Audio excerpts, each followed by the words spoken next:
sure with that. I'll say for most of the session, we can just have us on Zoom. Okay. And then once we get to combat, you can do that. Okay. So we are having combat this round. I mean, we are inside. I mean, you're about to assault a fortress. man. Are we recording?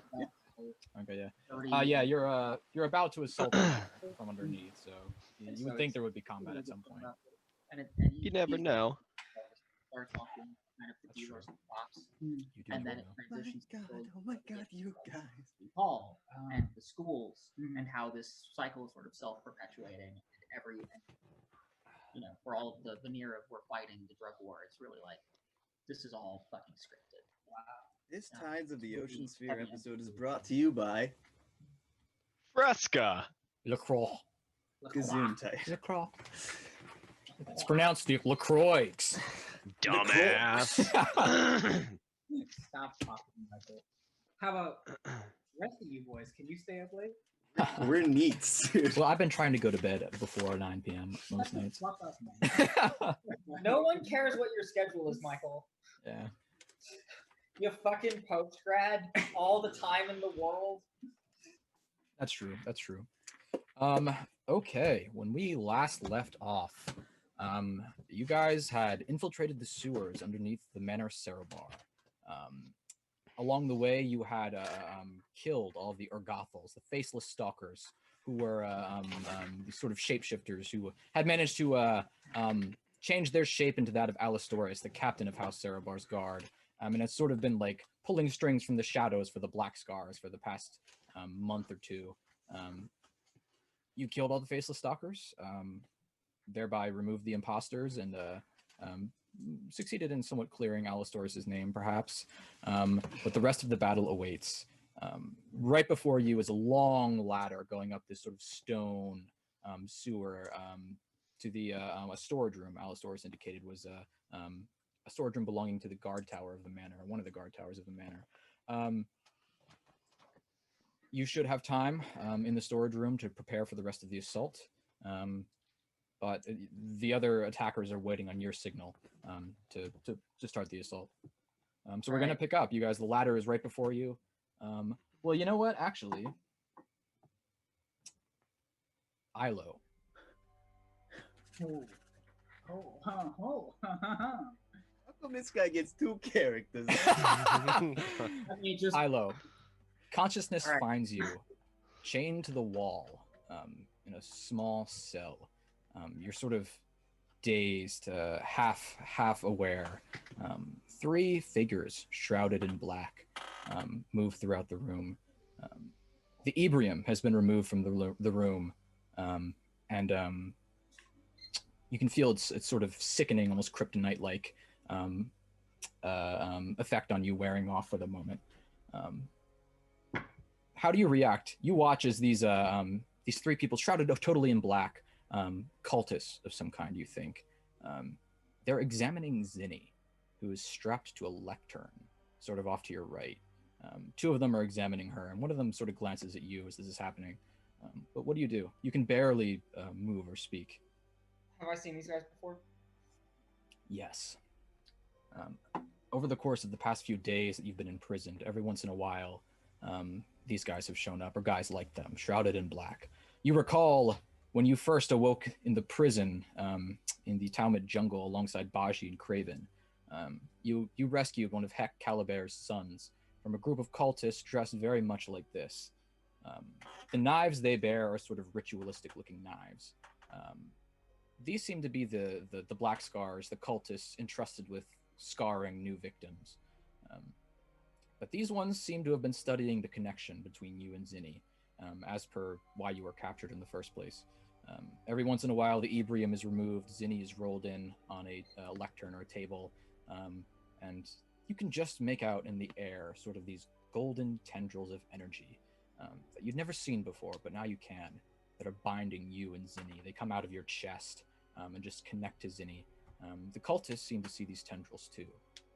And as you watch, one of them just takes an ebrium dagger to one of the tendrils and just and slits it. and a wave of just entropy, just enervation washes over you. You feel like a fundamental part of yourself has just been cut out. Yeah. I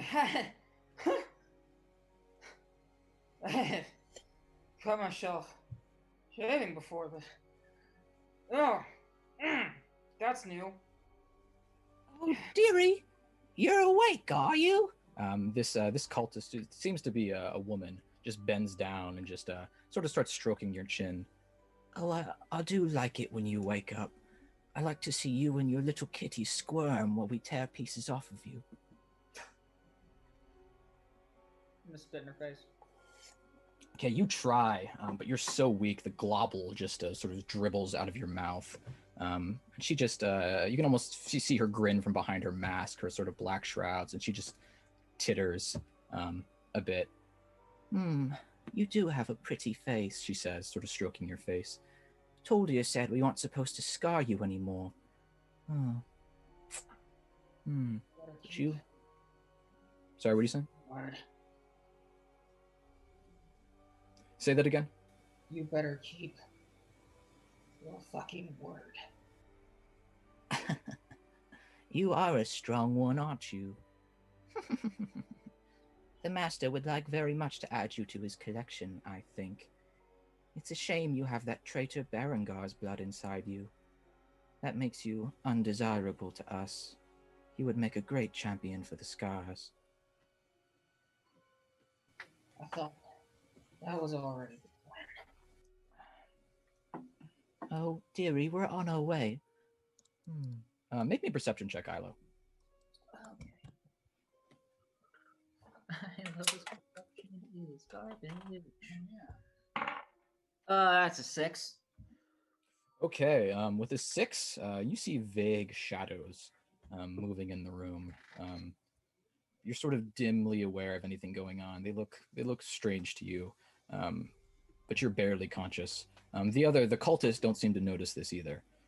But on the far end of the room, just these shadows are moving around. I'm gonna take a closer look at that. Okay, you sort of coming out of your haze a little bit. You focus your eyes on the far side of the room, and you watch as a figure emerges from the wall, clad in dark armor, black armor. Dominic. He takes a step forward, just takes the neck of the cultist in front of you and just unsnaps it. Then he just takes the other two, just grabs their heads and just slams their heads together. Both their skulls just crack. What?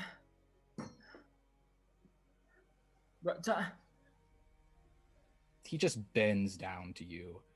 Ezra? You can see from behind his eyes, his red eyes are just burning. With that same hatred you saw for you before. No. Dominic. You just hear him growling sort of low in his throat. And then he simply stands back up, goes to Zinny, strapped to the table. You watch as he flexes his hand, and the ebrium that was composing the daggers these cultists were using just liquefies. And sort of flows up into the air, and he just holds out his hand, and this ebrium just forms a bracer around his hand, like he's creating armor out of this ebrium. The ebrium straps that are strapping Zinny down, he liquefies too, and then almost reverently, like he's cradling a child, like a baby, he gently lifts Zinny up, gives one last look at you, and then just turns to gas and passes through the bars of the room. Dominic! Zinny! You hear one last choked, mental, almost strangulated, Ilo? And then Zinny is gone.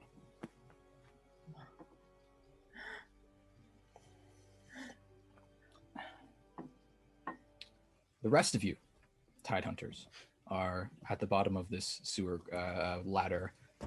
Manor Serobar above you. Presumably your friend and Dalton's daughter up there.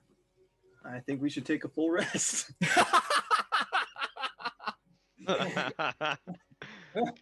Ma does not want to be the first one to go up the ladder. We need to press forward. Yes, who's taking points? I'll go first. Dalton. Oh, Dalton. And then what? Baji, me, Ma? Ma will Maybe- take up the rear. Ma takes the rear. I think it's wise. When we reach the storage room, get ready to signal them. We should prepare a little before, while we're in the room. All right. All right, let's go. I'm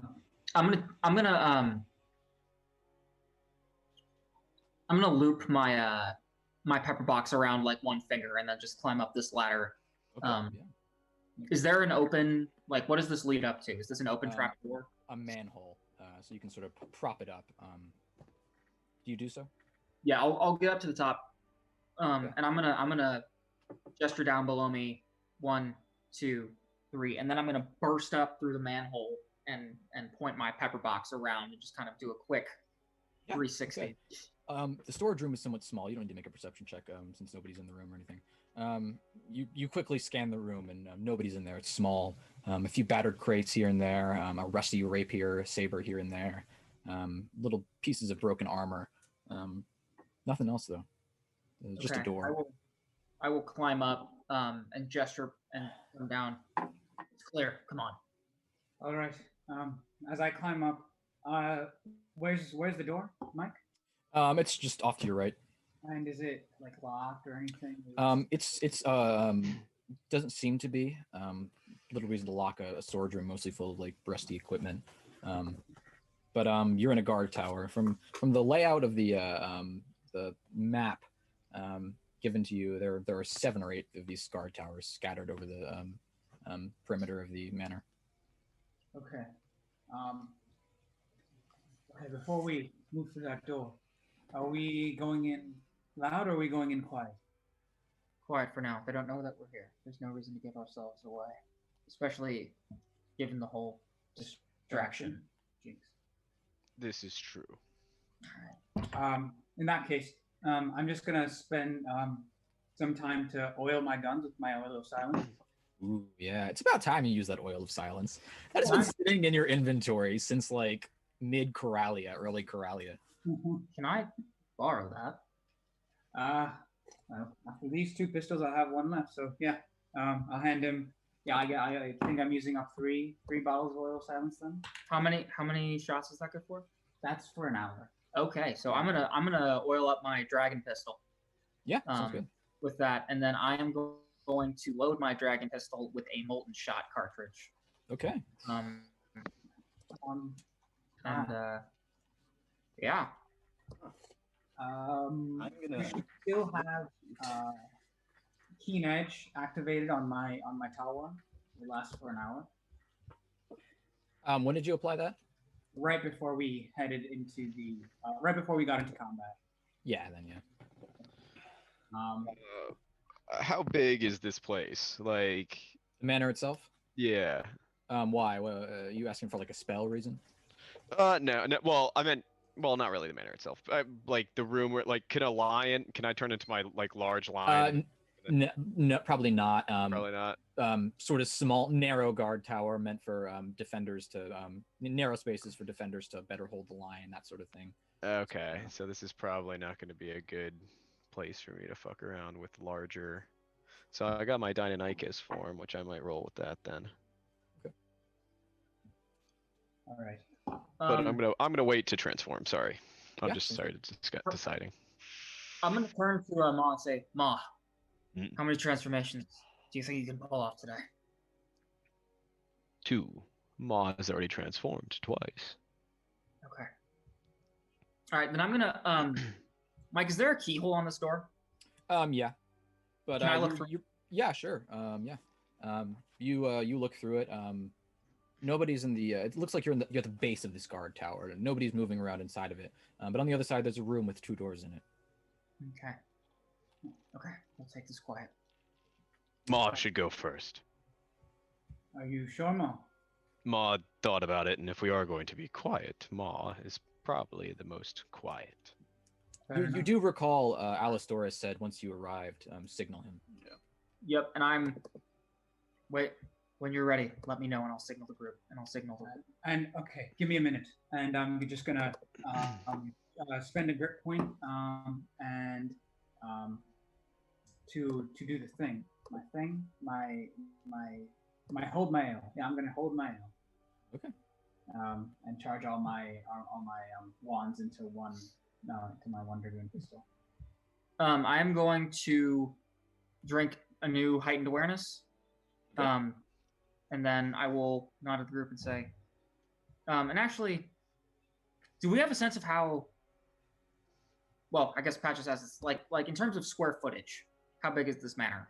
Is this does it take an hour to cross this place, or does it take a couple minutes? A couple minutes. It probably takes 5 minutes from end to end running. Okay. Then I am going to drink. Yeah, I'm gonna go ahead and do this. I'm gonna drink a bull's strength, a bear's endurance, and an expeditious retreat and a shield. Okay, sounds good. Those last for minutes. Those last for minutes per level, so I've got each of those for 6 minutes. Okay, sounds good. I'm gonna hit myself with an owl's wisdom. Okay. So that's gonna be pretty good. Buffing characters. Well, I've got it for 8 Yeah. minutes. Buffing characters. I just blast. Vasilios is in the corner just twiddling his thumbs. So that's 2 per level, so that's 16 extra health. You know, 9. 62. should I hit myself up with the cat's fairies, or should I hold off on that? Is it a potion? Hold off. Okay. Yours will only last for a minute. All right. Now I'm scary. you thought I was scary before, but now I'm scary.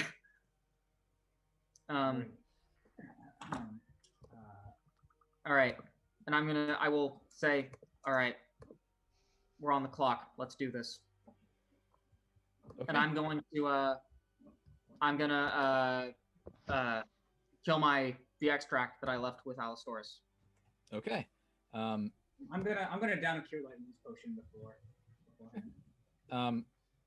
You do the extract. It takes about 2 minutes for something to happen. You're sitting in there silently in the storage room, and suddenly, just from sort of in the distance, but sort of close, sort of muffled by several brick walls, it's just a boom. The explosion, Ricky's bomb going off and just detonating a hole in the front of the manor. Moments later, you hear just "For House Serobar!" and groups of men just charging in, shouting, screaming, which are answered by other calls and other shouts. The clash of swordplay, the sound of gunfire, even. A battle has just erupted. I'm gonna brandish my axe and my pistol and say, "Time to go," and I will come through the door, swing a 180 degree, just clear the hallway in front of me, make sure no one's here. Okay, yeah. Guardsmen seem to be rushing out. You can hear their footsteps coming from above you as you come out. Ma is just gonna slap a hand on Vasilios and look him in the eye and go, and just start running forward and turn into a Deinonychus. Okay. Is there a stairs for them to come down, Mike? Yeah, I mean, there's a spiral staircase. You guys, it might have been wise to give it a few minutes before coming out, because the distraction is still fresh. I'm going to point my pistol at that spiral staircase. Okay. Come down. Okay. We'll theater of the mind this, since I didn't expect this combat. 2 men in House Serobar guards uniforms come barreling down the stairs moments later. You get a surprise round on them.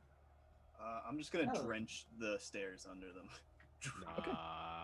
Nice. Both make your reflex saves. Are we doing initiative on our surprise round or no? No, he just said we're theater of the minding. Yeah, theater of the mind. No initiative. It's a surprise round. Okay. Yeah. You wait. You're going last.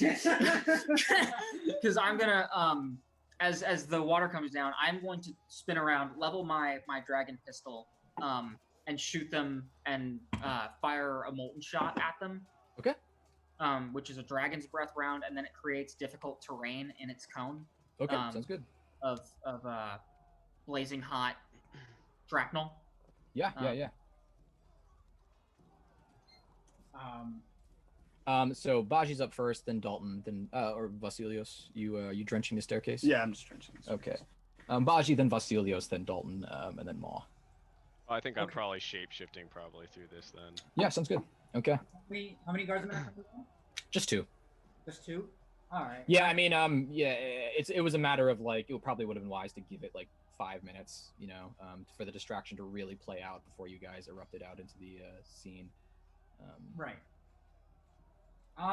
Because as it I is, mean, as it is, guardsmen are rushing down to meet these attackers, and they're gonna rush right by you guys and probably attack you. Okay. In that case, I'm gonna fire. I'm gonna fire my dragoon pistol with 2 shots of shocking grasp and 2 shots of burning hands. Okay, sounds good. One of guys at the foremost guy. Okay, foremost guy, make that attack. Okay.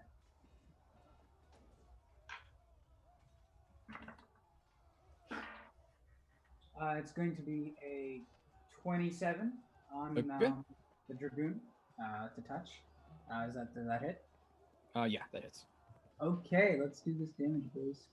Did you want me to roll damage on that shot? I'm doing you after Vasilios. Okay. Do they have metal on them? Yeah, they're carrying rapiers and daggers. Okay. Shit. So it's not going to be 27, it's going to be a 30. Yeah, sounds good. 30 damage? Yeah. Okay, to the first guy, right? Hold on. No. Sorry, 30 to the attack, not 27. Okay, yeah.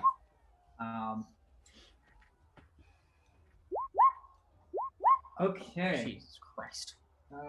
That's the damage. That is the total damage to the first guy. Let me just add that up. Unless I guess you can do it faster in your brain. 15, 29, 42, 56, So that's 69. I got Yep. 79. Either way, you erase this guy. You just aim your pistol at the first guy coming down the stairs, channeling your gun. He looks at you. There's no emotion in his eyes as he realizes he's about to die, which you've come to understand from the box. They seem to mostly just be drones, controlled in a hive mind. You just a bullet surrounded by lightning bolts just hits him. He goes flying back through the guard tower window and just flies out the side of the tower dead. And the second guy is going to take 27 damage. Okay, yeah. The blast from your first attack just the lightning doesn't hit him directly, but it's still close enough that he just mostly disintegrates him. He just goes flying back, and his body just slumps against the ground. He's dead too. I'm gonna round with my pistol ready to fire and just go, oh. Alright, onward. I'm going to reload. You hear men moving all around you. I'll say that. Many people seem to be running around. You hear people just coming, more like tens coming out into the guard tower you're on. It'd probably be best to move out of here. You said there are 2 doors in front of us? Yes. One goes to the left, which you recall. That's where some sons of the battle seem to be coming. That seems to be where Alistorus is doing the attack. So to the left leads to the attack, the battle in the courtyard. And to the right leads... you think presumably to the armory and dueling room. The right? Very well. I will... Is there a keyhole? Nope. Okay, then I'm just gonna open this door and lean through it. Take a glance through the crack. Okay, make me a perception check. That's a natural 20, so super lots. Okay. The room has about 8 men in it. But they're quickly arming themselves. You watch as they seem to be black scars. They take many of the weapons, rapiers, lining up against the wall. As you're sort of looking through the keyhole, and then they rush out a side door out into the courtyard. They don't come your way. Okay. I will wait for the last one to go and for the door to close, and then I'll say, "Clear, let's go." And I will throw the door open and proceed. Okay. As I enter into the store, I'm going to reload. What's the plan? What did you see? 8 black scars went that way. Are we getting them? What are the status of doors in this room? One to the left, which leads out into the courtyard, where again you hear the sounds of battle. Alistorus is a number of Serobar loyalists just combating these guys. And directly ahead, there's another door, which based off the map should lead into the art gallery. Yeah, I will. Which I will. is on the way to the kitchens where the wine cellar is. I will just do a little 2-tap forward toward the kitchen and start off that way. Does this have a keyhole? Based on your perception check, Dalton, you spot something interesting in one of the corners. A golden or almost bronze glaive leaning against a corner, along with a collection of equipment on a nearby table. I will glance at that, and then elbow Baji, whoever is nearest to me, and say, "Your bronze guard friend, didn't he wield the glaive?" I'm gonna take a look at that. Yes, this is useful. And I'm gonna grab his glaive. What else do I see? All the rest of Ilo's equipment, including your guitar. Thank you. I'll grab all of that. And yeah, just drop the guitar to my sash. And I guess what's up? Ma's going to try to use scent to sniff out where Ilo would be. Yeah, make me a perception check. Okay. I think I have a pretty rad perception check if I do recall. Ah, shit. I'm just gonna strap this glaive to my back. It's gonna make it hard to go through doorways, but Alright, I'm gonna guidance this. yeah, sounds good. I can't see what it is. Oh wow, only a 17. That sucks. Okay, with a 17, you take a big whiff maw of Do you have scent just as a druid? Like in your orc? As a dynamite. That's right. That's right. You're Deinonychus. Okay, yeah. With a 17, you take a big whiff. You're not sure. There's big walls separating you from Ilo, I'll say. A battle raging seemingly all around you. You just hear footsteps, guardsmen rushing throughout the manor. The door or the room you just left from moments later is filled with like 24 guardsmen coming down and going straight out into the courtyard. All right. So yeah, no, you don't detect anything, but the map seemed to indicate the kitchens were through the art gallery. Ma's gonna start clawing at the next door. Okay. Yeah. You guys look through the next room, the doorway, the keyhole. Yep. Okay. Peering in, you can immediately tell there's nobody in this room. All right, I will go through this door. Okay, you come out into a black and white, almost like a chessboard tiled room, filled with art. Most of the art, you can immediately tell, quickly just walking through, is of Serobardius. There's one of him just, of Dusk Star, the manor of House Vector, just burning in the distance, and he's leaving it triumphantly. There's one of him like attacking it with his 13 ships. On the night Vector lost his family. There's a statue of Serobardius just downward, thrusting a rapier into Tobias's what can only be Tobias's father's throat. None of this seems to have been damaged for any reason. It all seems immaculate, and it makes you realize Serobardius was full of himself. Ma But was. there's another door to the left leading out into the courtyard, and another one straight ahead, which leads almost eventually to the kitchens. Yeah, I'm just gonna take a look around this room. I mean, for all his faults, I can't really blame Tobias for wanting to kill that man. seems like kind of a brick. Yes, Ma has never met this man, but Ma kind of wanted to kill him now. Man, Well, the job's already done, so let's move on. Okay, peering in through the next keyhole, you immediately tell it leads into a stairwell. Make me a perception check. that's a nat 19. So, Nat 19, Dalton. Nobody's in there, and you're about to open it, and then suddenly you stop. Your instincts kicking in, and moments later, like 3 guardsmen, just the thunder of their footsteps as they come out from one of the guard towers, and quickly take a right, seemingly heading towards the courtyard too. I will wait for them to pass, and then say, "Okay, go." Okay. You enter this stairwell. It's just a room with just stairs in it, a pair leading up to a landing. this could take you to the second floor, but that's not where the wine cellar is. The wine cellar should be in the kitchens, which is just on the other side of the stairwell. Then I will go just on the other side of that stairwell and look for the kitchens. Okay, you look into the kitchens. Make me a reflex save, Dalton. Fuck. That's gonna be more than a 20, actually. Okay.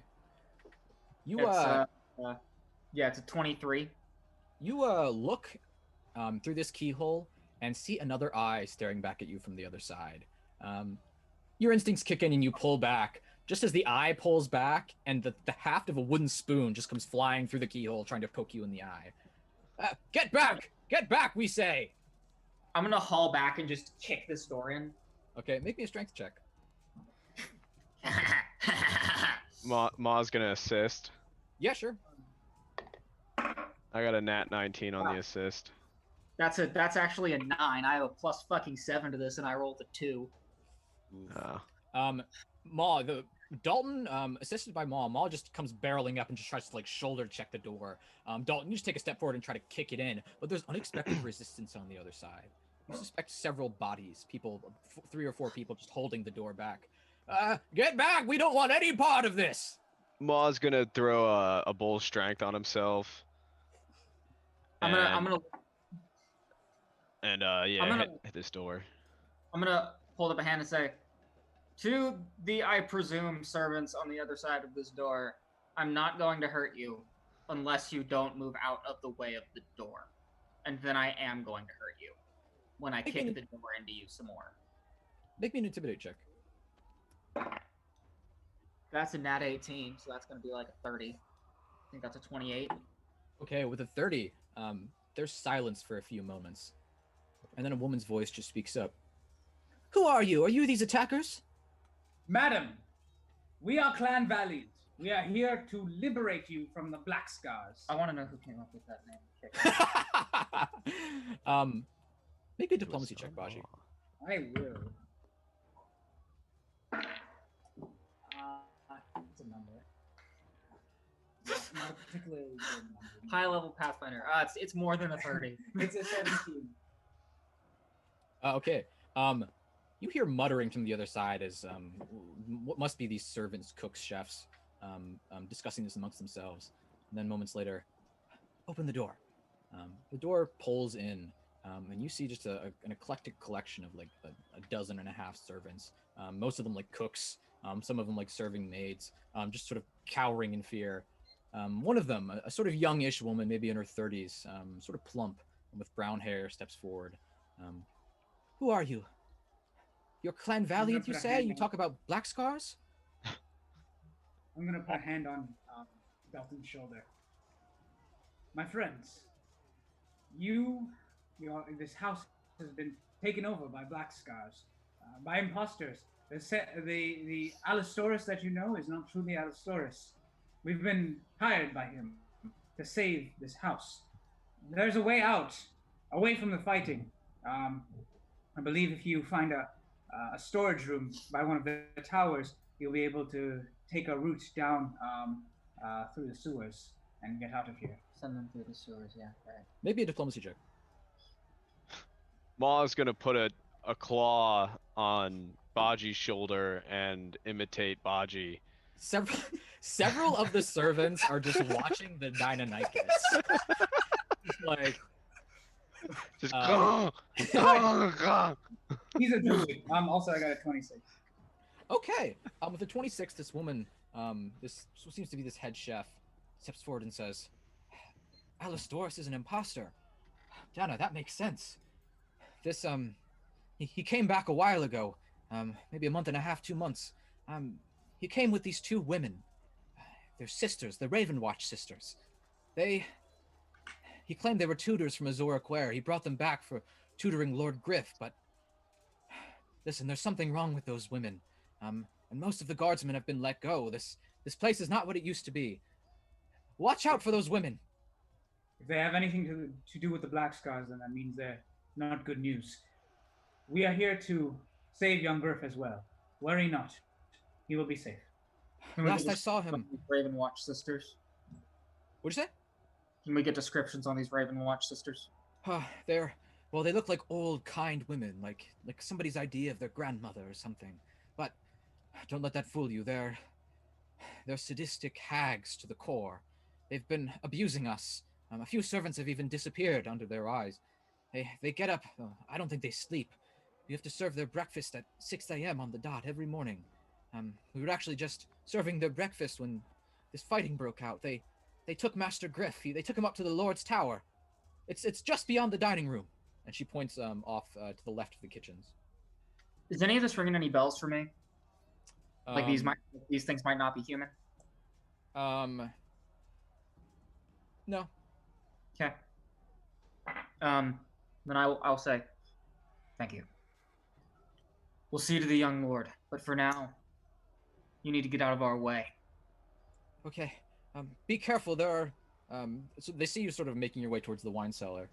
There are some guardsmen down there. I think they're keeping some people. Yes, those are our friends. We're here to save them as well.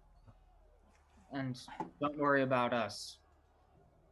You should be worried about the guardsmen. Be careful, all of you. They quickly they don't seem to head towards the sewers. They as soon as you're in, they barricade the doors once more and just start taking everything they can and just chairs and tables and shoving them up against both of the doors and then arming themselves with pots and pans. You see one of them trying to just open the window and then take a pot to it, start trying to break it to escape. I'm gonna look around at them and say, "Can any of you handle a weapon? A rapier?" No. You see a few old men try to take a step forward, and this young woman just says, No, you're not soldiers anymore. Listen, mister, we're servants, we're cooks, we're not fighters. Well, the difference between a fighter and anyone else is usually what they're holding, at least in my experience. And I'm gonna reach under, unclip my cane sword from my belt, and just twist it, and release the blade. And take it by the blade and pass it handle first towards the group and say, "It's better than nothing." Okay. The There's woman nothing more herself, complicated to it than stick it with the pointy end. the woman herself takes it, sort of reverently feared, scared, cautious. But she takes it and nods to you. Good. If you're not fighters, then run.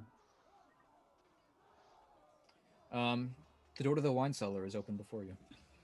Well, it's So, gonna Mike, wave a where's the claw. wine cellar and where's the King's Tower? The Lord's Tower? Like, you said it was the wine So cellar? you're sort of in the northeast section of the manor.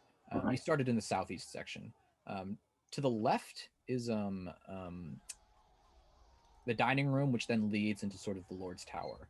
To your right, sort of attached to the kitchen, is the entrance to the wine cellar. Okay. Are the windows like looking out into the courtyard right now? Like if we No, you're not in the right peer section out. of the manor. The windows all look out into the outside of the manor, Okay. but they're thick, and they're generally surrounded by like brick stone walls because this is basically a fortress. Are we? Is our location on the map somewhere? No. Oh, damn.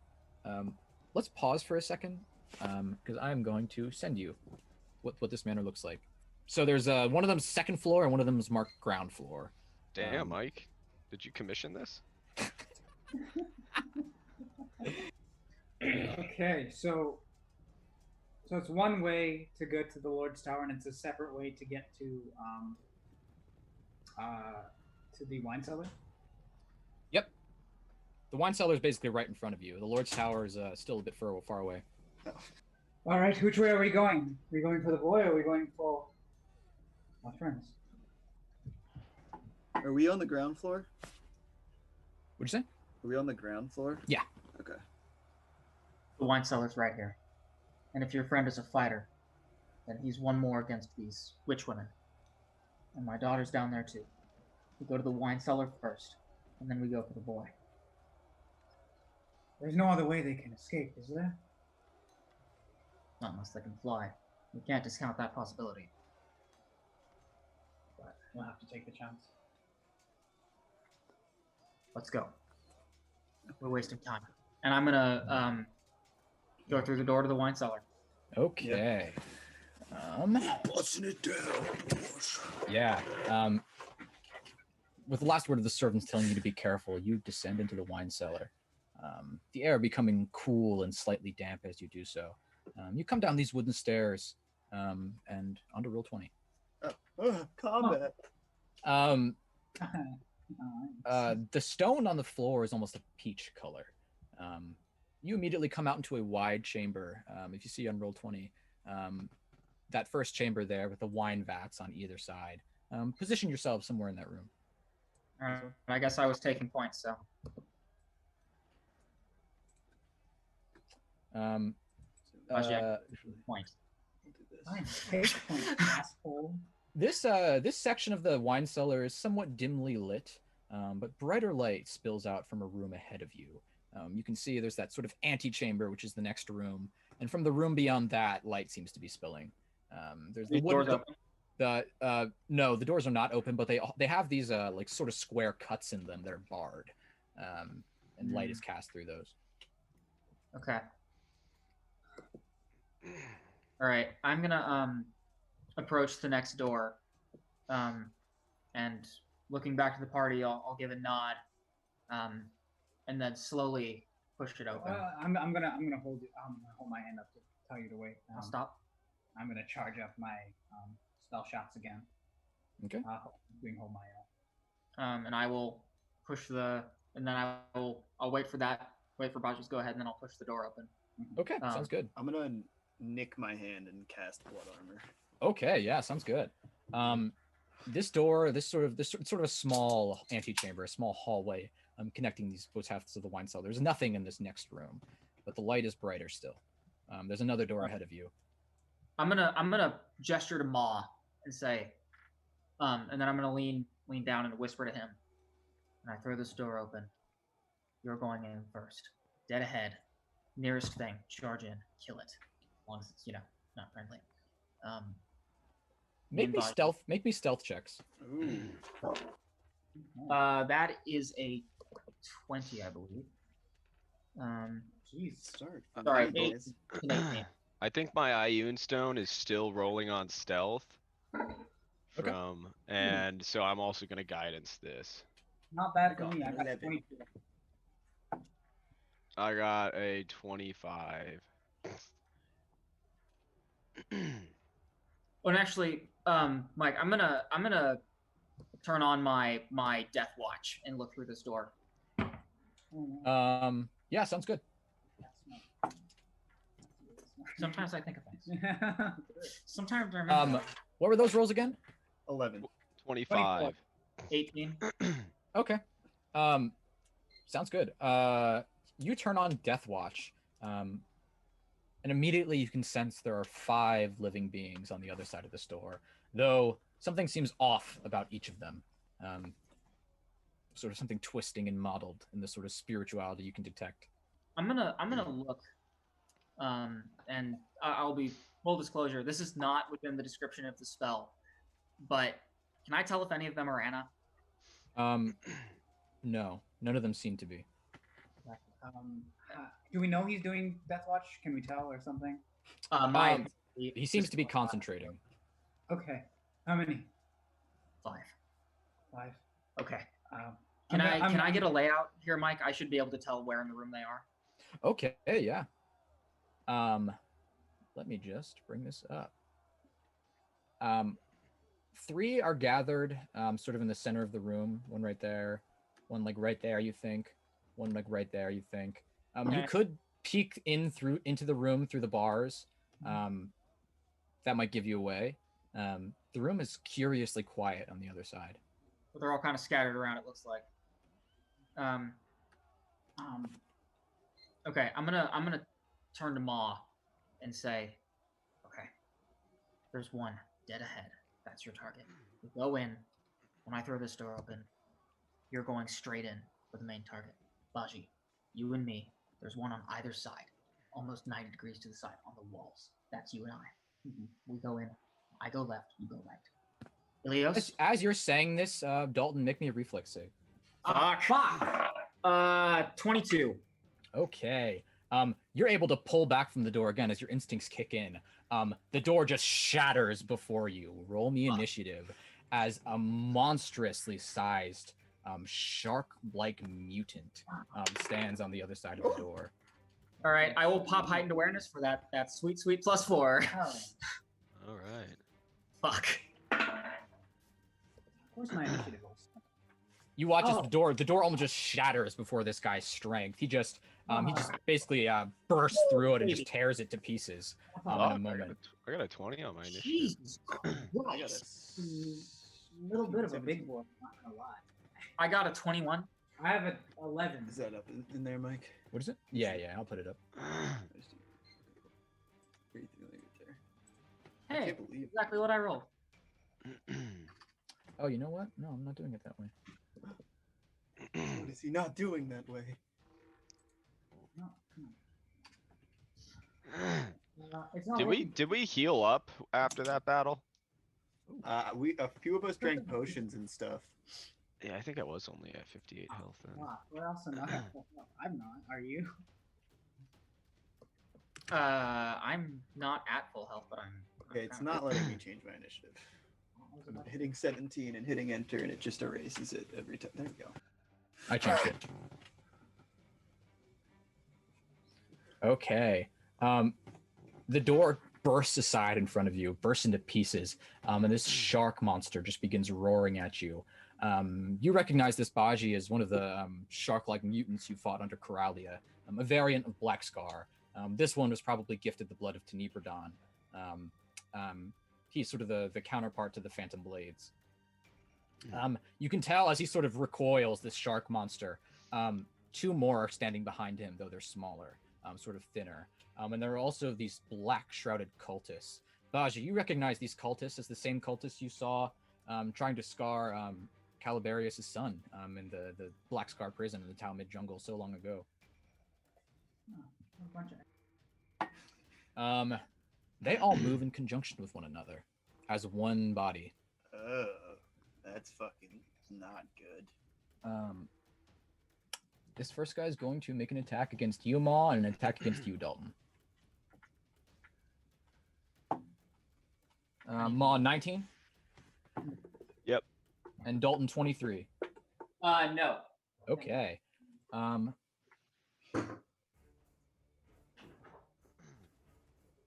right, Ma, you take 7 points of damage as this creature just swipes at you with one of its giant claws.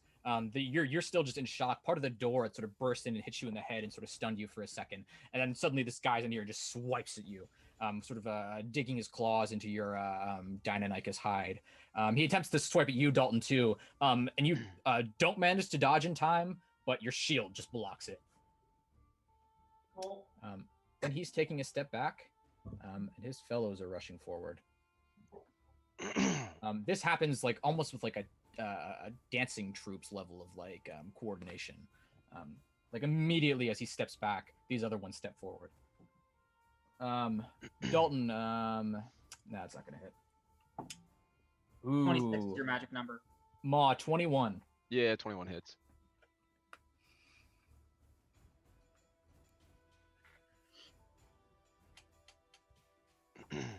Okay, you take 5 points of damage. As this one on the left takes a step forward, and you just see another shark-like clawed hand just rip forward and just rake across your hide. The other tries to claw at you on this side, Dalton, but doesn't manage to. Everybody make me will saves.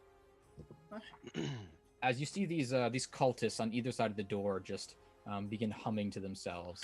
Are we within 8 minutes of me casting Owl's Wisdom? I cast it right before we walked out the door. I'm gonna say no. Okay. Spend It's a nat 1, so a 5. I got a 21 on my will save. Okay, sounds good. I'm gonna spend a thing on it. Hold on, let me see what it's called. Going to step Mike, up here. Yo, is this a death effect? no. Yeah, I'm spending a charm life on this, Mike. Sounds good. Okay, it's a 13 for me. Hey, not so Okay. bad. That's 21 for me, Mike. Okay. Ma and Baji, you are taking half damage from this.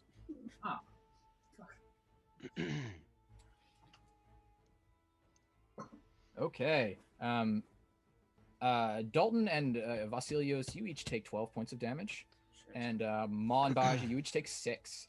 As these cultists just begin humming, and negative energy just begins pouring from them, pouring out past their shark-like allies, and washing over all of you.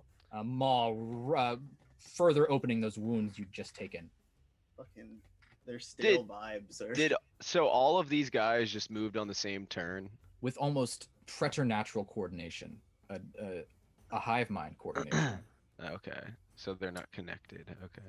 Yeah, they seem to be. Well, yeah. Dalton, you're up. Okay. Well.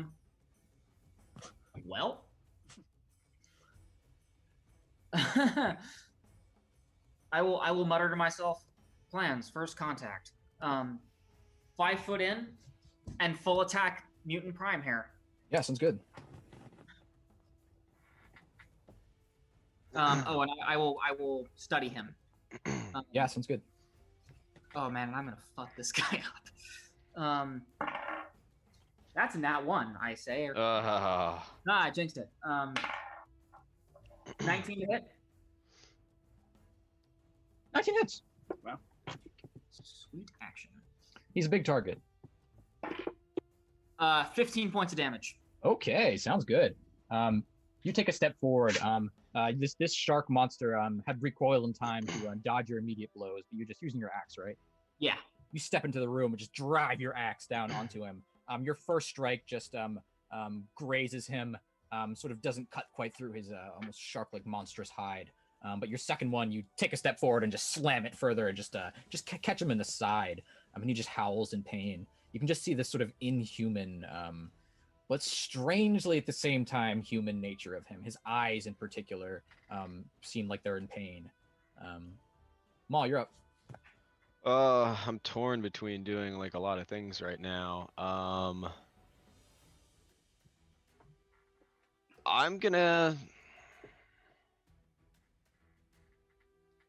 just gonna step forward and full out attack him. Okay, sounds good. Okay, so 19 plus 13, That hits. 10 plus 13, That hits. 6 plus 13, That hits. and another 6 plus 13. All hits. All right, I will take that. 1d8 plus 7, so 2 plus 7, 9 damage. Oh, it's another d8. There's 2 talons. 7 plus 7, 14 damage, so 23 damage. Okay. D6. 4 plus 7, 11 damage, so 34 Jesus. damage. And a d4. 4 plus 7, another 11 damage, 45 damage. My God, man. Dalton, you just drive your axe into the side of this creature, and then there's a Deinonychus on top of it. Maw, you just jump up into the air and just begin biting down into the creature's neck. It just howls in pain. Your mouth just gobbles up black blood, and you just spit it out and just begin raking its neck. In moments, this thing has been reduced considerably. Black blood is just draining from it in droves, but it's still standing. All right. Not a bad turn. Vasilios, you're up. Oh gosh. Cilios, we need room. Can you make space? You know what it is, boys. Is that a wall behind him? Behind who? The big boy in the middle. Yeah, there should be a door right there, but there's a door right here. There is a door right Yeah, it's closed though. Am I noticing like if when they're hitting this big boy or any of the others like feeling pain or It doesn't seem like that. doesn't seem like that? They seem just incredibly concentrated on what they're doing. Okay. Yeah, I'm just gonna fucking hydraulic torrent him away from them then, I suppose. Okay. He's a big target. Yeah, I was just gonna do damage. I don't know. It's telling me to knock him away. I'll listen. 27? It's against the CMD? Yeah. Yeah, that makes Okay. sense. Yeah. I'll just blast him back into the wall. Okay. Yeah, let me see his CMD real quick. That just makes his CMD. He's 27 CMD. Yes. I thought that was pretty safe, but no. How much does that knock him back then? All the way till he hits something. Okay, badass. Yeah. You just blast him back. He just slams against this wooden door, just splintering it, sort of breaking apart the stone and sort of falling into this room over here.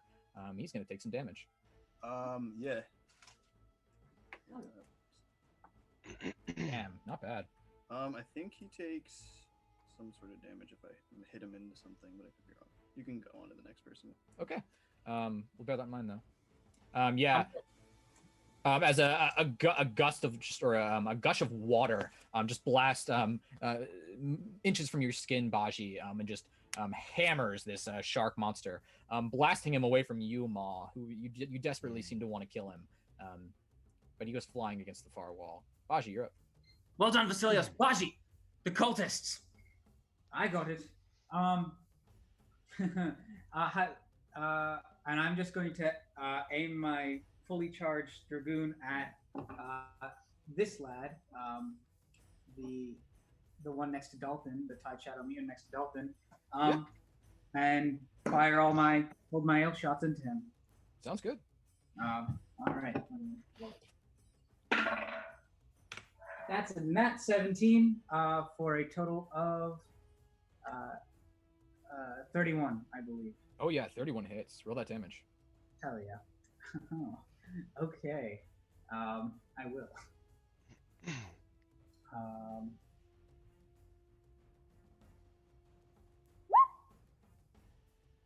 No metal on this boy, right? No, it doesn't seem to be. He was wearing a guard's uniform, but it, like the Hulk almost, when the Hulk transforms, his armor and weapons just tear to pieces, and that seemed to happen to this guy. All right.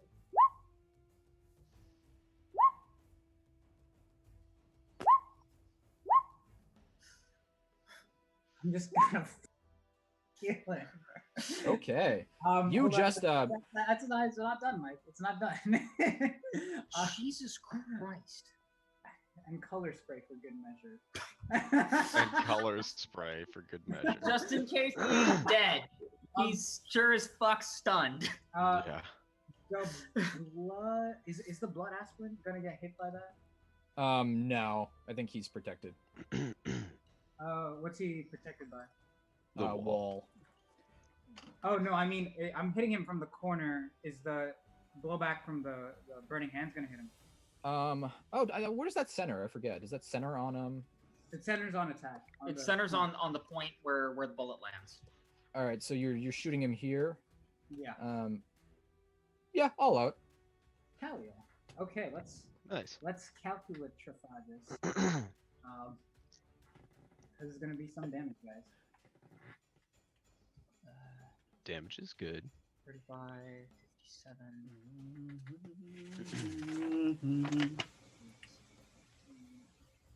80, 90, 107. 117 is what I'm getting. Yep, For 117. For the Tide Shadow Mutant.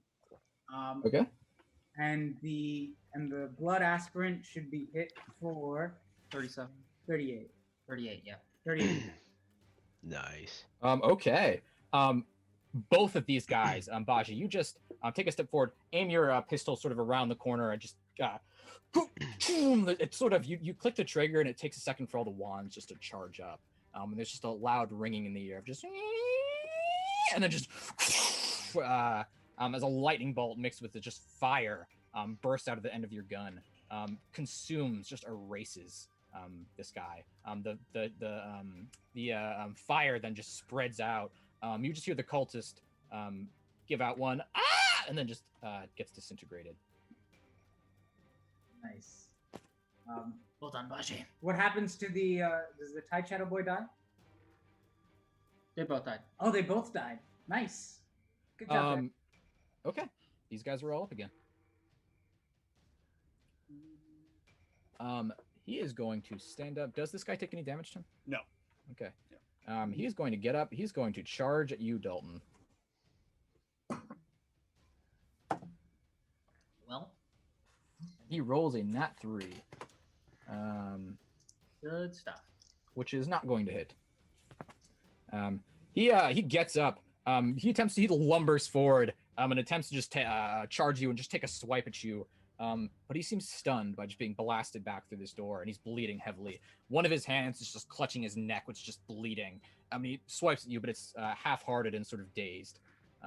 This other one is going to attack you, Maul. All right.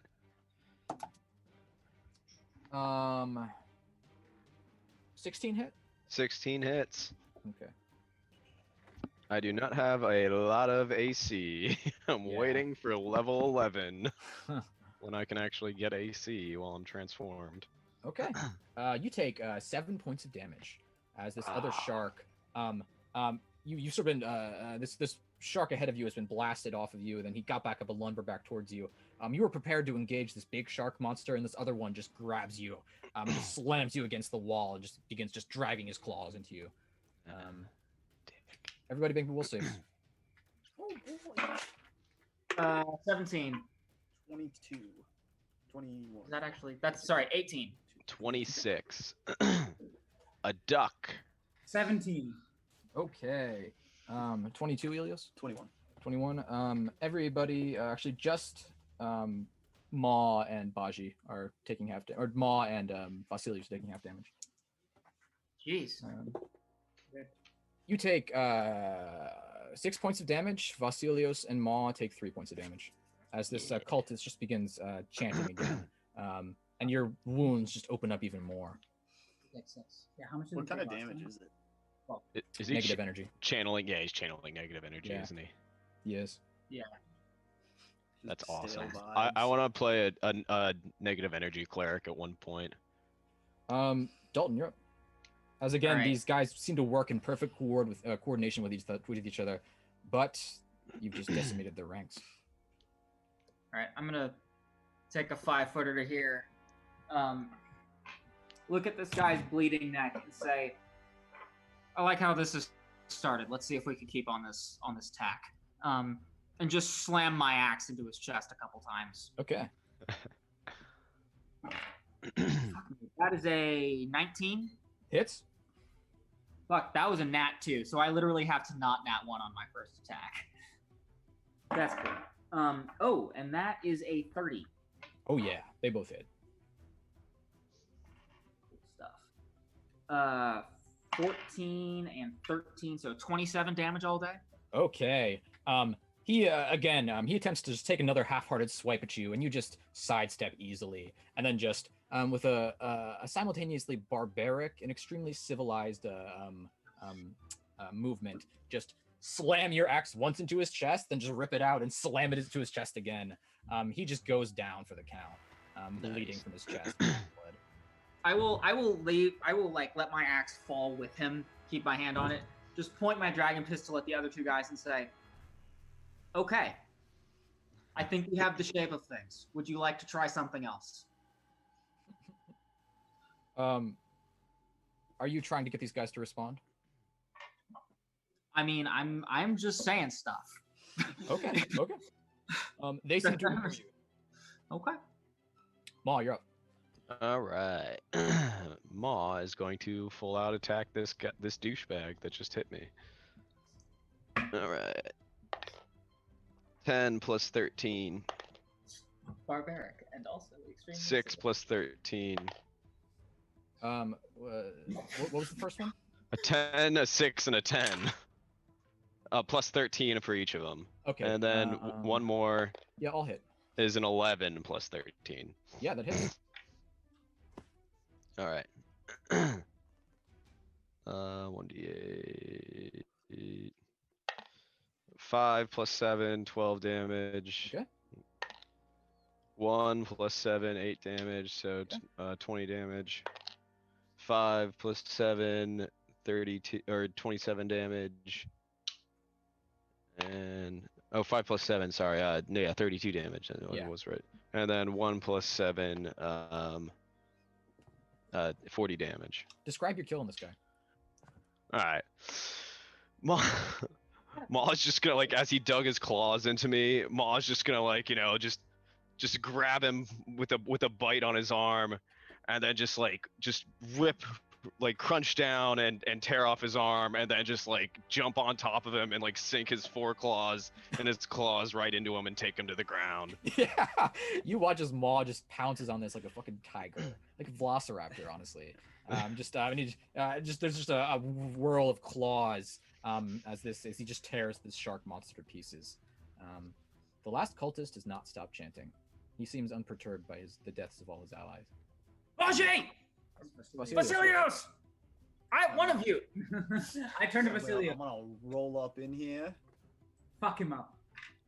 Not one. In here. Okay, yeah, I'm gonna move there. And I'm gonna blast him. Blast him. Blast and whip. Full round action. Oh yeah, I'm gonna say as a full round action, but it takes your move action to move. So you can't whip Full round. and blast on a move action. If you're standing still, you can do it. Okay. All right. I'm just gonna blast him with a scorching ray then. 15 plus 8. 23 to range touch. Okay. That hits. Yeah. Clearly. Yeah! You know what it is. 8d6. I love playing Painted Black, the Westworld version. Whenever you guys play Black Scars. That's cool. Okay. 16, that's 6. 16 plus another 6. 22, 24. Okay. You just charge into the room. It's like watching cops breach into a room in a testing ground. You just charge into the room, just like holding out your hand like a pistol shape and just blasting. You circle around Dalton and just paint, or you circle around Maul and just paint this cultist as soon as you see him with ice energy, water energy. It just shoots out of your hand. You just up and down. He just and that sound of his lungs just freezing. Then he gets there's a moment and he just blasts back against the wall. Most of his chest just almost shattering from your attack. He drops to the ground dead. Justice for Black Blood aspirant. I guess he needs to take an aspirin. Okay. Combat is over. Yeah, I'm gonna chug a light. Yeah, I'm gonna hit myself with some healing potions. Com- Or not healing potions, with healing spells. I'm going to saunter into the main room, and as I do so, I'm going to reload my pistol. Damn. We're good. Oh, I get And, yeah, I'm going to hit myself with Cure Moderate. Does anyone remember what level potions these were? The lights. Cure Moderate 2d plus 5. 3. Yeah, I'm gonna drink the last cure moderates, or the last cure light that I made myself. Health back. Good me, go me. Yeah. I'm gonna get 7 hit points back. Cure This is light good. wounds caps when you're casting the spell. It caps at 5, right? Yes. Yeah, that's right. Yeah, I should know that by now. All right, the rest of you just you cleared the room. There's the bodies of these black scars are just coating the ground. You watch as some of the shark mutants seem to revert back to their human form, only partially. Like an arm here, a part of a face there reverts back to its human form, but mostly they stay as they are. Okay. I'm gonna do a Cure Light Wounds as well. Yeah, and I'm gonna go running towards the big hole in the wall that shark mutant made. Okay, yeah, there's a few other doors in this room you've just cleared out, but sort of cursorily looking around, you can tell they lead into just rooms full of wine bottles. You all come into this room, right? Yeah. Okay. We can exit out of roll 20. Well, don't exit out. I always say that, but don't actually do it. Just bring yourself up again. Jamie, can you bring that up? Actually, you know what? For the moment, bring it back up. Sorry. Oh no. You already walk into the room. Yeah. You Dalton, immediately you look into this next room. The rest of you might recognize the description of it. It is the room Ilo was originally held in all that time ago. But you immediately look through the well, actually this door doesn't have a barred window on it, so you can't see in. I thought there was a big hole in the wall. That's true. I forgot about that. Okay, yeah, there's a big hole in the wall. The door's in pieces. parts of a brick all coating the ground. Walking in, you can immediately tell there's nothing in this room. It's mostly blank. There's a wine vat to your guys' right, that giant wood brown thing you can see on the map, as well as three look to be separate side rooms, each of them barred with iron bars, freshly wrought iron bars, to your guys' left. I'm gonna use scent to look for Ilo. Okay, yeah. You make me a perception check. I got an 18 plus 12, 30. Okay. With a 30, a faint scent comes from the second cell. This one right here. Ma's just gonna, just click, click, click, click, click, or up to it and just. It is locked, and you can't see quite into it. It's like it's almost like the door itself, the gate itself is sort of narrow, and the room sort of extends beyond. But you can see just a foot peeking out from the darkness. I cast light on my claw and put it through the bar. Yeah, it lights up the room. It's not a huge room, it's not quite 5 feet. It's maybe 10 feet, maybe more. But there's a little bit of movement on the other side, but you can only see a foot, and the door is barred, locked. Okay. I'm gonna. Is Ilo here? Anna. Anna. It's okay. I can get it open. And I'm just gonna. No, stop. I'll say before you do that, you do recall there being keys on the bodies of the cultists. Yeah. I walk through the door as Baji's just about to shoot it and just jiggle the keys. Yeah. Baji! I throw them to him. I was going for my lockpicks. Also, That would be more helpful. And I'm just gonna throw. Yeah. I'll just. I'm gonna walk over to the door that Ma's standing on. I'm gonna nod to Dalton. Keep your pistols ready. yeah, I will draw out my dragon pistol and my Fuck it, I have an axe. I'm going with the axe. And I'm going to load. I'm gonna take a minute. Charge up. Use a panache point to charge up hold my ale, and with one hand on my dragon pistol and the other hand with keys, and open the door. Okay. You jiggle the keys into the door, open it, and the freshly wrought iron just opens up. You proceed in? Yeah. Yep. Okay. Hello. Dalton, are you going to another one of the cells, or are you coming into this one with them? I'm gonna look into the other two while this is going on. Okay. The one. Well, we'll get back to that. Baji, you proceed into this room, and you see Ilo chained up against the wall. He's shirtless. He looks emaciated and a bit weak. He's probably gone a few days without. He's only been in captivity for some days, but he looks weak. He's got the makings of a beard. He's quite unkempt.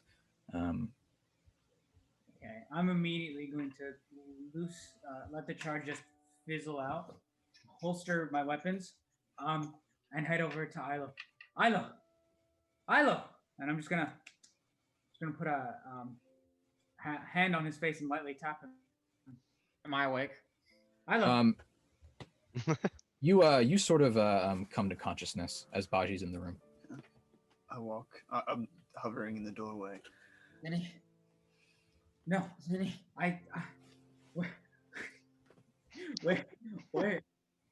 Are you all right? Baji. They took her. They've got her. We'll get her back. Let's figure out something for these chains. Is he chained?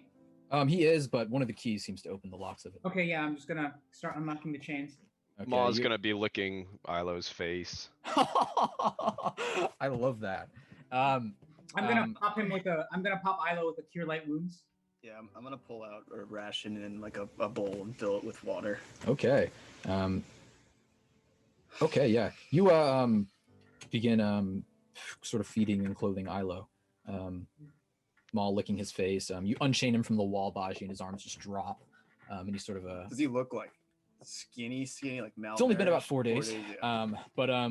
But he doesn't Feels look like good. a He's probably only eaten very little over the course of that 4 days. So Does the cure light do anything? mechanically, he has 3 negative levels. The Oh my god. The exposure to the Ebrium, in particular, seems to have sapped him of much of his strength. Holy shit. Besides that, you don't have access to your flight spells, even your staff. They seem to be beyond you, Ilo. But your healing spells, they work, but they're half as effective. Whatever you roll, you have it. Okay. I'm just gonna be like, okay, maybe this will work better. And I'm gonna pull out the glaive. I'm gonna just put that into his hands.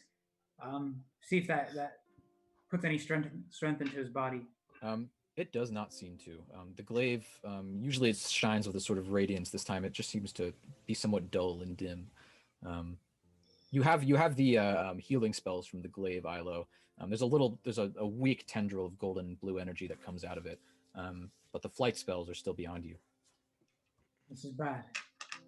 This is bad. They broke my connection.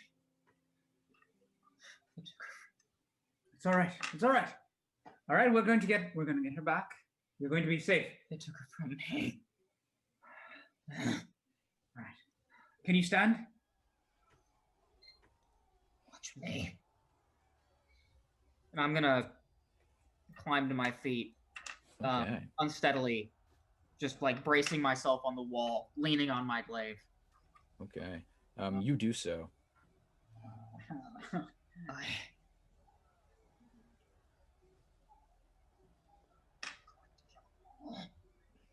How bad is he looking like? It's almost like a spiritual sapping of his strength. I imagine, to go with the kryptonite metaphors, I imagine exposed Superman to some kryptonite for a few days, and like this is how Ilo's sort of looking.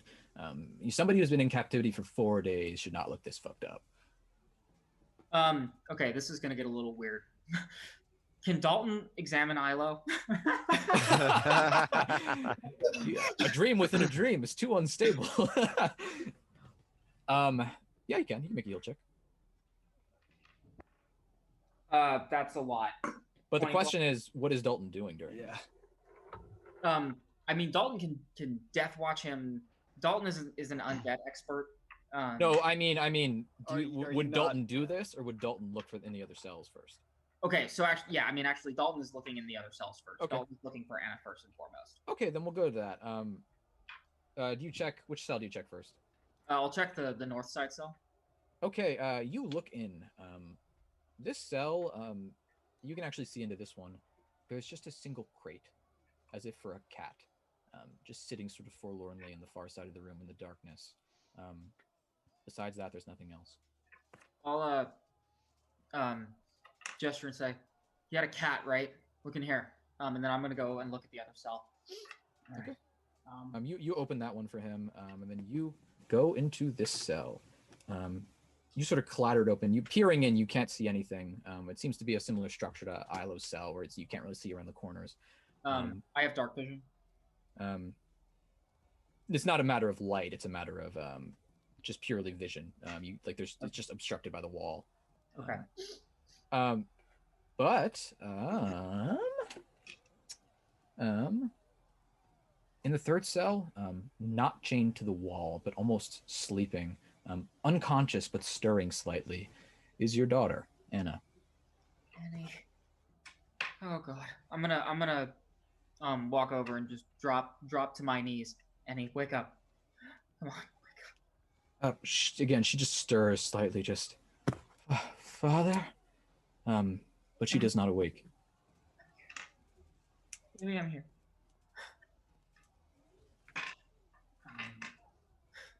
I'm gonna pull out with Ilo, on my shoulder. Does anyone have any healing potions? I'm gonna look up. Can I get just at a glance, undead expert? Can I tell that Dalton or that Ilo has negative levels? Yeah, I'll say so. Yeah. Yeah, he's been enervated to some degree. Okay, I'm gonna look at that and say he needs more than that. Give me. God damn it! I meant for your daughter. I have my own. All right, then. I need to get her out of here. Ilo needs to get out of here too. Can you take them both? We'll save the boy. Yes. I can fight Bashi. You cannot fight. Don't try me. You... Ilo? Ilo, think of how you got in this situation in the first place.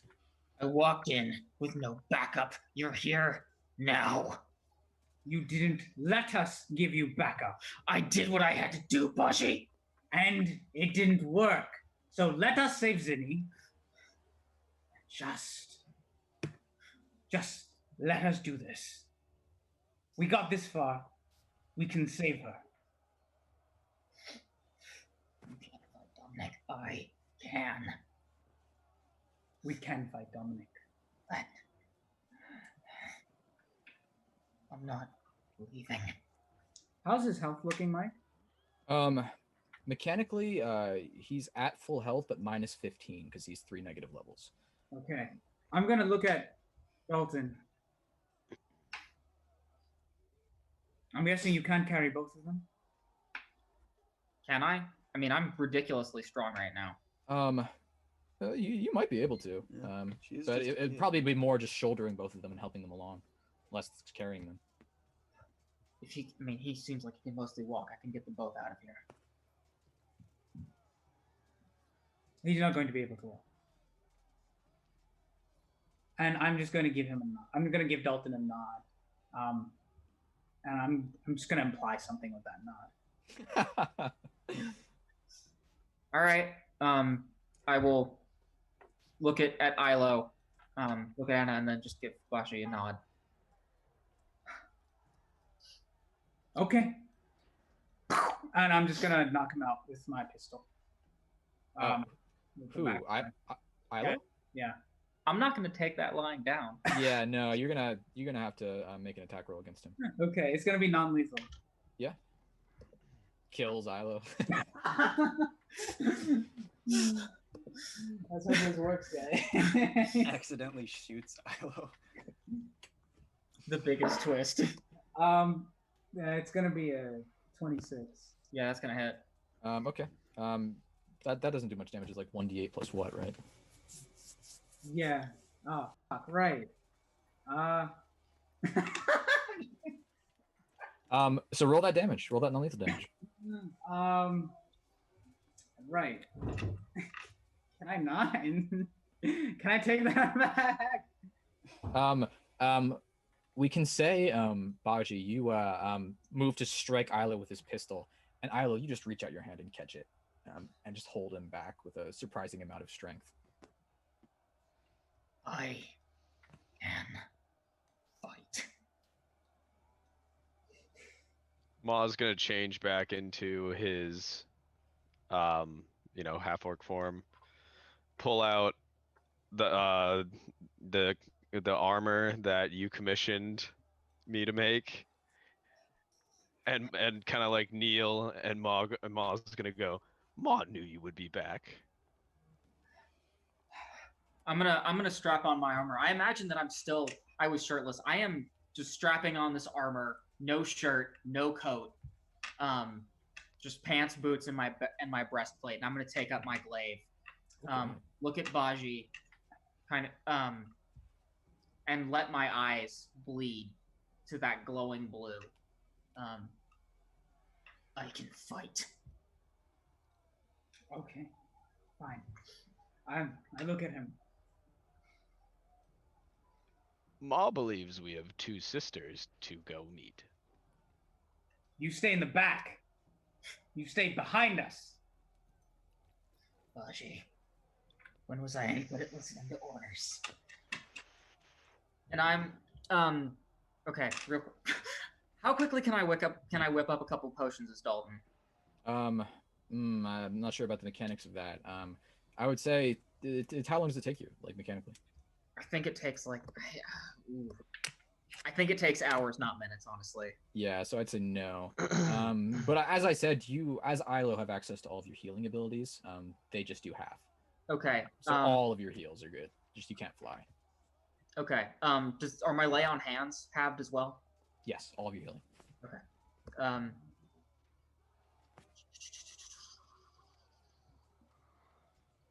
Okay. Well, shit.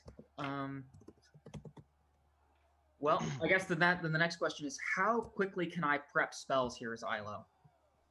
As Ilo? Yeah. Well, wouldn't you already have prepped them this morning?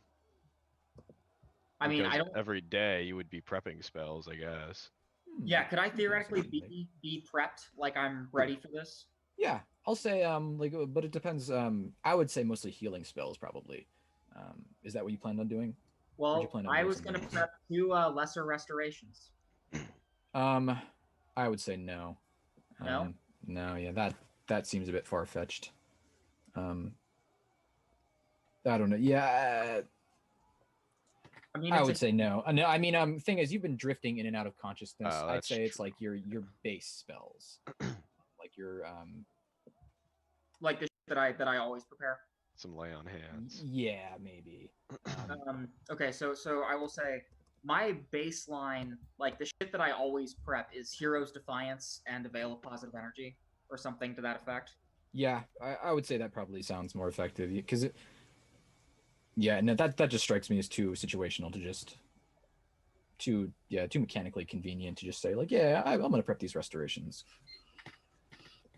I mean, that's fine. All right. Okay, but I'll say I've got 2 Hero's Defiances.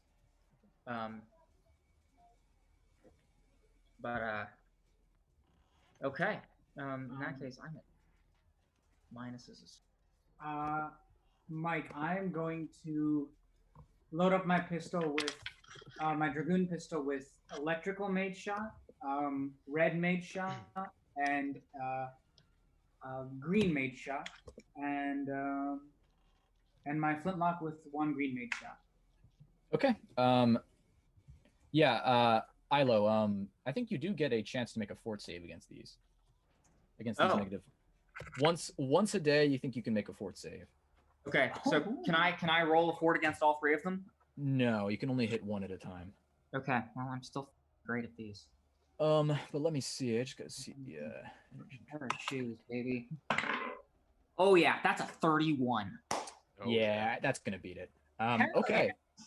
With a 31, just being sort of on your feet, and sort of with a target in mind, seems to just grant you a bit of strength.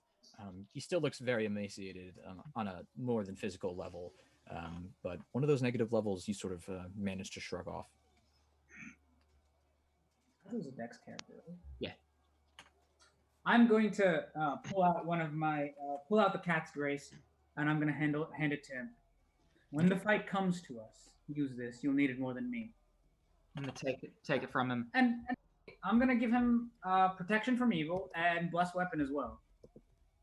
Nice.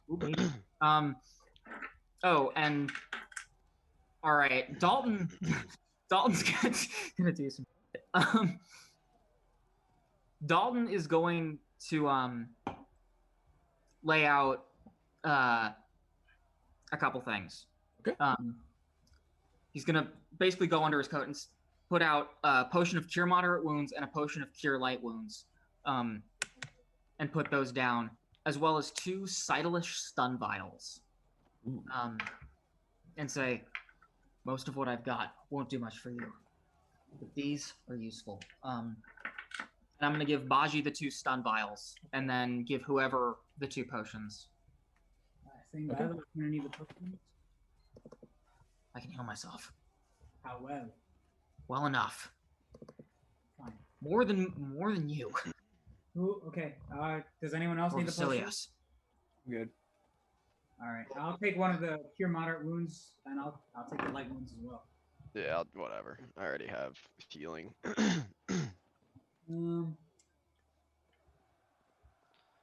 All right, and Ma is going to turn into an earth elemental, and then just start whipping around his scythe. Okay. Ma is ready. As you guys are preparing this, you suddenly hear more explosions from overhead, from the battle that's sort of happening just above you in the courtyard. Just the sound of fire. Then just moments later, just a it seems some kind of new artillery has entered the battle. That didn't The sound palace or the manor sort of begins to rumble. Oh, never mind. That didn't sound like us. Unless, I don't know, Alistorus brought cannons, which I doubt. We need Sounds to move like- fast. Sounds like Riki to me. Riki made one bomb. I'm not sure about these others. You can make me knowledge engineering or knowledge arcana checks or spellcraft checks on this. I'm gonna pass on that. I'm back to not knowing anything. That's a 7. 7 and 10, do not know. Though it doesn't sound strictly mechanical or explosive like that way. In that way. Can I make one as Dalton? Okay. Yeah. Can I do a spellcraft? Yeah, Did sure. you say spellcraft? Yeah, It's a spellcraft. 25. It's a 25 as Dalton. To Dalton, they sound like magical fireballs. I'm gonna. I'll hit this with a guidance. Okay. You've got What mages. did I get? No, I only had an 8. That's not very good. Yeah, then I'm not sure either. But Dalton seems to think it's some magical fireball. Yeah, I will look up. Still cradling Anna. Dalton's gonna have scooped her up. Under like a child. And say, you've got fireballs. Those are mages.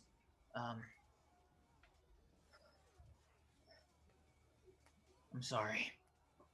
I have to get my daughter out. I have to get Anna out of here. Go. Now. Good luck. Look, I'm not much of a God-fearing man. But Godspeed. And Dalton is going to hoist Anna and just take off back towards the sewers. Okay, yeah. You see Dalton just disappear up the staircase, with his last check being to try to help you out. Moments later, the servants begin pouring down the wine cellar staircase. Mike.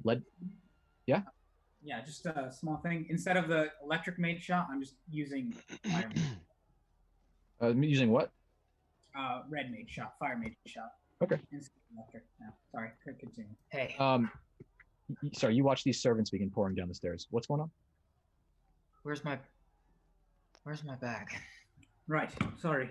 I'm gonna hand Ilo all of his stuff. Okay. And his kukri. His kukri you don't have. Oh, okay.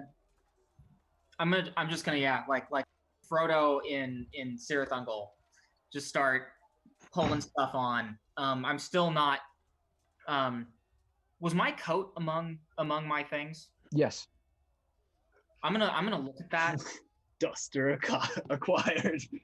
I'm gonna look at that and then just drop it to the floor, and leave it there. Okay. Dark Ilo. Punished Ilo. So it was Ilo Ren. Ilo Ren. Oh god. No. Vegas driver. Well, We're back, baby. Ilo Ren's back, baby. Okay. Yeah. But now with the songbird tattoos, with my eyes all aglow, my amulet around my neck, my rings, and I'm just gonna take up my glaive. Is my breastplate now +2? yeah. I made your armor, so I didn't Yeah, just Ma- take your money. Maul took your money, created your armor, and has been waiting for you to come back. Yes. And I'm gonna put a hand on Ma's shoulder and draw his forehead to mine. Say, I knew you would come. Clap him on the shoulder. I'm gonna clap Baji on the shoulder. I'm just gonna give Vasilios a hug. I kind of reel back for a second. Now this is the sort of situation I could say I told you so. And pull him back and look him in the eyes. But I won't. Good to have you back. I had to do what I had to do, I'm and I'm sorry. I'm gonna look at Mr. Ilo. You know, I have half a mind to blow your brains out. Later. Yes. And Griff is. The Serobardi's there. He's here too, right? I imagine. That's what we came here for. Actually, I guess. Real back. Does Ilo know where he is? We could say over the course of the 4 days, you've gotten hints. Okay. Okay. And we need to find him. Get him out of here. Maw's gonna start slamming his staff or his scythe on the ground and like. Back one day and you're already giving me orders. All right. Oh, I'm sorry. Did you think that I would lose command? I'm still your prince. We're gonna have to have a talk about that. Yeah, well, until we do, I'm your commanding officer. Yeah, And you're not taking point. We have sisters to meet. Maw does not want to keep them waiting. Sisters? Yes, they have Griff. Witches. Just point me in their direction. Let us go. Clan Valiant. Hands in the center. These servants proceed past you, and this leader of them, the cook, this young woman, just says, "We're going to take shelter down here for now. It seems like a safer place. You've cleared out all the black scars down here." Yes, but why didn't you run out the sewer? It's chaos down there. We didn't want to enter the sewers. Honestly, I think we're better off just hiding down here. Ma would like to know which direction the nearest street is through a wall. Nearest street? Well, even just thinking at it, it's sort of behind you, up a bit. Maybe through like 20 feet of stone and brick. Okay. Ma has burrow as an earth elemental. Ooh, So okay. give Ma a few moments. And I'm just gonna start burrowing through this Okay. stone and brick and make a way out for these people. Yeah, you do so. You watch as just Ma just approaches this wall, and just begins burrowing through. The earth and the stone just seems to like part before him as he does this. In a few moments, it takes a lot of rumbling. There is a sort of a 20-foot pathway tunnel leading out. Ma just comes out onto the street. Ma, you come out into the street, and just hear chaos from behind you. People seem to have vacated the streets in front of House Serobar's manor because there's a battle going on. You see one of Serobar's loyalists just pointing a pistol into the gates and just firing. And he looks at you and just says nothing and just begins reloading the pistol. But you've tunneled away to basically the outside and the front of the manor. Okay. And I'm gonna turn around and go back and I would have helped with Anna and Dalton. Dalton Do that a few minutes earlier. Dalton's like trekking through sewers, like just fucking. Ma did not think of it until now. Yeah. Okay. The servants, led by this woman, still holding Dalton's cane sword, sort of out before her. She proceeds up these tunnels. Many of the servants walking by just thank you, Ma, and sort of nod to you. A few of them are scared, but they go up this tunnel, look to the right where there's a battle going on, and just run to the left and just vacate the street. Successfully evacuated. Nice. All right. How long did that take? Now Ma's ready. Ma's I can move it. I can burrow at 20 feet. Oh wow. For 6 seconds. Yeah. Every so 6 seconds. That probably took like 18 seconds. Yeah, that's Just crazy. to make Holy sure you didn't shit. destroy everything. Okay. Yeah. Sounds good. I'm gonna take point to the Lord's Tower then. Let's go. Mm-hmm. Can I get get myself an ILO Ren token here? Oh yeah. You Mr. Man? Yeah. I'm gonna peek. But let's sort of get back to the action. There's you're in the wine cellar. Again, just explosions dropping from above you. You evacuated the servants from the manor. There seem to be two ways you can go now: out through the tunnel to the streets, or back up into the kitchens. I need to look at the map. Where in proximity is the tower to the wine cellar? You go up through the kitchens, and it's not far from the kitchens. Okay. If you're trying to get to the tower, then going through the tunnel to the street probably wouldn't be the best option. It's in the opposite direction. All right, I will. So then I guess we're just retracing our steps. Okay. All right. Let's move, boys. You can come out a roll 20 now too. Sorry. You proceed up into the kitchens once more, the newly vacated kitchens. The door sort of coming out sort of to your right leads apparently into the dining room. And that leads to the Lord's Tower then. Okay. Okay. I'm going to wait outside this door to the dining room. Is there a keyhole there? There is, yes. Okay. No one can detect if anyone is there, like Dalton did. Can you? Maul's gonna walk up to the door, put his hand on it. Okay. Do you do anything else? Just put your hand on the door. He's a friend. Maul Yeah. Maul Right. cannot sense anything. No. All right. And just to be sure, I'm just gonna look through the keyhole as well. Immediately you can tell there's nothing. All right. Yeah, I'm gonna open this door. But I'm not gonna walk through it. I'm just gonna open it. And yeah, does anything happen? No, nothing happens. Make me a death save. I don't know. A boulder falls from the sky. Rocks fall. Make me a perception check around Baji.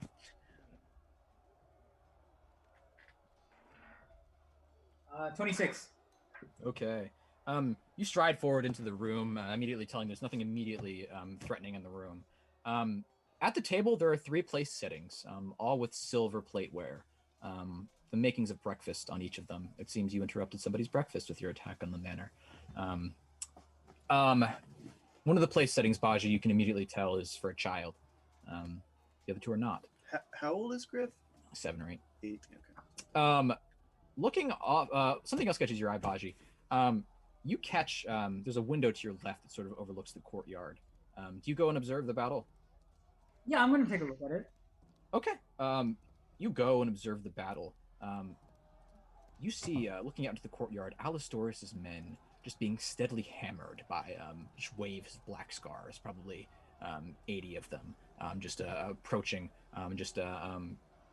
batting against him. You just see individual duels of just Serobar loyalists versus black scars, just parrying, thrusting, parrying. You see a few of the shark mutants out there, just taking steps forward and rending claws into into Alistorus' men. You see Alistorus himself just rallying his men, just shouting, "Go! Go!" He just takes a step forward and thrusts into one of these shark monsters. You also see black fire falling among Alistorus' men. Just a fireball. And you hear a disconcerting sound, the sound of cackling, coming from a sort of stone balcony above you to your right. And just another fireball, black fireball, just bursts among Alistorus' men, and then just and another one. It seems as some kind of caster just decimating him. And there's a black sort of scorching ray that bursts down and just cuts one of his guys in half. I think those are our witches. Does that look like it's coming from inside the manor? Somewhere that we Yes, can... it looks like it's coming from a balcony sort of up into your right, sort of outside the window. It's up to your right. I'm going to look at the rest of the group and say, we need to help them. You're right. And I think Griff might be exactly where those... they sound like witches, so If it sounds like a witch and it cackles like a witch. then it's a witch. Something Let's else burn 'em. happens. You see Dominic down among the black scars. He's not fighting alongside them. He's just tearing his way through them. It seems he's just walking across the courtyard, just swinging his sort of two-handed black sword. One of Serobar's men gets in his way, and he just decapitates him. One of the black scars gets in his way, and he just grabs the black scar and slams him to the ground, crushing his skull. Make me perception checks, all of you. One. 16. 1, 2, 3, 4, 5, 6. I'm gonna hit myself with a aspect of the Falcon and gain a +6 to my perception check. Okay. That is a 19 plus 18 at 37. Okay. 37, Maul? Yes. What are the rest of you? 5? Let's do this. 16. Very 16. perceptive. I am Maw, perceptive. with your just sort of eagle's eyes, you sort of you see in the distance something coursing over the rooftops of the city. It's a dot for just a moment, and then it just gets wider and wider. And before you know it, Vicentius Sangariel is just flying through the air of the courtyard. He just draws his red saber and just says, "Newborn, come, let's fight." And he just dives down, and Dominic just flies up to meet him. And you just see these vampires just fighting in midair amongst the courtyard of the city. Alistorus' men just watch in terror and horror. It's good to know our boy's out there. Is that? He's a friend. Ah, He's yeah. a friend. He's good. Are you sure? He's on our side. There's a lot you've missed in 4 days. It's been a while. So I gather. I'm gonna like look We're not out this completely window. Can we like move this window at all? Is it like? Yeah, it's a normal breakable? window. You can break it. I'm gonna look at the party. My skills might be better served from here, helping them. Do you think you can take the witches alone? I think Ma- we're going to need a magic user. As Yes, strong Ma- as you to take the witches. Ma me would close a like bit. you. Just repeat everything you just said, Baji. I think we're going to need a magic user as strong as you to take on the witches. All right, now Ma, go. Ma believes you would be suited best with us. Can I just stand around and let all these men die? Yes. They're fighting so that we can save a boy. I'm gonna take Vasilios by the shoulder and say, "Look at me, and tell me that you think that I'm not dying to go out there." All right. What we can do for those men is to take the thing shooting fire at them. Come on, Vasilios. I thought you hated fire users. This is true. All right. As you say this, something happens. There's a trumpeting sound towards the front of the manor. Well, first, bring up roll 20 again. Oh God. Oh shoot. Michael, I don't like this. Oh shit. I was worried that if I was gonna start helping this combat, that Mike was gonna be like, "I'm not." I don't Focus have- on the southern half real quick, yeah. Fuck You me. watch Holy shit. as these shark monsters are just tearing into these men. But you watch as Vicentius just begins dueling Dominic on this side of the courtyard right here. sorry. Both of them just across from each other. Where? The southern half of the they're right up here. I'm not seeing you I'm not clicking. getting more. that. Yeah, sorry, my bad. They're by the pool on the right. Yeah, right there. Okay. Yep, I see him. Okay. Sort of right in front of your window, just dueling each other. But something happens. There's a trumpeting in the air, and then you hear a familiar voice cry out, "Well, I guess we're going to be killing some pirates now, old sport!" Oh god. Oh my God. And none other than Joshua, with Lewison by his side and several windrunners behind him, comes bursting through the gate at the front of the manor. Goblins stand behind them. You see Riki just holding a flintlock pistol, firing amongst the black scars. Your windrunners just take formation. Lewison just barks orders, and they just begin moving, just spearing through the crowds of black scars. Alistorus just looks back. You also see Kentworth wade into the fray. House Sangariel fights with House Serobar, he shouts. And there's a cheer as Sangariel guardsmen just pour in through the breach. Vicentius just stops and sort of nods in appreciation at this moment, as all of these men just begin pouring into the courtyard. I look at this and I say, "Gentlemen, our friends, our allies, good men are fighting against the forces of evil. Are we going to let them down?" I am going to step forward, smash my glaive through the window in front of us, and sort of climb up into the sill, and call out, "Windrunners! I'll be with you in a moment." Okay. The windrunners cross the battlefield. All look up at you. Lewison just smiles when he sees you. As this happens, I just cock my pistol. Well then, let's go burn some witches. I'm gonna head up. Yep, I'm gonna Okay. I'm gonna follow.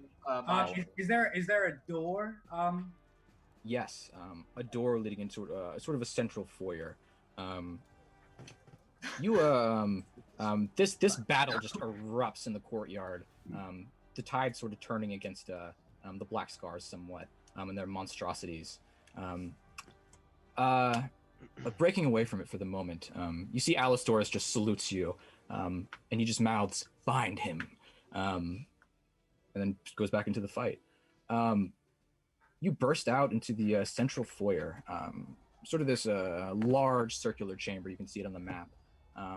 There's sort of spiral or twisting staircases, a pair of them, leading up to a second floor, and sort of tiled floors in the sea green and gold of House Serobar. As you sort of enter this room, which seems to be just sort of a foyer, reception area, to your left, you hear the sounds of the battle coming from the outside. This giant pair of double doors is there, and just beyond it is all this fight going on. Moments after you enter, the door on the far side bursts open, and Simon Vino comes in, accompanied by several Sons of Veneias. He smiles when he sees you. Simon, it's good to see you. It's good to see you're alive too, my friends.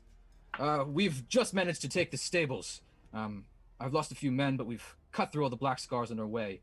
I must join Alistorus in the courtyard. And go. Finish this fight. And we'll finish ours. We did make Okay. friends. I'm good at that.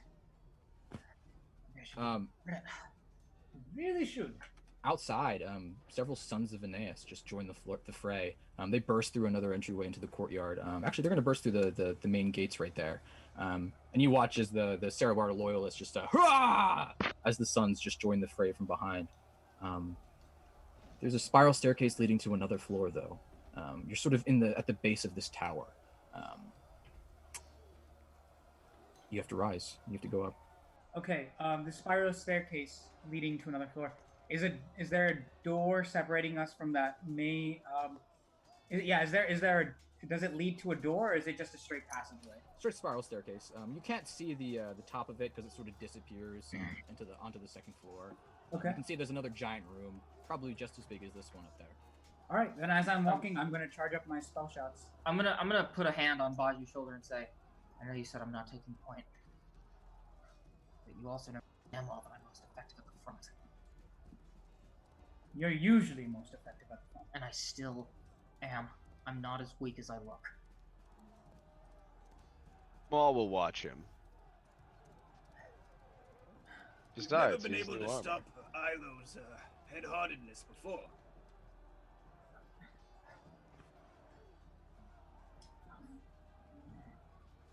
We I must can't- hurry. Can I? No, Fine. and I will take point. Okay. You head up into this next floor, up this immaculate, ornate spiral staircase. You come out into the grand parlor, sort of this giant, this is the centerpiece of the house, almost the giant family room at the center of the house.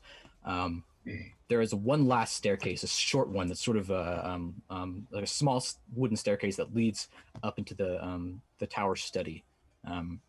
Beyond the tower study is the balcony where you saw these fireballs dropping from. It's likely whoever you're looking for, whatever witches are casting these spells, they're in this next room, up this next staircase. Okay, I am going to go up to the door. I'm gonna look back at the party, nod once, down the cat's grace. Oh, and hold up, and I'm gonna cast Thorn Body on myself as we're about to walk right through this door. Make me perception checks as you do so. Oh boy. I'm keeping my spell shots charged. That's 18. I'm gonna assume that it's only been a few. I have 8 minutes of that Falcon thing for perception checks, so I'm gonna assume it hasn't been 8 minutes. 17 for me. 17 Baji. I got a 9 plus 18, a 27. Okay, and Ilo? 18. Okay. 17, 18, and 27. You realize the fireballs have gone silent for the moment. Oh, wonderful. Maw, you and Ilo hear voices from the other side of the door, urgent voices. One of the voices, Ilo, you recognize as Toldir's. But you hear they say this. Where are your phantom blades? We need them in this fight. It's a cackling woman's voice. And then Toldir's voice. I pulled them out. I see little point in wasting my men's lives on lost causes. Clan Valiant is here. They slew the urgothols. They're here for Terennial, and you're no match for them. This cackling woman's voice just says, the master wants us to hold this manor. It's our only seat of power in Veneias. Thanatos will have to make his lair elsewhere, Toldir says. You dare question him? Without Tenebradon, and without me, this army he's creating will be wiped out by the ocean by the end of the day. I am the keystone to all of this. He will do what I say he will. She says like bah. You hear Toldir. Where is Griff? Why? What do you want with him? I mean to take him out of here and get him to safety. Do you guys react to this at all? I've got a hand up, holding the party back, and I'm listening to this. There's a moment. I'm gonna cast Thorn Body on myself and then kick in this door. Okay. I'm gonna nick my finger and cast Blood Armor. I guess we're not doing Alright, that. I guess I'm entering. I'm shooting. Okay. You kick in this door. And you immediately see 3 more of these shark-like monstrosities, 2 more cultists. And off on this side is Toldir, standing on a platform. Above on this, I'll say this. This aqua thing right here is a coralite barrier, the kind Serobar is originally hid behind. These nodes seem to be powering it. You can immediately tell. Behind it sits this woman who's having this conversation with Toldir. To her right is a writhing mass of just blackness in the air, just like liquid almost. You see like tentacles come out of it at times. Toldir looks at it and says, "You mean to kill him?" There we go. And then the old woman just nods and sort of smiles and said, "He is no use to us anymore." As you're sort of kicking in the door, this is all happening. Toldir makes eye contact with the air. He looks at this writhing mass of tentacles in the air, and he suddenly, and you all see a boy's figure in the writhing mass. A tentacle just wraps around the boy's throat, and he just, it's just for a moment you see his face, but he manages to choke out, "Uncle Toldir, save me!" And Toldir just goes, and he just draws a knife from his belt. He looks at you as you enter, and he says, "Tidehunters, we have to save the boy. For now, I fight beside you. Come on, target those coralite nodes." Roll me initiative. What the? So, how does a coralite shield work? You can't even get a spell across it? No. Okay. Magical protection. Okay. Come on, baby. Oh yeah, that's a 21. Yeah, I'm at 19, baby. This I can middle hit die the- is rolling well, boys. Cross your Mike, we can fingers.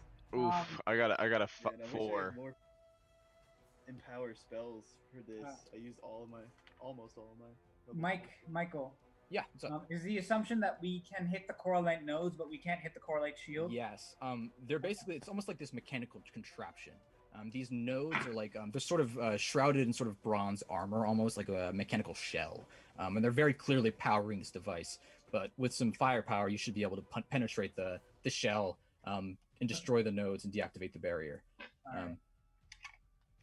Toldir looks at you and says, "The one behind the barrier. She controls the eldritch hive mind. Kill her and you kill all the black scars in this manor." Where's my cat? That is good to know. There is another woman though. There's another sort of kindly looking hag-like woman. She's standing on this side of the barrier, and she floats down. She was flying, and you recognize her cackle. She just goes. You see just black blood just fling up her arm as she charges an attack. I only had 54 health. We'll see how fast I die. I'm chilling at Boy, fifth who degree, so lived. we're in the same boat here, buddy. Ooh. Yeah. Come to die. Alright, so I got a 4 to my initiative. I've got Thorn Body active on myself as well. I got So blood armor. anything that hits me takes a d6 plus 8 damage. Okay. She did sleep well. This one did though. I'm going for the whip. I'm also going for the whip, so stay out of range of my flaming on the grass. Am I looking at it here? First up in the initiative order is Ilo. Okay. These All right. these shark monsters turn to watch you. You see this this woman back here, this hag, sort of this witch, behind the core light barrier and the desk. She smiles at you and she just closes her eyes, and you see just concentration come across her face, and then her black scars begin to move in conjunction. But you go first. Okay. This other one though came to the ground. She's floating. Maybe she was floating. Like it's like a tall vaulting ceiling. There's actually like coralite sort of stars embedded in the ceiling to look like the night sky. So she's probably floating. I'd say 15 feet off the ground. She was like 30 feet up. She seems to have flown over the barrier through a window from the balcony outside. Behind this lady, right here, you can see a doorway leading out into the balcony. So presumably, one of them was the one casting the fireballs down there. Okay. I'm gonna grit my teeth, and say, Oh, you know what? I'm ground bound. Bring the witch down. And then I'm going to smite Mutant Prime Hair. Okay. And I'm gonna. Yeah, no, Pat. It just adds plus 2d6 to both the rays that I shoot. Oh, okay. That's what empower. So I just do Okay. 12d6 instead of 8. And it's at a higher level too. Yeah, that's what I thought. Yeah. Yeah. Okay. Yeah, power's cool. That's a 21. 21 against your smited the prime one. Yeah. 21 hits. Okay. And second attack. -2 plus what is it? You are taking into account the negative levels, right? Yes. Yep. And the second one is also a 21. Okay, yeah, both hit. Excellent. Okay. This is good. Oh boy. So that's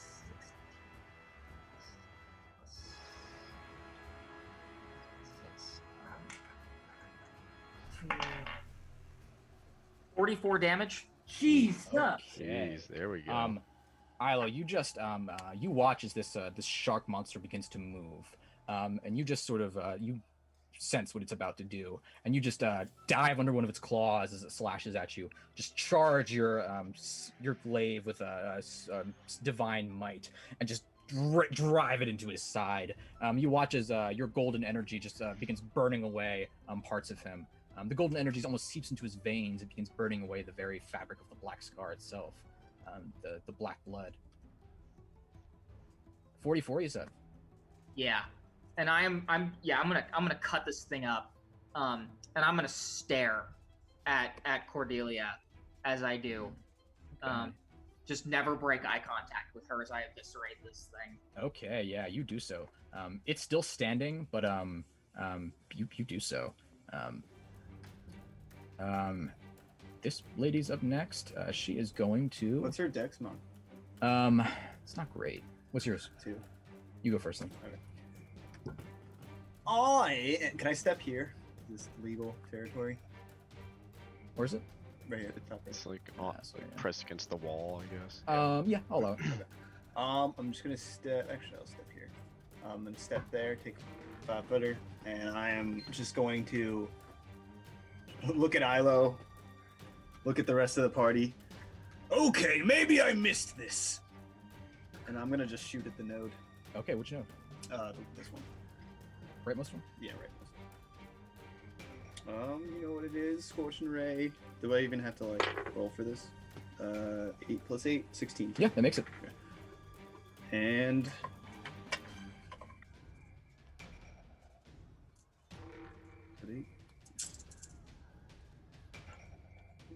Ooh, 12, 17, 20, 24. This is 28. Okay. You watch as Ilios just sidesteps and just shoots out an icy bolt of or an icy ray of energy. It just paints up and down this correlate node. It sort of the metal just breaks and sort of shatters. You see the correlate within just desperately trying to keep itself going, but you've managed to wound it too. Which note did we get? The rightmost. Pretty badly. It's sitting at not a lot of health. You've seemed to damage its core. Core of light. I'm surprised nobody's made a Core's Light joke. Yeah. This episode is brought to you by Core of Light. Core light. Core Light? You mean Core's Light? She's up next. She is going to fly back. Just and she is going to. Oh, what is she gonna do? Can you pass through that? You can't, right? No. She's on this side. She's stuck on this side. Yeah. She is going to do Elemental Ray you, Vasilios. Okay. Ooh. This has never happened before. Yeah. Does it turn cold when it hits me? Okay, yeah. That's what she's gonna do. Okay. Elemental Ray. I'm not seeing if she has to make a touch attack with this. It's a ray. I think it's a. It's touch. It's touch. Yeah. I have that ability. Fireball. In principle. Okay. Yeah.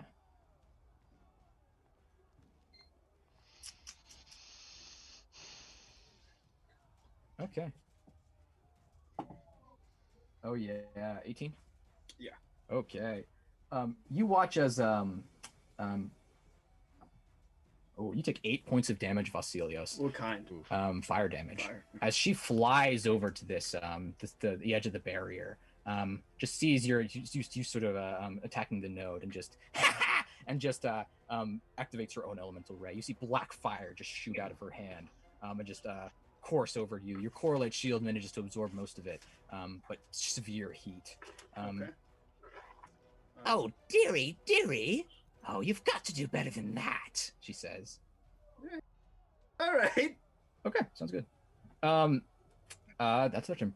You watch as Toldir just whips out an Ebrium knife from his belt and just and tosses it at the correlate node nearest to him. Yeah. Two knives follow. Two knives in quick succession.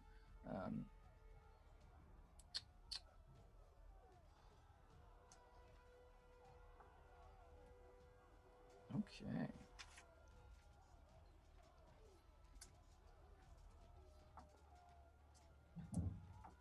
Okay.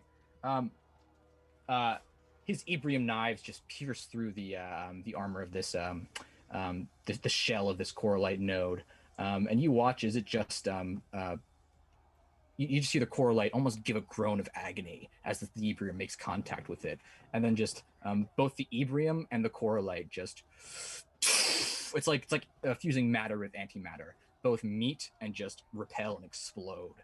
The Ebrium knives just shatter. The correlite node just shatters, and the barrier is you watch it dim considerably as the correlate breaks. Hold on, Griff! Toldir says. Baji, you're up. I'm gonna take my pistol, lock down on Evanora, Okay. and say, "Knock, knock, you pag." I'm gonna fire with all my spell shots. Okay, yeah, sounds good.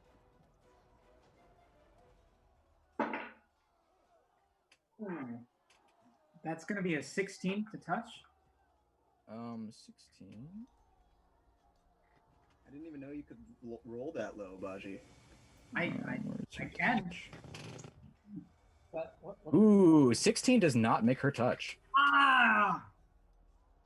You just with all these spell shots charged up, just there's again that loud ringing in the air, just and she just cackles and just flies to the left. The spell shot just slams against the correlite barrier, just paints it. You see the correlite nearest you, the one you shot at, Vasilios, just groans, trying to hold back this tremendous force. You see cracks just appear in the force field, the energy barrier, as Baji's spell shot impacts. But it maintains itself for now. I have a question. So, the burning hand spell shots, they have a spread. So if it's hitting the wall, is that going to spread out to the correlite node? Good question. I'll say no. You shot at her about 15 feet up in the air. So the correlate that's going to impact against the barrier, but the node's on the ground. So you were aiming up pretty far, pretty steeply. Yeah. Okay. Cordelia's up. You listen. You watch as she just listens to her sister. And then you see black blood, just the veins in her face just sort of darken. And she just smirks to herself. And all of the guys are going at the same time. Everybody making will saves. All right. Oh boy. Luckily, I'm pretty good at those.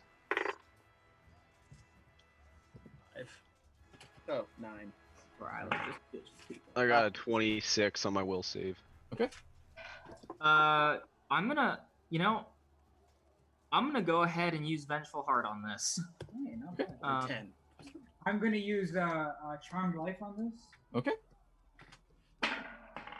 There we go. That's a 29 on my will save. Okay. 14 on mine. Okay. I guess it's actually a 27 with my 2 negative levels. Maw and Ilo are taking half damage. Okay, you all take 10 damage. Maw and Ilo take 5. Nice. As these cultists just begin muttering and chanting. And again, the wounds you had just taken begin opening up on you as this shadow just comes over the room. Next up is these guys. This shark man is charging you, Baji. Nice.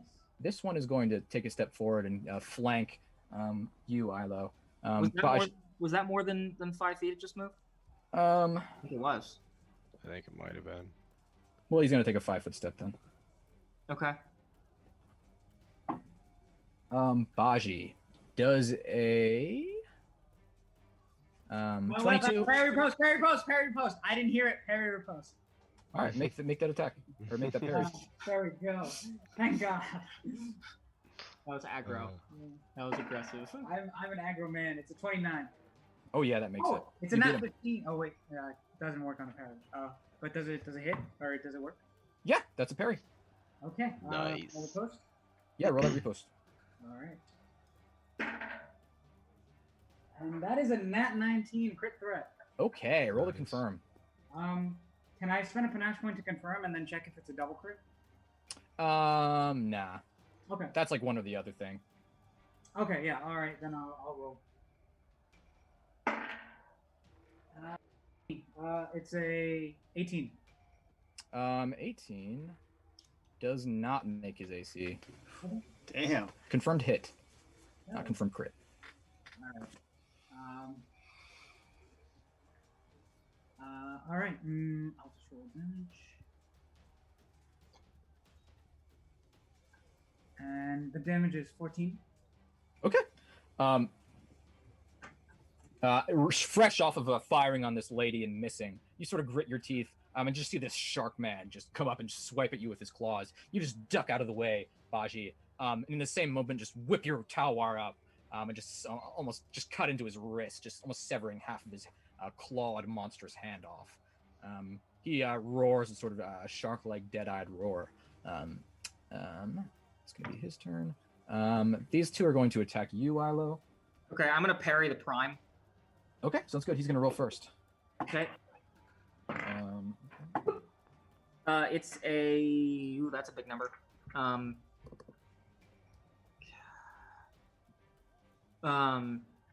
That's a 35.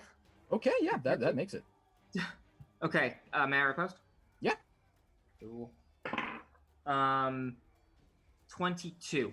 Okay. 22 makes it, yeah. Oh god. 21 damage. Okay, Oh, not bad. He takes 21 points of damage. He swipes at you with one claw, and you just bat it out of the way, and very similar to Baji, just bring your glaive down and sever the claw completely. He just recoils, sort of blood, just black blood, just pouring from his hand. He's gonna swipe you with his other claw. He got a 26. No.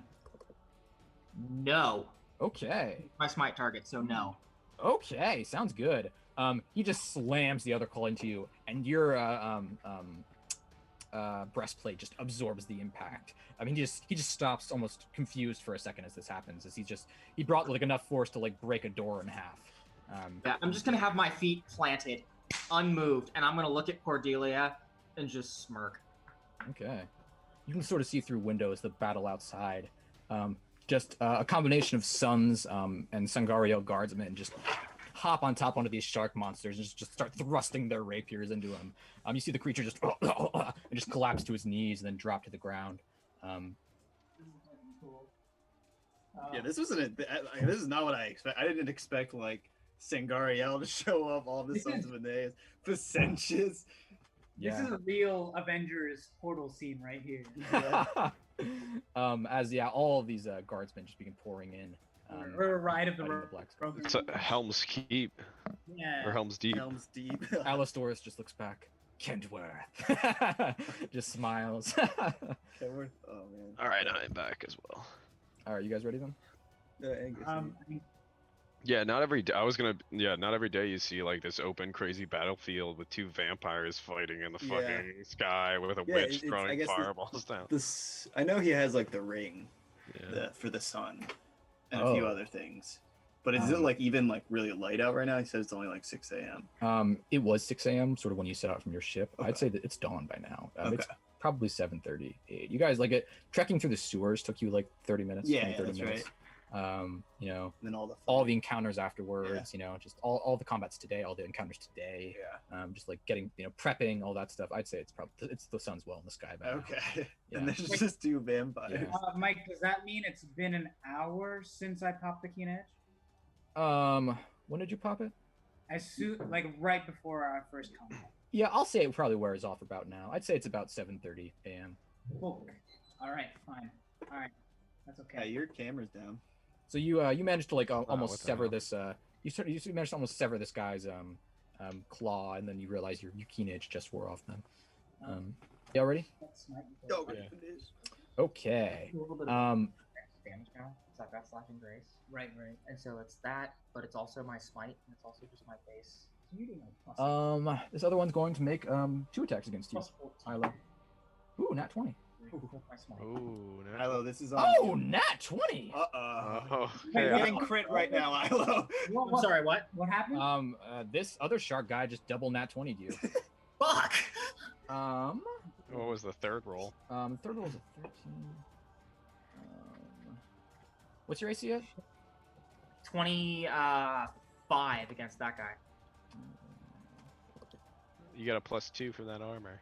He's That's not- flanking. That is a confirmed double crit. Fuck! Oh my god. Brought Ilo back just to die, boy. Yeah. Jesus Christ. Boy who lived, come to die. Okay. I don't think. This is it. Ilo's incapable of dying. You didn't roll great. Okay, you take 22 points of damage. Yeah, he rolled almost. Fuck. Not You're great. okay. No, Um, you're fine, right? I'm fine. fine. As this one just slams his claws against you, and then just comes right off your armor. And this other one just grabs your almost groin from behind and just begins crushing your pelvis together. You immediately just feel this tremendous force crushing your legs together, and that hurts like a bitch. You hear bones begin to fracture. But that's all of them. That's their turn. Maul, you're up. All right. I am going to point at Evanora. Yeah. And hit her with a moonstruck. Is that a spell? Yes, that is a spell. Okay, you're gonna take attacks of opportunity from 2 of those guys. Ah, yeah. Swing, swing with the scythe of love. Yeah, I'm just gonna swing. Whatever. Okay. No mutant prime. Yeah, I'm gonna attack Prime then. So this is an attack plus 15. That's a 17 plus 15, That hits. and a 9 plus 10, 19. That just hits. Oh wow. Again, this guy's AC is 19. I will take it. All right, 2d4. Give it to him, Ball. 2, 3, 5 plus 12, 17. Okay. Describe And your kill then- on this guy. Oh, okay, never mind. Yeah, Ma's gonna lop off a leg and like kind of like a quick like come down, take off a leg, and as he's falling, come back around and just take off his head. Okay, yeah, sounds good. That guy, he's lost 2 limbs and a head. Ilo cuts off his one hand. You just come with your scythe and just, as Ilo's sort of taken aback by the other guy, you just cut off this big guy's leg. And then as he falls, you just whip your scythe around and just decapitate him with the last strike. He cuts off his head first. And Black then blood just goes spilling in every takes the direction. leg. Takes the leg. Then he takes the leg. Okay. Just so he falls like in a weird way. All right, Ilo, you're up. Unless Ma, you have something else. And then I'll take a 5 foot. Actually, no. Then I'm just gonna straight up come up here. Like. Oh, give me you already full attack, so you can't move that much. Oh, that's true. Sorry. So you can 5 foot step though, I think. No. I'll Yeah, you can. Yeah, you can. Yeah. You Yeah. can I'll always 5-foot step. Oh, yeah. Unless I'll 5 foot. you get step up done. Yeah, true. Okay. That your turn then? Yeah, that's me. That's it. Okay, Ilo, you're up. I'm just gonna roar, Matik, and I'm gonna whip around and attack the mutant that's got me grabbed. Okay, yeah. I'm not gonna smite this guy. Okay. Just your average everyday Ilo beating. That's a 19 to hit. 19 hits. Follow up is a 21 to hit. That hits. That is a 13 and 25 damage. Okay, not bad. Okay. This Maul, you see Maul just decapitate this other shark. Ooh, sorry, I just disappeared him by accident. Didn't mean to do that. He is still alive. You see Maul just decapitate this other shark monster. And you just this shark is grabbing you from behind. You just whip your glaive around, just slam the haft of your glaive into his eye. And his dead shark eyes, his dull eyes, just sort of recoil in pain. And then you just whip your glaive around and just thrust it into him, taking him in the chest. Black blood just begins to spill out of his chest. Come on, then. Is that your best? Okay. You see Cordelia just frown in concentration, trying to move them all in coordination. Vasilios, you're up. Okay.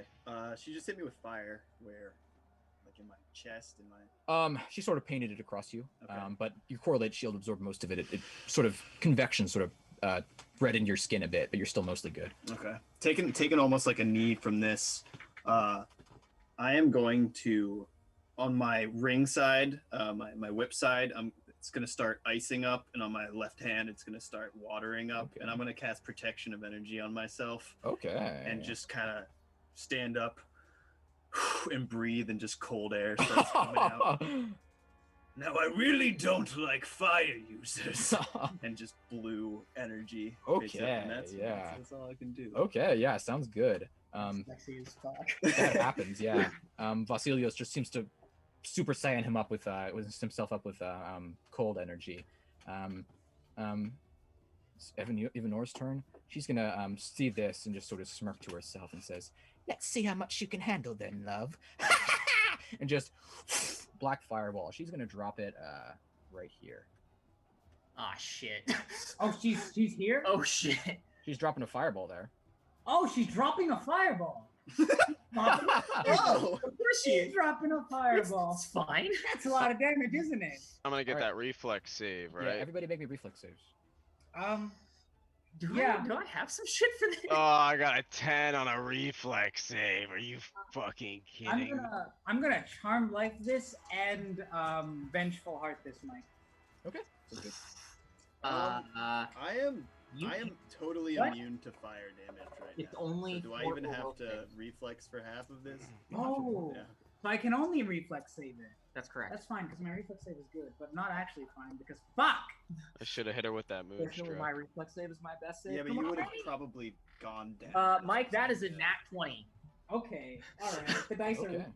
are. Well, all right, yeah. How much damage does this do? Okay. This does 23 loves points of it. damage. Alright, that's what I wanted to hear. She rolled pretty well. That's a 22 for Baji. Okay, everybody beating a 17 takes half from this. Yeah, I did. Yeah, I just don't take any damage. Okay. So I think Ma's the only one to fail that, right?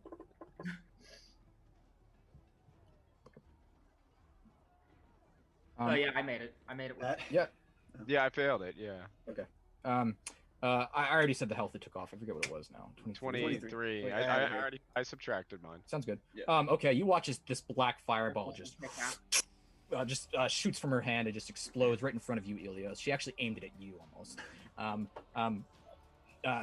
Black fire washes over all of you. All three of you except Ma managed to just Isla, you sort of throw yourself behind the shark monster, who's also gonna have to make me a reflex save. And Baji, you throw yourself behind the other one. This one makes it, this one does not. And he fucking dies. Wow. Okay. So he's gonna take some damage too. You just fucking killed him. As this happens, I'm gonna call to Vasilios. Vasilios, bring out your own firepower. You watch as black fire just washes over you, Vasilios. Even Nora just and it sort of makes a face as the fire dissipates and you're just standing there completely unharmed. I just smirk. You watch the fire washes over this one shark monster and just blasts him back across the room. He hits the correlate barrier and just sinks to the ground, a charred husk. You see Cordelia behind the barrier just go, even Nora, you fool! Target them, not us! And she just closes her eyes once more and just goes back to concentrating. Yeah. That's her turn. Toldir's up. He is going to he leaps off of this platform, just draws two knives, just chucks them at the this cultist standing right here. Nat 19. Even that hits.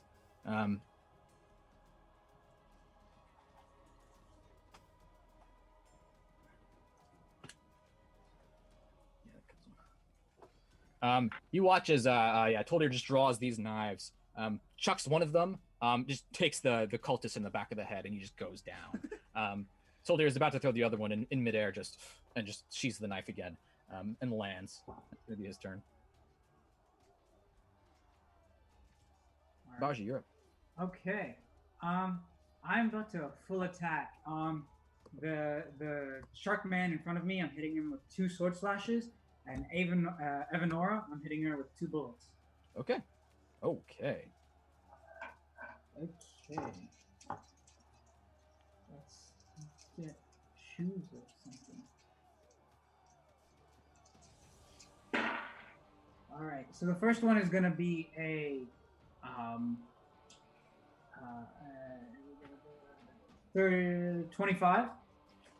25 against the shark man. Yeah, with the Yeah, tower. that makes his AC. Okay, and the second one is going to be a 21. Okay, 21 also makes it, yeah. Okay. And do you want me to do damage on him first, or do you want me to roll for Evanora as well? Do damage on him first. Okay.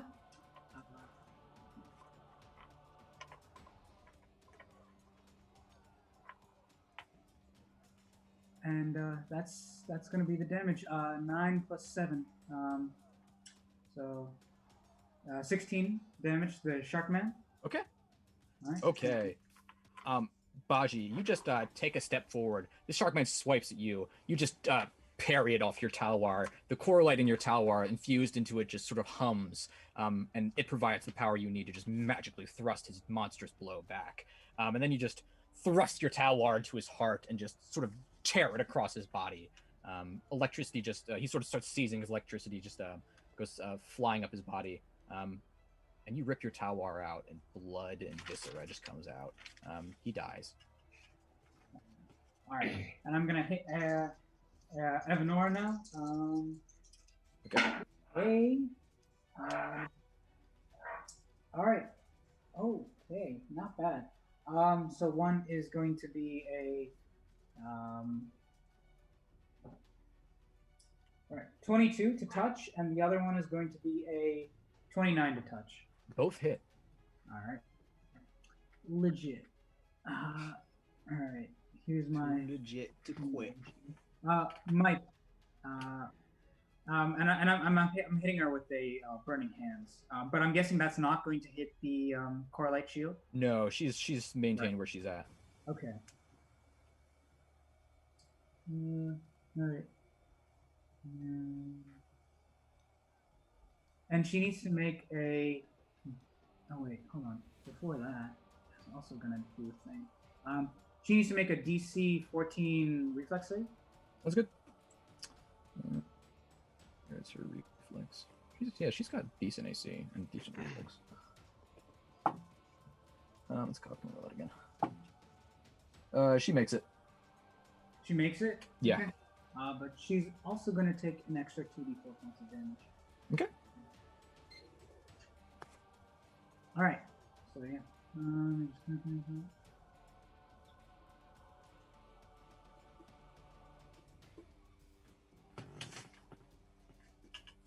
38 points of damage. Okay. Okay, not bad. You just get done just slashing this shark man to pieces, and in the same movement, just flowing into it, just aim your dragoon at Ivanor floating in the air. She takes her eyes from Ilios just in time to look at you, and sort of like gasps. And she just casts fire out of her hand. Your bullets just the fire just meets the bullets in midair.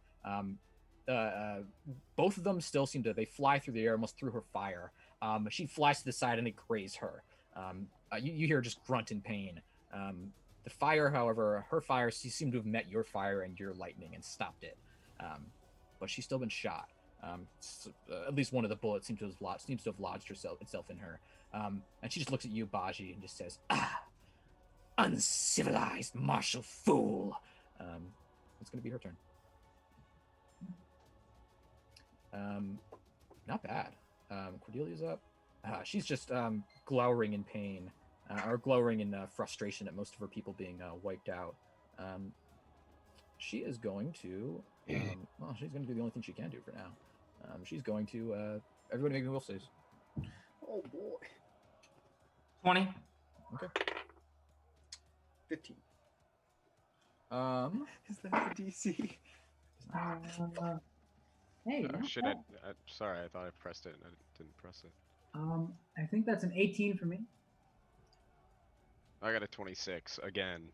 Okay, Baji and Vasilios are taking full damage. The rest of you taking half.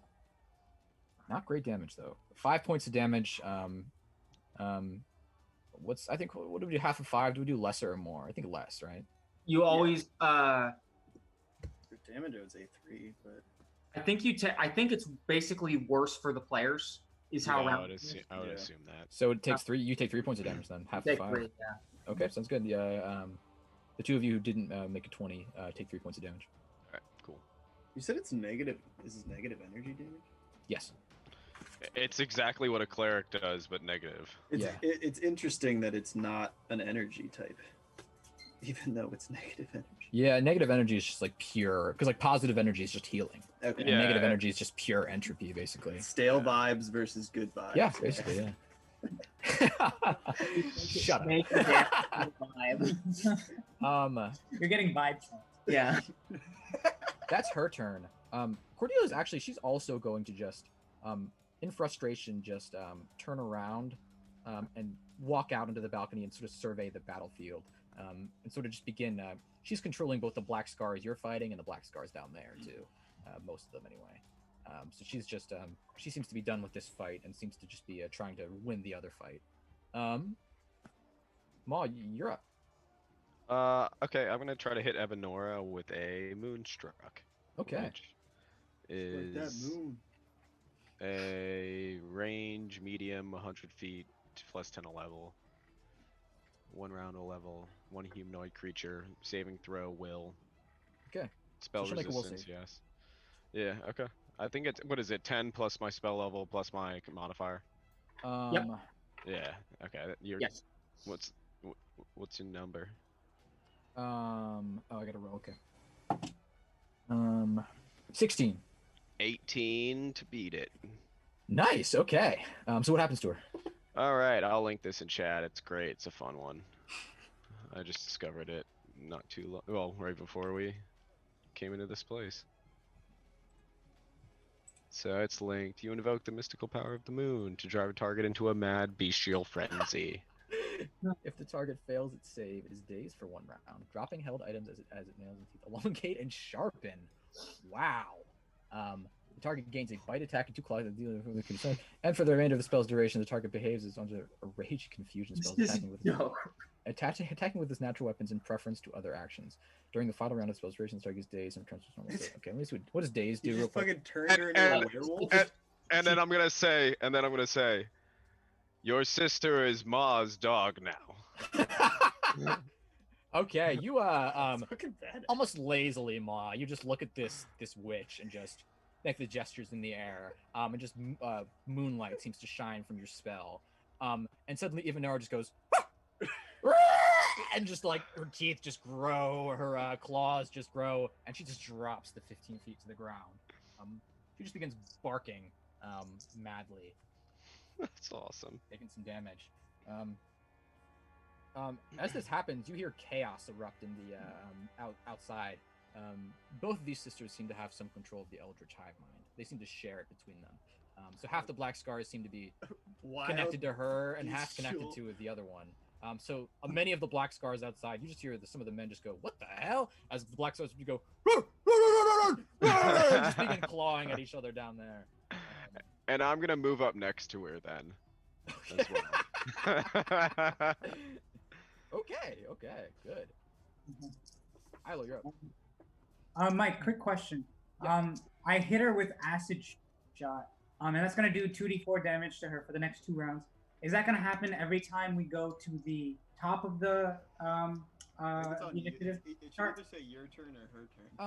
I'll say it's on her turn because that's easier for me to remember. Okay. And Ma's also gonna say, like, focus on the crystals. Ma will deal with her. Ma just lazily doing this, just like, I got this. All right. I am going Ooh, grab to water. swift action lay on hands myself, move action lay on hands myself, and then as a standard action, I'm going to slam my glaive into the ground and channel positive energy. Okay. Good vibes. All right. So these are all halved, right? Yeah. So that is a number. So yeah, roll then half it. So that's 6 to me, and 8 to me, and then oh, there we go, baby. Everybody is getting back 7. Wow. And I'm getting back another. What did I say? 8. No. Yeah, 8. Okay, you watch as Ilo just energy just channels into his wounds. His pelvis sort of fractures itself, unbreaks from the shark's attack. Then he just slams his glaive into the ground, and golden blue energy just courses over all of you in an explosion, healing all of you. You see the cultist just cover his eyes. Let's do it. Let's be done with it then. Basilios, bring him down. And that's my turn. Okay. Basilios, you're up. All right, I'm gonna take a 5er after that wave of good vibes washes over me. But I'm ignoring what Ma says, and I'm pissed off at this fire bitch. Okay. And here I go, blasting and casting. 12 plus 8, 20 for a ranged touch. Range touch. Let me see. I think that makes it. Yeah, that makes it.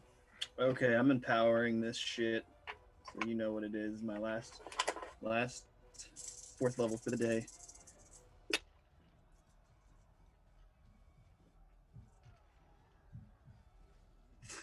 the best. It's a 3. And I'm gonna throw a volatile conduit on top of this as well. 2. Okay. All right.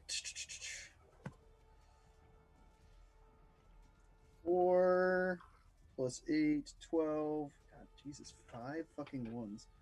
12, 13, 15, Oh, yeah. 23, 29. Okay. Fucking 11 dice.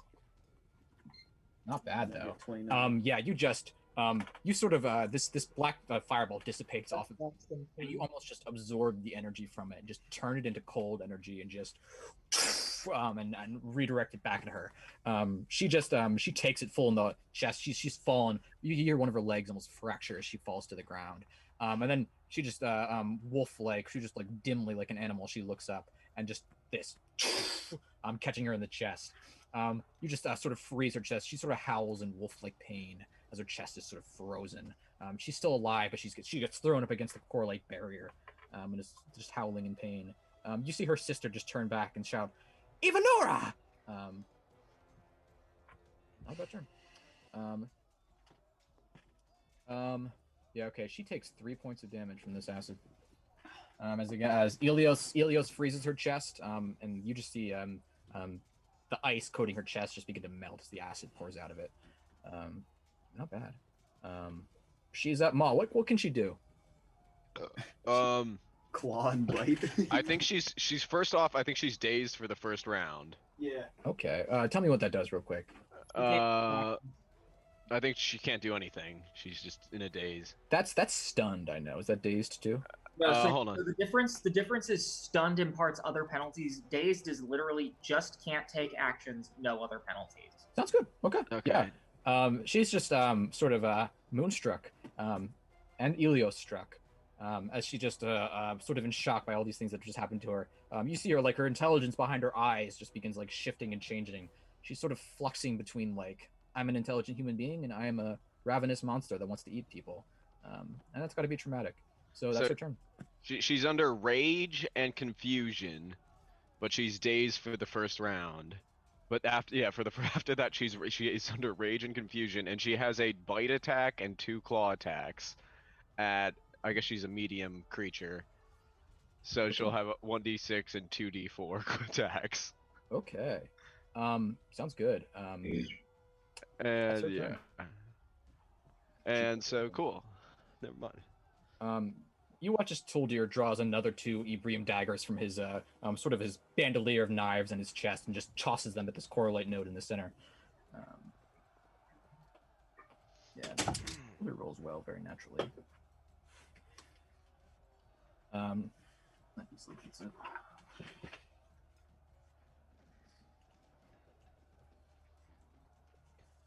it's been damaged though. It is Ebrium though. Ooh, I might not actually make this. I'll roll that again. Oh, he just manages to. Yeah. You watch as another 2 Ebrium daggers just go flying. They pierce through this bronze shell. Just make contact with the correlate underneath, and just there's an explosion of this sort of crystalline substance in this Ebrium. The barrier dims considerably. Make me spellcraft checks. Not making a spell check. It's an 18. That is a 8. I got a 10. 18. Ilo doesn't take a whole lot. The barrier's dimming. It's cracked in places. You think you can't walk through it, but you'd probably be able to cast spells through this. Oh. Baji, you're up. Baji, the cultist, before he can channel again. Okay. I am going to move up here. And I am going to well, actually, can't do much. No. I'm gonna reload. Is that your turn then? Yeah, I'm gonna reload. Okay. Yeah. But I'm gonna reload with two red mage shots and then 1 acid shot. Okay. Yeah, sounds good. more death in combat, and you just hear shouts of battle as men just are dropping in the courtyard below you. Men and monsters. Is that your turn then, Bashi? I think that's all I can do. Okay, sounds good. Cordelia's up. She's you see her just looking frustration upon the battlefield, and just turn to Toldir and say, "You traitor!" He just shrugs. She's going to cast spells upon you guys. She's gonna step back forward. She's gonna drop a fireball. Fuck. Where is she gonna drop a fireball? You see the cultists just sort of stand for a moment. She hasn't given any orders to them. Everybody make reflex saves. God damn it. This could be it, boys. It's a 17. That's gonna be good enough. I got an 11. Oh my god. No. Yeah, we're gonna make it, boys. We're gonna make it. Does We're Mom actually gonna make die? it. I got a 28. Those of you with a 17 or higher take 13 points of damage. Those of you below that take half that. She got like 3 ones. Towards the end, she got like most of her damage. But yeah, that was not good. So She takes a step forward. I did that right? So those that made the reflex save are taking half of 13. Wait. I think I gotta roll one more. Yeah, sorry. It's 17 points of damage. Wait, say again. 17 total points of damage. 17 total, and then those that made it are taking half. Yeah, I take half that. I skipped a die. Okay. I rolled 5d6 for some reason.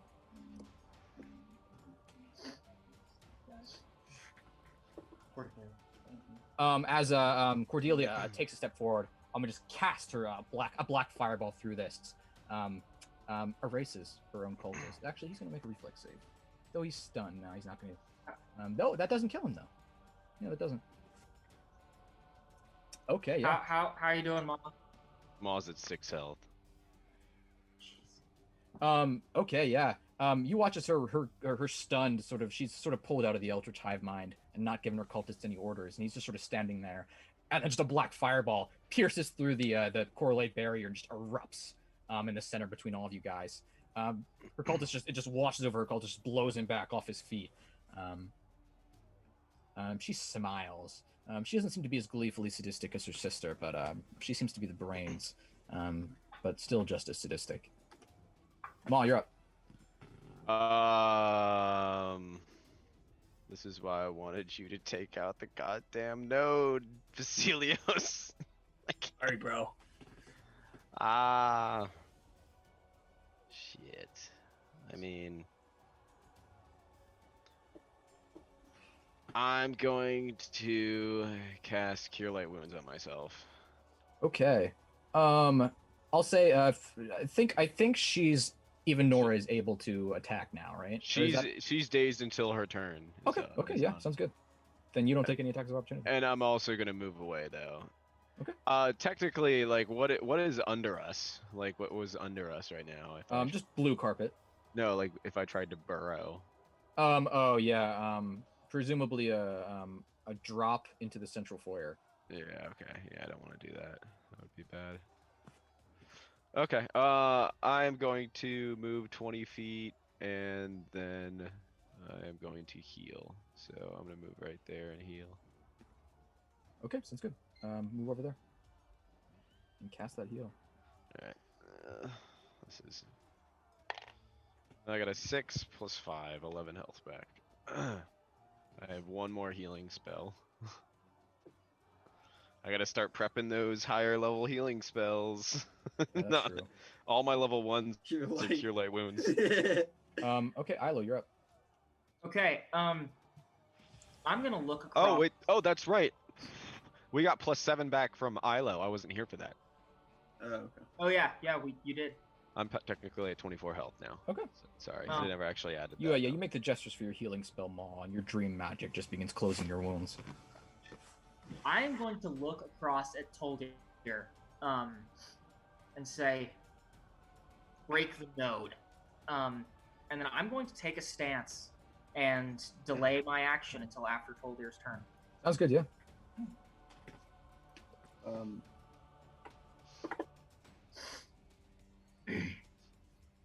Okay.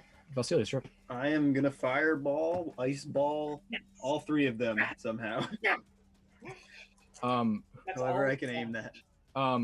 Okay. Yeah. Fuck yeah. I'm gonna charge my ice ball.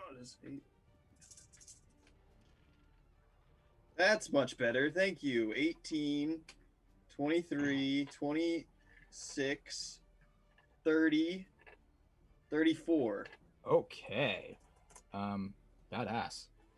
You just charging up this ice ball, almost a swirl of water, and ice just flows into your hand. You almost like get it to like a singularity. So there's all this pressure just forced into like this one like marble-sized cryo energy ball, and you just blast it, sort of piercing through the correlate berry like a little marble. Just the berry sort of flickering, and it just passes through and it flickers, and just lands on the ground like right here. Okay, how much damage is that? 34. Okay, yeah. You watch as Moonstruck Ivanora just sort of gains lucidity just long enough for the ice to just wash over her. She almost just explodes into a shower of ice. Immediately, you hear just the sounds of dozens of bodies just drop in the courtyard outside, and then just your men just go hurrah! As presumably all of the black scars connected to her just died. I don't think he's quite in the blast radius. The correlate node, just this cold energy just washes over it. You'd already fractured it with your energy before, and it's like an engine just trying to hold on, but it just overwhelmed with energy. It just also explodes, and brass shrapnel goes flying in every direction. The barrier shimmers for a moment, and then just flickers out. It's no longer there mechanically. I'm gonna leave it on the map just for simplicity's sake. Yeah. Just sort of leaves an outline in the ground. And she is also going to take some damage. 34. Yeah. Does that hit the kid? It might. Oh fuck! I didn't think about that. I didn't make reflex save for Ivanor because she literally could. If she took half, she would have died. But she's gonna make a reflex save.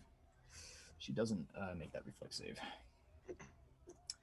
You watch this cold energy just washes over Cordelia too, and she just she sort of tries to throw herself behind the desk in time, but can't. And just cries out as cold and water just sort of burst out, whip like crazy razor sharp shrapnel through the air, just wash over her.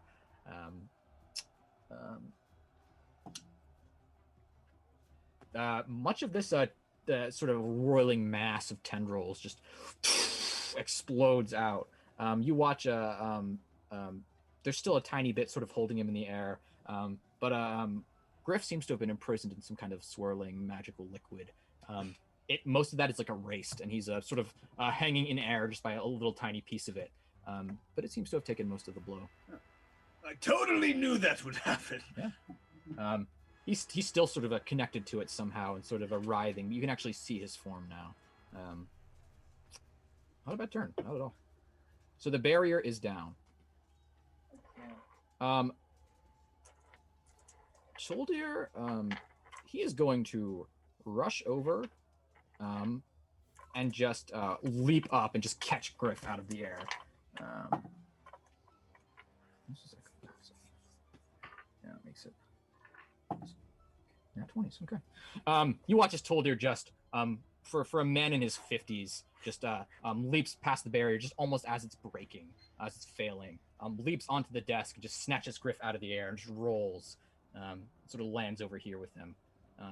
Then he just shields the boy with his body. So the writhing mass of tendrils is gone. Nice. But there is a boy there now. Even worse. Baji, you're up. It should be me. Oh yeah. Oh, that's right. Arlo's up. Right. And can I vault this desk as part of a charge? Yeah, I'll allow it. I make an acrobatics check, but you got to beat like a 5, 10. Well, my acrobatics is a plus 16. That's a 31. Yeah. It's a big desk, but you're skilled enough to be able to do it. Yeah, so I'm going to charge Cordelia, land between Toldir and her, and Toldir and the boy, Uh, and just come to a stop. I'm gonna smite her, okay. walk away, and attack the bitch.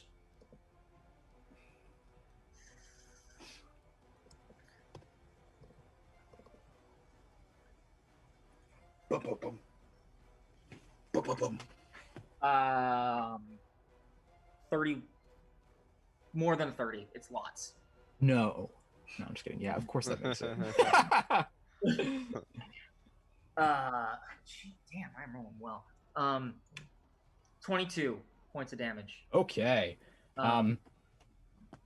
And I'm gonna come straight, like leaping, sliding across this desk, whip my glaive across her chest, and say, as I land, "You will not have him." Okay. Badass.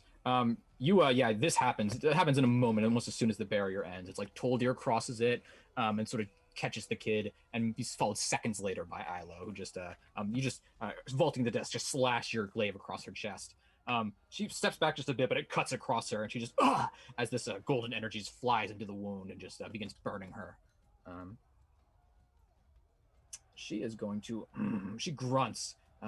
Takes a 5-foot step back, and she's going to cast a spell at you.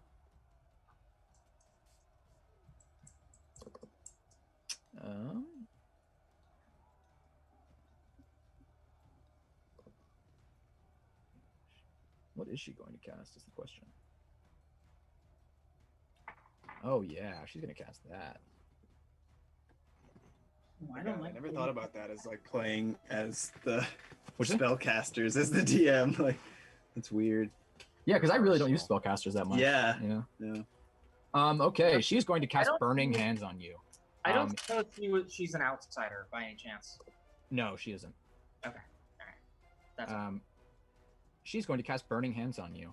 You watch as just she just rolls away from this and just comes up and just fire bursts out of her hands. Make me a reflex save. Please. Fuck. 16. That does not make it.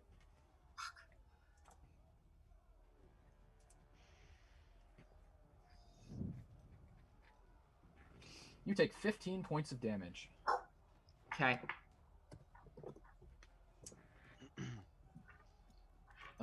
Yeah.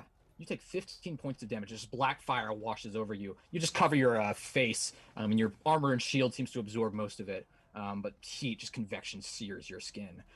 You watch Toldir just grab Griff and just turn away from the fire and just tank it on his back. The fire just washes over him. He just grunts, but he takes some damage as well. He's sort of shielding the boy in his arms. Get the boy out of here. Okay, yeah. He looks at you sort of hesitant, but it is Maw's turn. All right, I am going to move up here, and then I am going to use my scythe and attack her. Yeah, I'm And just gonna apply a little sass on the wound there. Oh, that is a 19 on the die. Ooh, That's is that a? That's Crit a crit threat. That's a crit threat. Okay. And then a 3. A 3 plus 15. 18. Does 18 make her AC?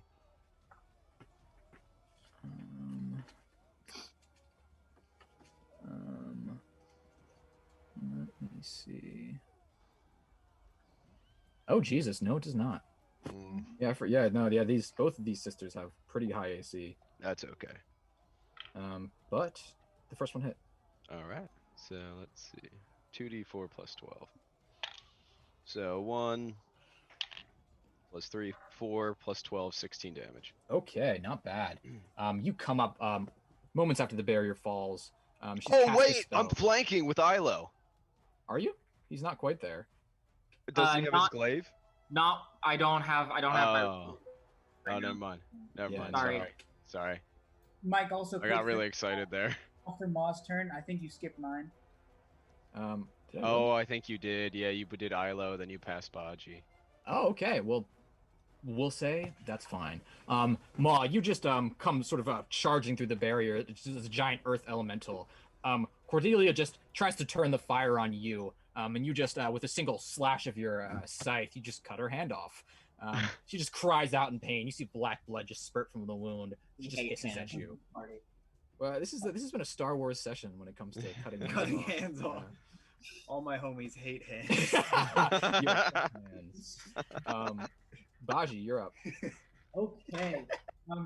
As this is happening, I am just going to run over right beside Toldir, and kind of hold my tower up to him threateningly.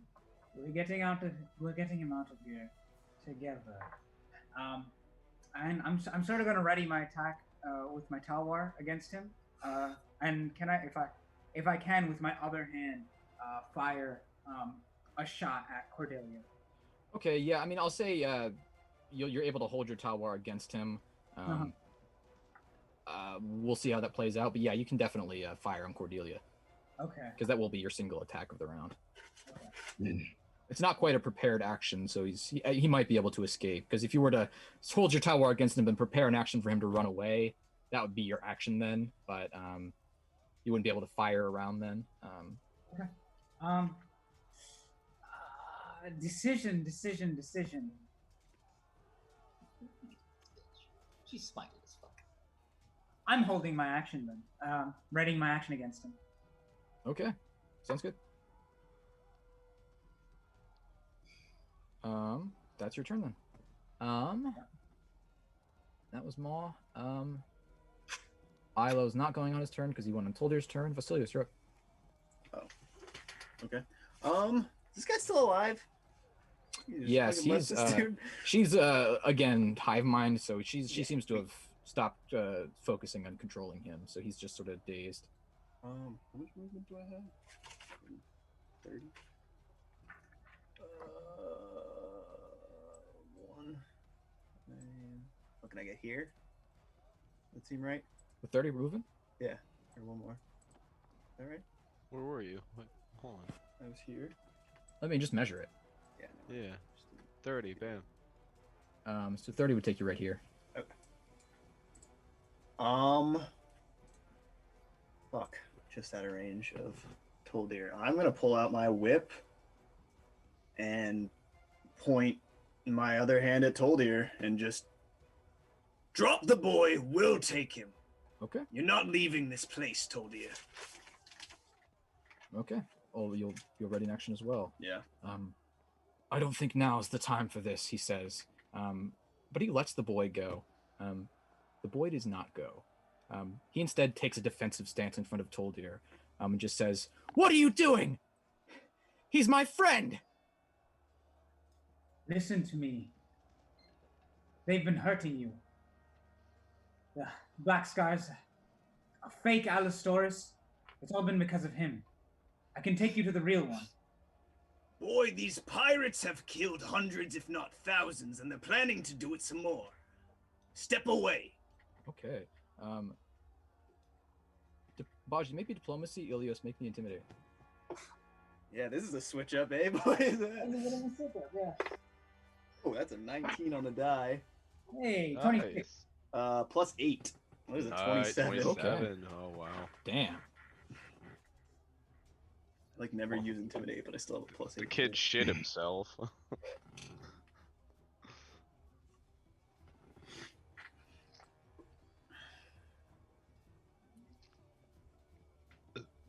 Baji, what was your diplomacy? Sorry. 26. Okay, sorry. I was waiting for that, and I forgot. I guess I didn't realize you already said it. 26 and 29. 27. 27. Okay. The kid he's young and he's confused and he's angry and he's scared. But he seems brave. He's defensive of Toldir. Though he's shaken by what he's seen you do. Toldir just says gently to him, "Griff, you have to go with them. I can't stay here any longer. I have to get back to my master."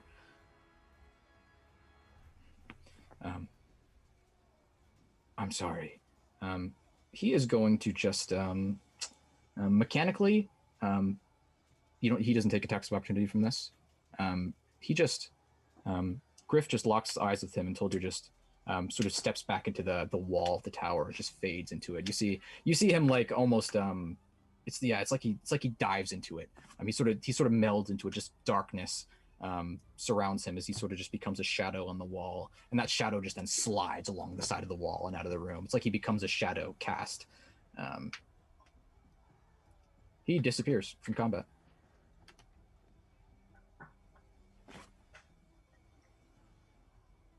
She's still alive.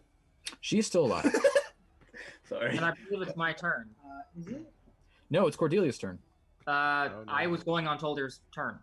Oh, You skipped me. You delayed your action, right? You skipped Oh, me. that's right. Yep, still there. Or it's Tylo. All right, I'm gonna swift action lay on hands myself, and that's a number. I get 5 hit points back. I'm at 9, boys, Oh god. Good. and I'm gonna 5 foot in, and I'm gonna full attack. Nice. And you're flanking now. Okay, yeah. Oh yeah, I am. All right, boys, let's fucking do this. Let's go. This is plus 21. 36 and 31 to hit. Okay. Jesus. Roll that damage. 36. Yeah, Jesus Christ.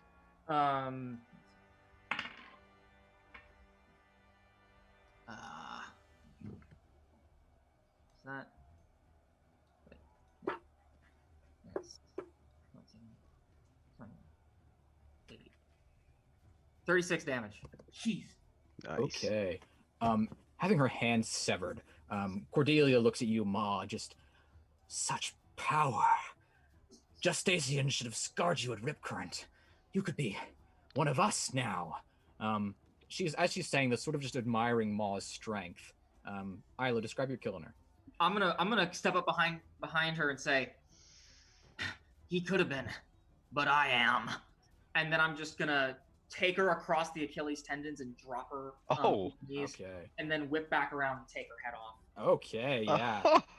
As this happens, I'm just gonna cover Griff's eyes. Okay, yeah. You just whoosh. Again, she doesn't even seem to feel the pain as she falls back.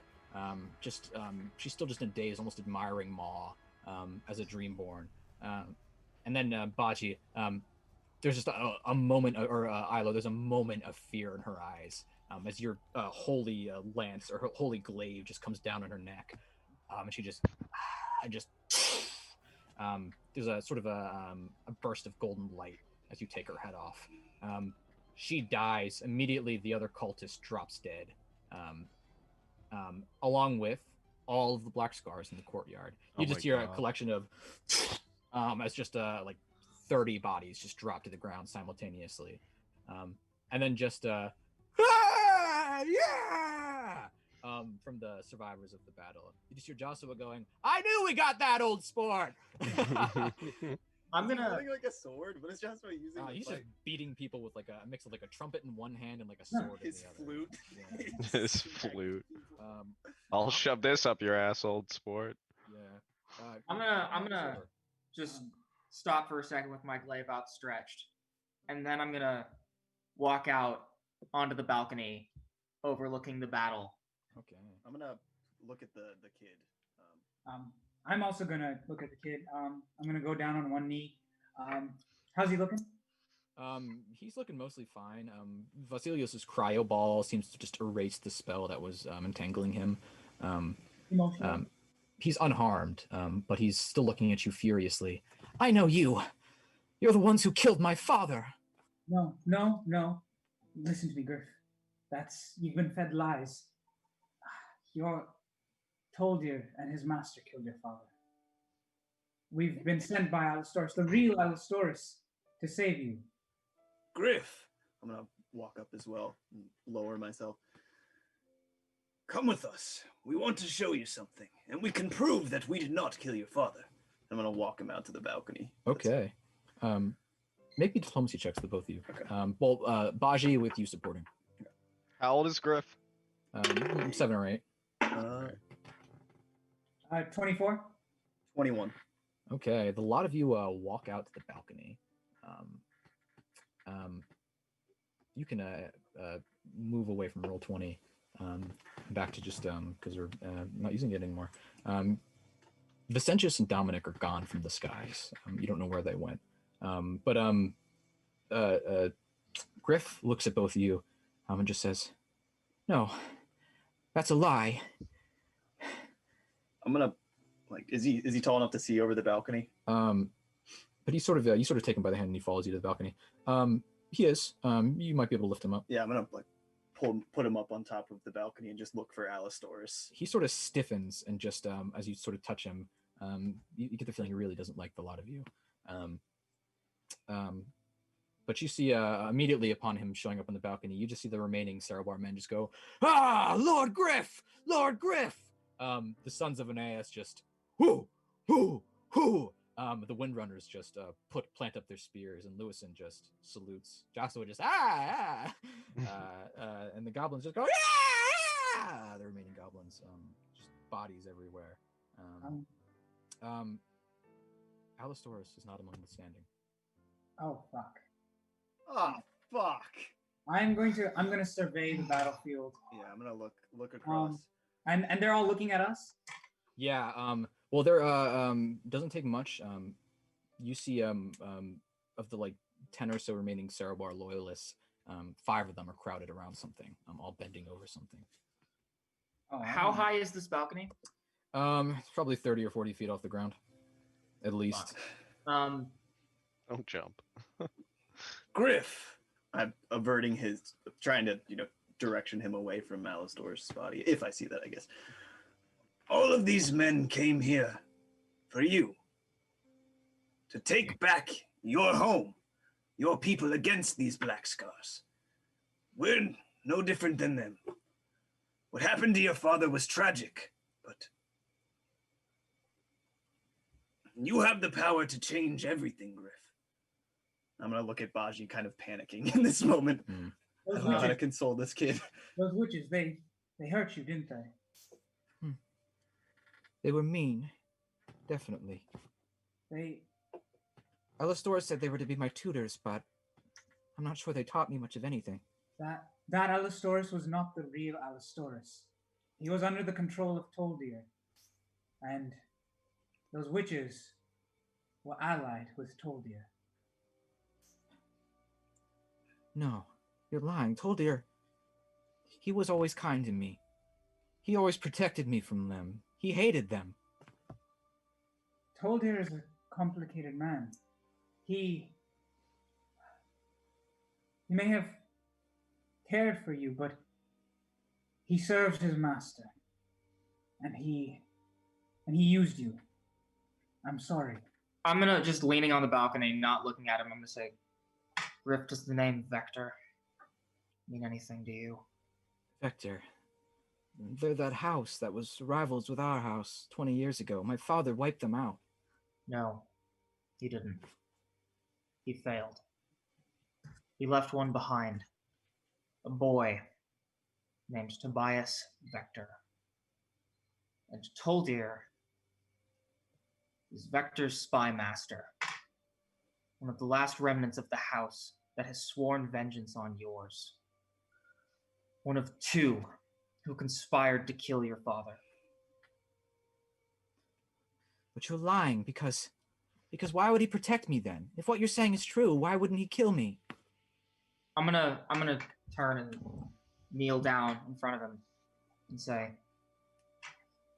because he wanted to use you, Griff. I'm sorry. I'm sorry that it comes like this. But you wield a great power here, in this city, in the ocean sphere at large. And there are many people who are going to want that power for themselves, and the easiest way for them to get it is not to kill you, not to usurp you, but simply to befriend you. You must watch very carefully those who make themselves out to be your friends. Do not trust easily. He saved me. Cordelia was going to kill me. She said she was going to kill me, and he saved me. And didn't he tell you to come with us. Take me to see Alistorus. If what you say is true, I want to see Alistorus. Ma, get me down there. Ma is out of shifts for the day. Ma cannot. Um, It's fine. Who do I need to get down there? me. Okay. And the boy? Oh, yeah. Okay. Hold on. Stay with Mon Vasilios, and we'll take you to Alistorus. All right. I'm just going to motion for Ilo to grab your hand. And I'm going to take the guitar out, hook it to the balcony, and rappel down. Okay, yeah, you do so. Just rappelling the 40-odd feet to the ground. Immediately, though, the Windrunners just walk up to you. Jocelyn just goes, that was some nice fighting there, old sport. You did your part of the plan, and he just clasps your hand. Lewison just steps forward and just says, Alistorus was taken down. He's still alive. Bring me to Save him now. Bring me to him. And Baji, get me my bag. I hand him his medical bag. Yeah, and I'm gonna, as I go, I'm gonna reach in and pull on my healer's gloves, take out my vest of surgery, and I'm actually gonna undo my breastplate, take it off, put on the vest, and stoop down over Alistorus just with my medical gear. Okay, the Windrunners salute you as you go by. The Serobar loyalists and the Sangariel men just park before you. They all seem to be surrounding Alistorus. I'll give a quick salute and release to the Windrunners as I go. You bend down, and you immediately make me heal check. Come on, man. I really need you to live through this. We all do. That's a 17. 17, it doesn't take a whole lot. You know he's mortally wounded. Any healing magic you would be able to give to him would do nothing but prolong his death. Half of his chest seems to have just been swiped away. You see just several large claw marks. Lewison bends down beside you. That shark thing, it tore him in half almost. He managed to kill it, thrust his rapier through its neck as he fell, but Alistorus, he just looks at you sort of wordlessly, Ilo. Boy. Where's the boy? You could see him. Go get the boy. And I'm gonna lean down, just put my hands against the wound and lay on hands and just sort of sustain that and try to keep him alive as long as I'm gonna fire the guitar into the balcony. While that's happening, I'm talking to Griff. Okay. I'm gonna bend down to my left ankle and pull out the star knife that I pulled out of me that Toldir threw to me. Okay. One time. I'm gonna bend down to Griff. Griff, times ahead are not going to be easy. I hope you understand. But if you need to remember Toldir, remember why he fought and why you need to.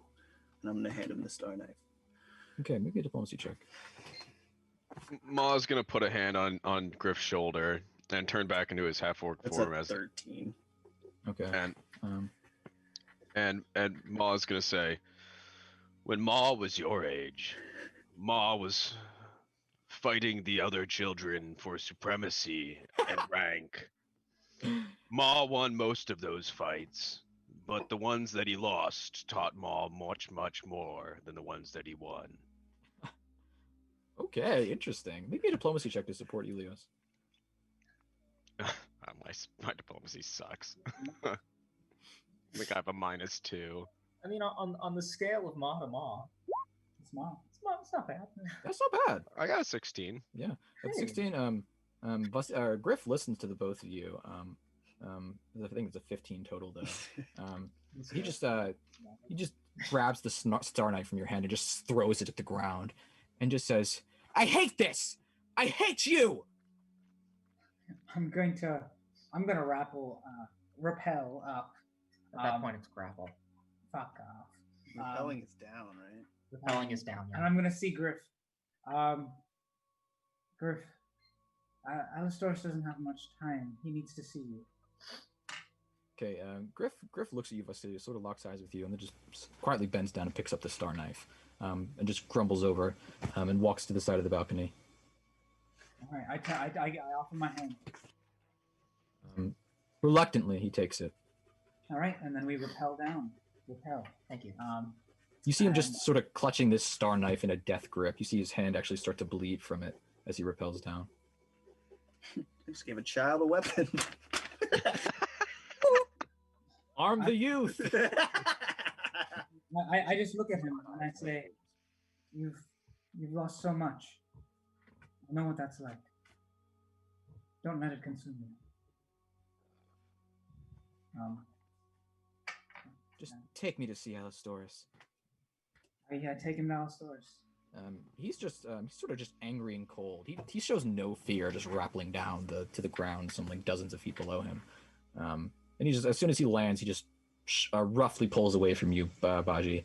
And the guardsmen just park before this little kid, as he just goes up to this man laying on the ground. Oh, boy. Oh. Griff just bends down. Alistorus. I'm the real one. Remember all the times we spent together in this garden? Griff just sort of, just tears are coming to his eyes. You are the real one. I am. Listen to these Tidehunters. They didn't kill your father. I was there when he died. I really was. It was Vector. He's sort of just, he's very close to death. His voice is just becoming weaker and weaker. Damn it. Boys, Tidehunters, take care of him. Please, take care of him. I swear.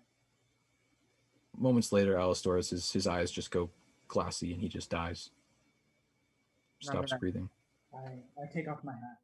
I'm gonna take my hands away, and just covered in his blood, just sort of sit back, kneeling down over him.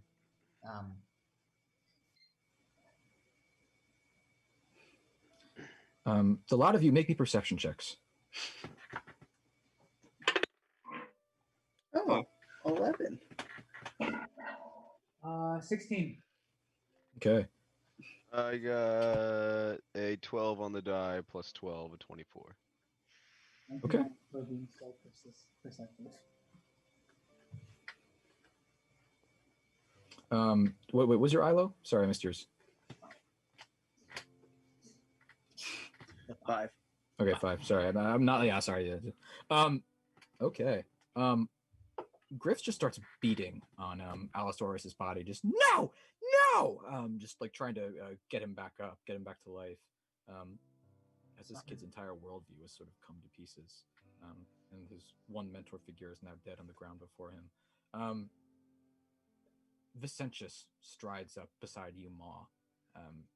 Whoa! He's just on the balcony. Ma did not see you. I lost the vampire. He's a slippery one. Ma knows this. You notice immediately, Ma, his skin is burning. Ma got that ring back for you. I sensed him in the city, and I didn't have time to grab my ring before I came here to confront him. I'm afraid. Ma swallowed that ring and got it back here. Ma wants to give it back to you now. You're handing it to him? Yeah. Ma cleaned it very well.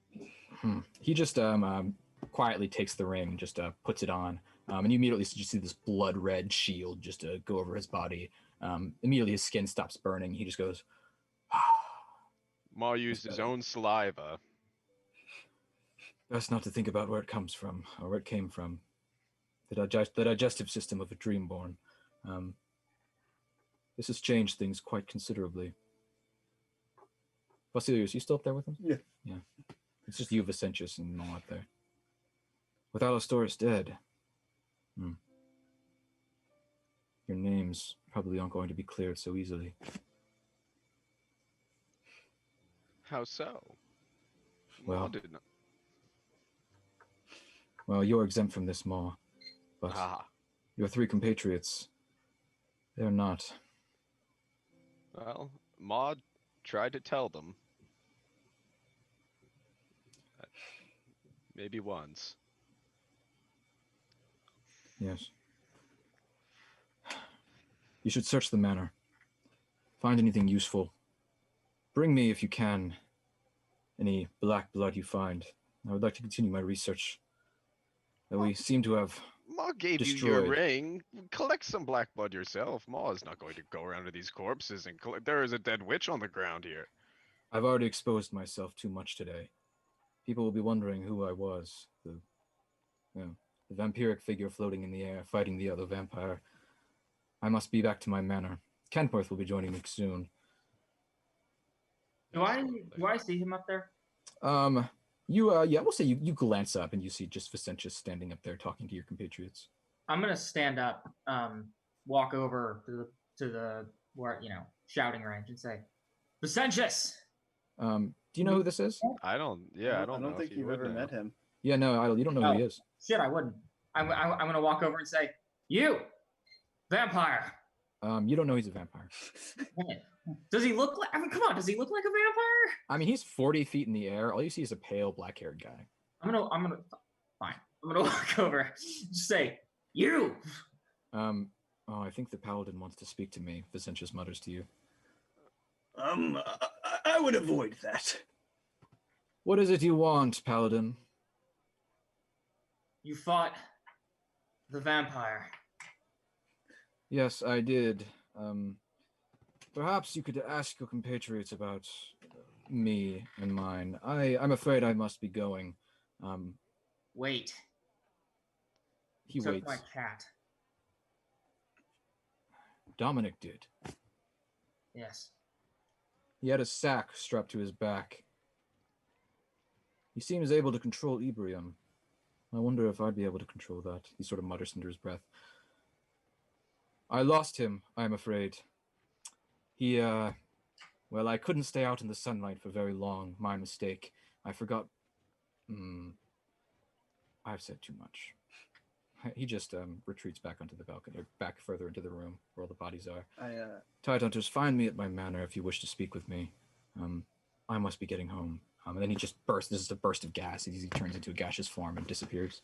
As this is happening, is Griff still beating on Alistorus' body? Yes, he is. I'm just gonna gently take him by the shoulders and look at him with my one eye. Griff, listen to me. I watched my father die, and I lost more than this along the way. I wasn't strong enough to save him. I wasn't strong enough to save my mother or my brother either. So do you know what I did? What did you do? I'm gonna look at his hand with the star knife in it, and I'm just gonna close his fingers around it. I got stronger. I'm fighting the men that did this. The men that did this to you, to your family, are Black Scars. Vector and Toldir. You must fight for House Serobar, for your father. And I'm going to look at Alistorus. And for Alistorus. Can I walk back at that moment? Yeah, sure. And I'm gonna walk up behind Baji, kneel down, and plant my glaive, and say, "And we will fight for you." Yeah, are you guys ready? Maybe take like a 5-minute-er. Yeah, and, like, I want to get some It's like water. I feel like we need more to drink. I need something to I'll be back. Uncle. Is that something we're gonna have to figure out, or is that Look into that. is that real? You might. Just fucking go for it, man. That's what I've been fixated on this whole time. Fuck. Who's All right, gonna fine, be- guys, walk away. Who's going to be Griff's uncle? I don't know. Yeah, like he said he was his friend, but is he actually his? Yeah, dude, I'm fine. Oh no, no. I think that's just Okay, just like he's been kind of taking care of me. Okay, that's what I was hoping, but I was like, wait. Did we just figure out that Toldir is Griff's uncle? no. Man, that's fucked up. That kid has a bit of a life to deal with. Yeah, dude, can you imagine being 8 years old and it's like, so yeah, your dad is like the fucking king of everything. By the way, He's- kid also dead. well, he sort of murdered a whole bunch of people because they sort of murdered all of the rest of your family. Oh, and now your dad is dead too. And that guy you thought was your friend, oh, he murdered your dad. Oh, and the guy who you thought was your friend was actually not your friend, but your real friend is actually here, but now he's dead. But have you seen Good Time? What's good time? Good Time is the guys who made Uncut Gems. Oh, that's Robert Pattinson. It's That's with right. Robert Pattinson. I've heard that's really good. Oh my god, it's incredible. It's also very messed up. I get it. I mean, just because there's something you said about just like being a teenager, being a young guy, being like 20 some years old, and knowing that like there is a lot of not only people your age, but like middle-aged women out there who like think of you as the ultimate man and want to sleep with you. Oh my god. And he's probably just like, oh, like I don't want to deal with that. Have you watched Zac Efron's Hot Ones episode?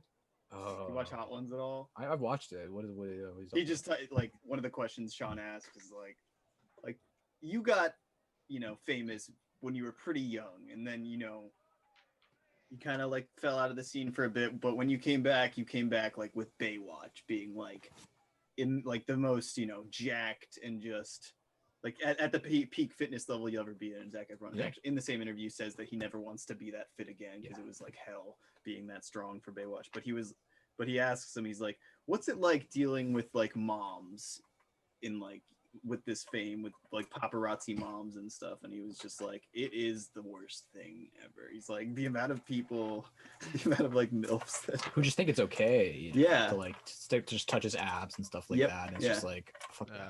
It's like yeah I it would be worse if it was a girl, because definitely a young woman Yeah. would definitely be like, because guys will just come out and straight fucking assault people, but like but yeah, I Yeah, definitely they just touch him and like I definitely wouldn't want to be in that position where I'm just like, great, like these moms, these people who should know better are having this fantasy and this unrealistic Yep. expectation of like what it means to be me, and are idealizing me, and it's just like I have to deal with that. it's he talks about that a bit. But yeah, no, oh man, the devil all the time.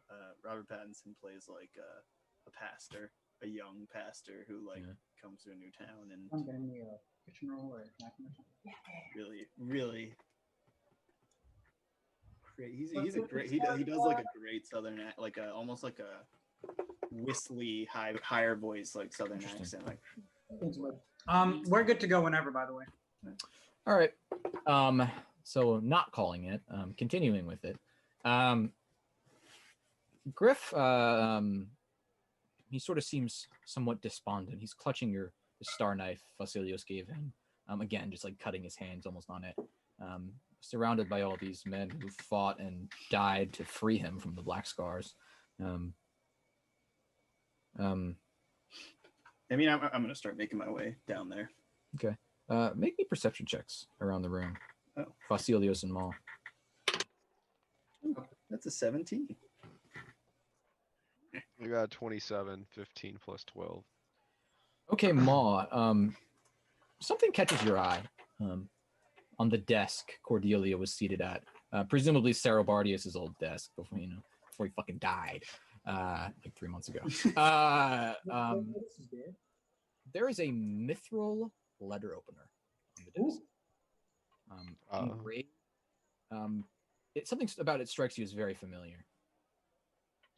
I'm gonna go over, examine it. And Okay. Vasilios, come look at this. I come over. Yeah. Okay. Examining this letter opener, Ma, you sort of take it in your hands, sort of look over it. There's Elvish engraved on one side of it. The Elvish, Ma, you speak Elvish. Yeah, I speak Elvish. I cast comprehend languages as a. Engraved on it in flowing Elvish script are the words, "A gift for our long business relationship," and all the human blood you hired us to spill, scum. It's in Elvish. This seems to be Serobardius' old letter opener. Engraved in Elvish. Ma, sort of glancing over it, you realize it's a similar make and model, or similar artwork of it, to the mithril weapons you found in the lair of the elven assassins. Okay. The darts. It reminds you almost exactly of those. Well, this is pretty sick that he kept this as a letter opener. And what exactly? Can you repeat what it said? In Elvish, a gift for our long business relationship and all the human blood you hired us to spill, scum. Make me a sense motive check. Is it still scum or is it still scum? Spilled, period, scum. Sense motive. Well, I don't know my sense motive off the top of my head. Hold on, let me. I'm gonna guidance this. Yeah, sure. So that's at a +1. Oh, I got a 19. Wow. I got really lucky. Okay, with a 19 maw, it strikes you that almost like weebs in real life, a lot of people have a script of other languages, like Elvish in particular. They'll get an Elvish phrase inscribed on something and have no idea what it actually says. You presume Serobardius kept it because it had some cool Elvish script on it and never bothered to translate it. Well, Ma is going to keep this. There are other files and such upon the desk, in the drawers and the like. Do you guys search through any of them? Yeah. Okay. Searching through them. Most of them are fairly recent. Make me an appraisal check. I'll take appraisal or linguistics for all these files. I'll let you I'm do gonna that. cast Scrivener's Chant as well. Okay. And yeah, I'm gonna do linguistics. Ma is overwhelmed. That is a 21 for me. Okay. How long do you spend doing this, you think? It's a bunch of files. Is it like 10? 10 or Okay. 10 pop? You immediately tell this seems to be like the accountant books. You notice there's a sort of a quickly scanning through the older files and comparing them to the newer files. The most recent files have sort of in the past like 2 months have changed handwriting. There's sort of a whereas before Serobardius's writing is very like simple, but suddenly there's this almost flowing writing and it's very fresh. Sort of just examining over all of this. You think after his death, somebody else took over his finances, perhaps the Black Scars. And looking over them, you realize they've been draining all of his assets, all of his business ventures, the liquidating everything, all of his property, just taking the money and just spending it on weapons. Looking over this, you realize House Serobar is probably broke. It seems the Black Scars have been taking this rich man, this powerful man, all of his wealth and just using it to fund their army. Okay. I casted Scrivener's Chant, so I'm just like kind of copying a lot of this down. Things I note. Ma. Yes. You're not gonna believe this, but well, a couple weeks time, I'm not sure Serobar's gonna even afford to be in this manor. Everything's gone. From the pirate? Or from who? I'm assuming the Black Scars spent it on something. It looks here like weapons. Yeah. Armory. You see lots of money gone to Tremalkir, who and lots of money gone to Kenishai, who are the weapons families. Money's been borrowed from banks in the thousands of gold. Serobar's probably in debt. Well, I'm not sure that he'll be able to even maintain a seat at the Vinewood table with no money, no arms, no power. Griff, for lack of a better word, is probably fucked. Ma does not know much about it, but if Griff is a fighter, he will rise to the occasion. I have to tell Bargy and I, though. Let's get down there. At this point, Ma believes that Tobias Vector has created a new version of himself. That's the cycle of violence. Themes and shit. Let us go. Yeah, I just take the notes and we leave. Okay. Yeah, you past the bodies, the many bodies. You descend down into the grand parlor, then the central foyer, and then out through the large wooden doors and onto the battlefield, the courtyard. Is there like? Oops, sorry. No, sorry. Go ahead. Is there like a known second to Alistorus by us? Like who would take over, mayhaps, in the event of his? It was Alistorus. No, yeah, that's what I mean. Like when Alistorus dies, who would be the next up for the head of the guard? To you guys, I'll say most of the guardsmen aren't official members of the guard anymore. Okay. They were essentially the Black Scars cleaned house, got rid of all of them, and then Serobar or Alistorus took those guys who were fired and used them to sort of create this loyalist force that he used to assault the manor. But no, these guys are mostly you don't know of any among them that would be able to take control. I'm gonna send a message both of Ilo and Baji as I'm walking to keep it kind of. You see, Joshua just strides up to you.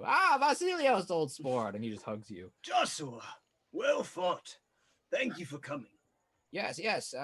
That Kedworth, Vicentius sent him, and he came with all of his men and told us what was happening. You should have included us on this, old sport. Well, we didn't think that you needed to get your hands dirty if not necessary. This was supposed to be a little bit more low-key, but thanks to Sinaori and the Sons, we were able to pull through. You forget the Black Scars have my daughter, old sport. Any day that I can thrust a knife through one of their necks will be a good day for me. I'll remember that. Can I be talking to Griff here? Yeah, sure. Because he was. Sorry, remind me the last thing he said. He's mostly despondent at this point. Baji was speaking to him. He was like slamming on Alistorus. That was before. Now he's sort of just kneeled at Alistorus' side, just clutching the star knife in his hand and sort of rocking back and forth. I'm gonna stoop down on the other side of Alistorus, just across his body from Griff. And I'm gonna lay my glaive down on the ground in front of me. And I'm gonna take. I feel like a fucking priest. I'm gonna take Shaylin's holy book from where I keep it on my hip. And first I'm gonna offer a prayer to Alistorus. And then I'm gonna look up at Griff and I'm gonna say, does the name Shaylin mean anything to you? I know she doesn't walk these parts much. Father used to tell me all the gods pale before the ocean. We Thalassians, we Veneians, we worship the ocean as much as we can. The outsider gods have no place here. While this is happening and Ilo's talking, I'm just going to tap Baji on the shoulder and give him like a... Yeah, I'm going to disengage. Sidebar. Join. Yeah. I'm going to say, you're not wrong. My whole time here has been a little unwelcome, to put it mildly. But say what you will. The gods have their reflections here in the ocean sphere. And the Black Scars, you could call them my opposite number. Tell me, regardless of whether she walks here, did your father ever name Shaylin the sort who would send an assassin? The sort who would kill simply to do so, for power, for anything. Or anything but to preserve a better life. Maybe a diplomacy check. I'm terrible with these. 14? Okay. No, 15. 15. Okay. Hold on. Did I invest in diplomacy? I may have. I did! Holy shit, that's a 19. Okay. You took into account your negative levels, right? I don't. That shouldn't affect skills. Yeah, it's all skill rolls too. Oh, is it? Fuck, then it's 17. Okay. Yeah, okay. With a 17, Griff, he's still just rocking back and forth. Your words sort of just wash over him. Wash over him. He's the cliffside. Your words are the waves of the ocean. Not much seems to happen immediately. My point is, son, me and mine, we want to protect you. We want to help you. And I know I just told you to be skeptical of those who want to be your friend, but I ask nothing of you. I want nothing from you.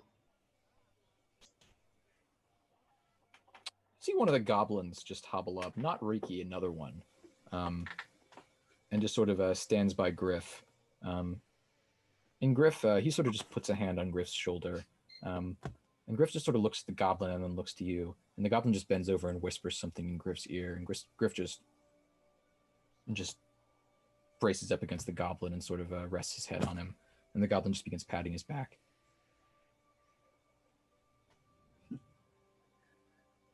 I'll look at that and nod a little to the goblin, and then I'm gonna stand up and walk across to Baji and the rest of the party.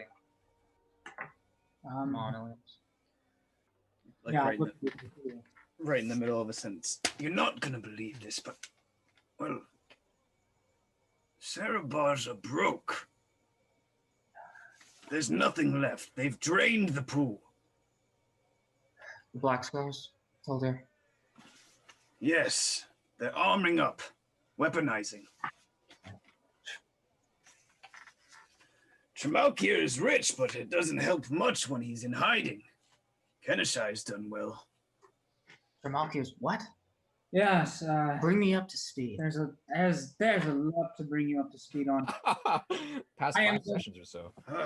I'm going to quickly just bring him up to speed on everything. That's Yeah, well, happened. just the Mask of Lights, really. I think. Yeah, with the Mask of Lights, the massacre, Tremalkir being framed, all of that. Dalton existing. Vicent being a vampire. Vicentious. There we go. I'm gonna just kind of rock back on my heels as they explain all this to me and say, God, I should have gotten captured and let you loose a long time ago. You picked a really bad time to get captured. Okay. All right. So, we have this vampire, apparently, who's now our friend. We have a broke House Serobar, who, and I'm going to look over at Griff and say, probably still doesn't trust us, as far as he can throw us, and he's 8, so he can't throw us very far. You guys need to realize something. Alistorus told us to take care of the boy. As his guardians, that makes us regents.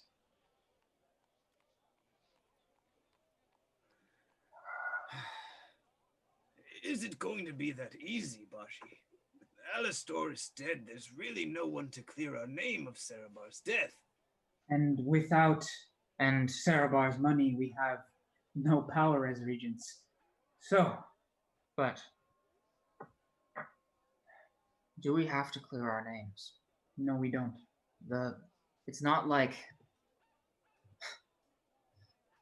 they're sending legal power after us. If we claim the regency, if we claim the seat at the Vinewood table, Ma would not be opposed to this, but Ma would not want to be the face. Here's what I had in mind. We claim the regency. And I'm going to look over at Griff. We need to talk to Griff about it first. But we claim the regency. We finish what little business we have here. And we take Griff and we go. Before they realize Serobar's run out of money. We have to be like We what leave- told We you. leave this city? We must. Before they come after us. Before they target us, before they target Griff. if we take the regency, we are painting a target on our own backs. There's nothing for that. Exactly. Well, Ma asks why we take the Regency and then also flee and not get to do anything with the Regency. The question is, what does it gain us? Allies, possibly. Allies and enemies. That's the thing. It's going to take them time to find out we have nothing to offer. And so, Maybe a month. so this is, We have a month to finish up our business here. so this is the play. This is the short-term play. It's a short-term play. We play for the win here, the immediate victory. Well, Ma asks, what is the point of gaining a seat at the Vinewood table? To gain- Immediately, you say Tremalki's been framed, and Ilios, your brothers are deep in House Kenishai. Yes, I also believe Cairo was the one who staged the ambush at the Mask of Lights. With the seat at the table, we could out them. We could bring Diadel out, expose him, maybe kill him. And we could add Diadel's worst. Serobar. We can add the. Yeah. Sorry, Well, what was it? Ma believes that the most direct thing that we could do and the person that we could learn the most from is Vicentius. So maybe perhaps we send a letter over and maybe meet him tomorrow and talk about claiming. If we're to That's why. move forward with this plan, then Tremalki is the play.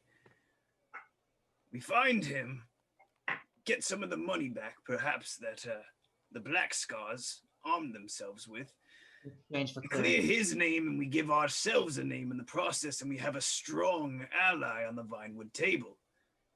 2, Yes. if we can get Tremalkir, and we have this Sangariel. And Sylviana, if she's willing to play ball, but outing Diadel or outing Quinn. He approached me while we were at the academy. If I mention the Vela name in a court like the Vinewood table, I'm not sure how long we would have before the Velas advance their movements. Well then, we out them. We add the Serobar loyalists to the ranks of our ships.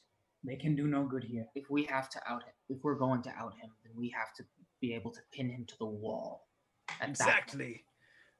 Don't undersell Quinn and Cairo. They will martyr themselves for revenge, I have no doubt. So we can't let them get away. We have one shot. Okay. And I'm gonna put this out here. And I'm gonna look around this battlefield where all the Serobar loyalists and the Sons of Veneias, this field of victory, and I'm gonna look around and say, if we're going to claim this regency, then we need to do it right now. We have to ask the boy first. He's right. But we cannot wait. We cannot wait to consult. We have to make this call now, because if we are going to claim this, then this is our only opportunity. Fine. That's one more thing though before we do this. Zinny, we have to find her before we leave. Dominic has her. Then we'll find her. I don't know where he is. Then we'll find him. And I can't feel her anymore. It's going to be okay. There is something else. Kentworth sidles up to the lot of you. If what you're saying is true, and Griff is in debt, tens of thousands of gold in debt, the other Sinaori and the banks will come for him. How long do we have until they do? I'm not sure. But before you begin this, perhaps Griff Serobar didn't survive today. Perhaps he died in the skirmish. With him dead, the debt goes into flux. Nobody can assume it. You have to ask yourselves, do you want these banks and these houses coming for his blood and yours? Or would you sacrifice a seat at the Vinewood table to protect him? He's right. Keep him safe. And who would take it up if he was to fall? If Griff were to die, the debt would go into flux. Nobody would be able to collect on it, but with Griff alive, No, I mean the seats at the Vinewood table. the table would convene and elect somebody else. We know of at least one man who wants a seat there. But there are several other lesser houses that might be able to take a seat. Well, couldn't we just make Griff disappear and not actually kill the young man? But I wasn't suggesting you killed him. He just fucking puts a bullet in Griff's head. Oh, I thought. Oh. Do you have somewhere you Whatever. can take him? We could take him under my master's protection. We have several manors in the Scarlet Foothills where he would be safe. Regardless of what we decide, if we pretend he is dead, Maybe. who becomes head of the Vinewood table? That is currently why there is a War of the Gentle Blades. Currently, there is no head. It isn't a hereditary system. Serobardius was the chair of the Vinewood table, but with his death, the chair didn't pass to his son. In fact, many of the other Sinaori, we kill each other to gain power. Nobody's the chair right now. Who sits in it, is going to be determined by this War of the Gentle Blade. Griff was a contender, but he wasn't a very strong one. He was a child, after all. Alistorus was where the true power lay. Griff is just a poor young boy in debt. Perhaps we may not have to choose. This is a short con, after all. We're playing the Vinewood table, playing the short game to out the Vela brothers. We use Griff for a moment. And then, when the game has run its course, well, we are known as the Assassins of Serobar. We stage the assassination of the boy. Make it known that we usurped the house from under Toldir, who was known to be protecting the boy. We influenced him, and when it became convenient to us, Not Toldir. Alistorus. We killed Alistorus. We killed Alistorus, and we killed the boy when the time came. Could work. There is the matter of you not being Thalassians or Veneians. Traditionally, members of the Vinewood table would elect somebody who was already an established house or an established power in the city. Most of them still see you as Tidehunters. Powerful Tidehunters, but mercenaries nonetheless. Not But if we meant to rule. were the regents of Serobar, would our heritage matter? On the question of heritage, Ilo, you were raised by elves, right? But you're clearly not elven. No, I was foundling Europe. Right. Raised by elves. But where are you from?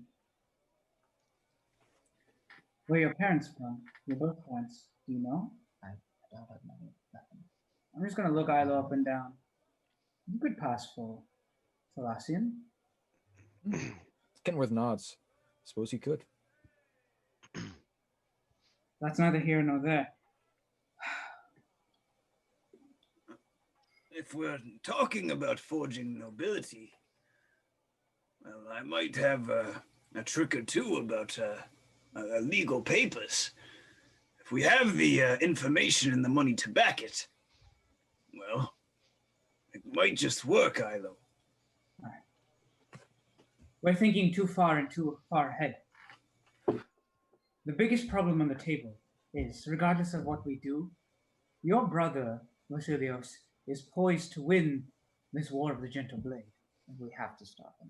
If he wins, he becomes head of the Vinewood table, and that must not happen. How do we stop it? Tremalkia. So we find Tremalkia, clear his name, we out the Velas, and then what? Do we kill your brothers? If we're lucky. No. Okay. Tremalkia will be dug in deep. It's not a bad plan, but his assets have been frozen.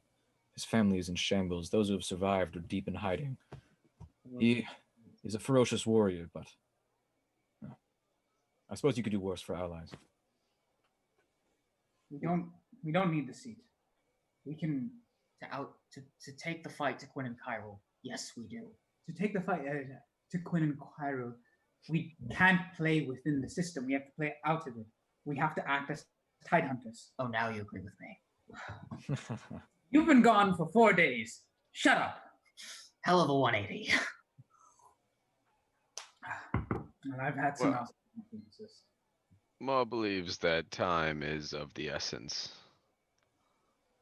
Look, I say the play is we pretend Griff is dead. We ask him whether he wants to come with us or whether he wants to go with Vicentius. And then we try to find Tremont. We make a play for Dido. Agreed. And then we go. Lewison, Joshua, They both come up to you. Riki. Riki waddles up. Hold on. We're not done yet. We need to agree together. What do you all say? Mom? Ma agrees. Isla. Ma also needs a rest. Well, I suppose it was me when we first came here that said we should just burn this whole city to the ground. Good to finally get some backup. Fine. All right, we named the boy dead, and do we take the credit for the kill? I'm gonna look at Kentworth. You know better than anyone. What do we say? Should we tell them there were black skies here and the kid just got caught in the crossfire? Or should we just take the kill ourselves? Require some thought. I say for now, probably be best if we all left it ambiguous. Very well. Retreat from the battle, we'll retreat to our manor. Serobar loyalists, with Alistorus dead, they'll either scatter, maybe they'll go with you. But people will be confused. People want answers about what happened here. Griff disappears. Later on, you can claim he was dead, that you killed him and took the body, but to be honest, it's been a long time since I've gotten involved in politics. I say for now, we all retreat. I'll have my men do a cursory search of the manor, see if I can find any of those objects my master was looking for. Right. We leave it up in the air then. We figure out what to do later. To be honest, there's enough chaos going on in the city with the Mask of Lights and Tremauk here. This will just be another addition to all the chaos.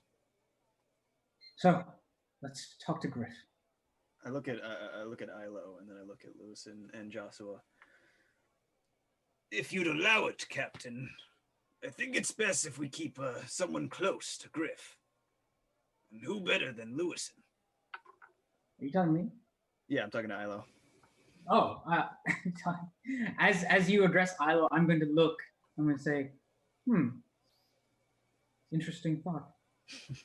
I'm gonna look at Lewison and Joshua and just sort of arch my eyebrows in question. I think he's right. Would either of you be willing? Well, old Sporty seems taken to the goblins quite a bit. You see, Riki, or not Riki, two of the other goblins are sort of flanking Griff, sort of just on either side of him. I think we'd be able to keep him entertained on board. To be honest, sirs, I've got nothing much better to do. I mostly just spend my time entertaining the crew anyway. I'll care for the boy. Me and the goblins. Go with him for now. And we'll figure out what to do next later. We should talk to him first. And Ma's gonna drop 50 gold in his hand. Ma believes you should probably get him new clothing as well, and maybe something to eat.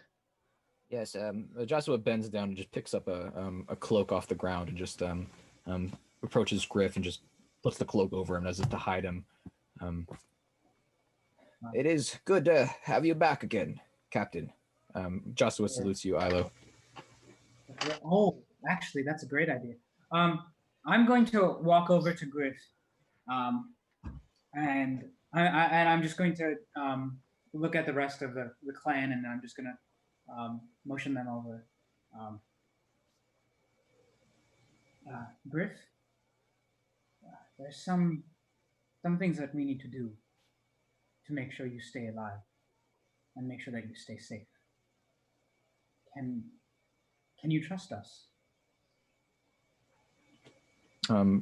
He looks at the goblins.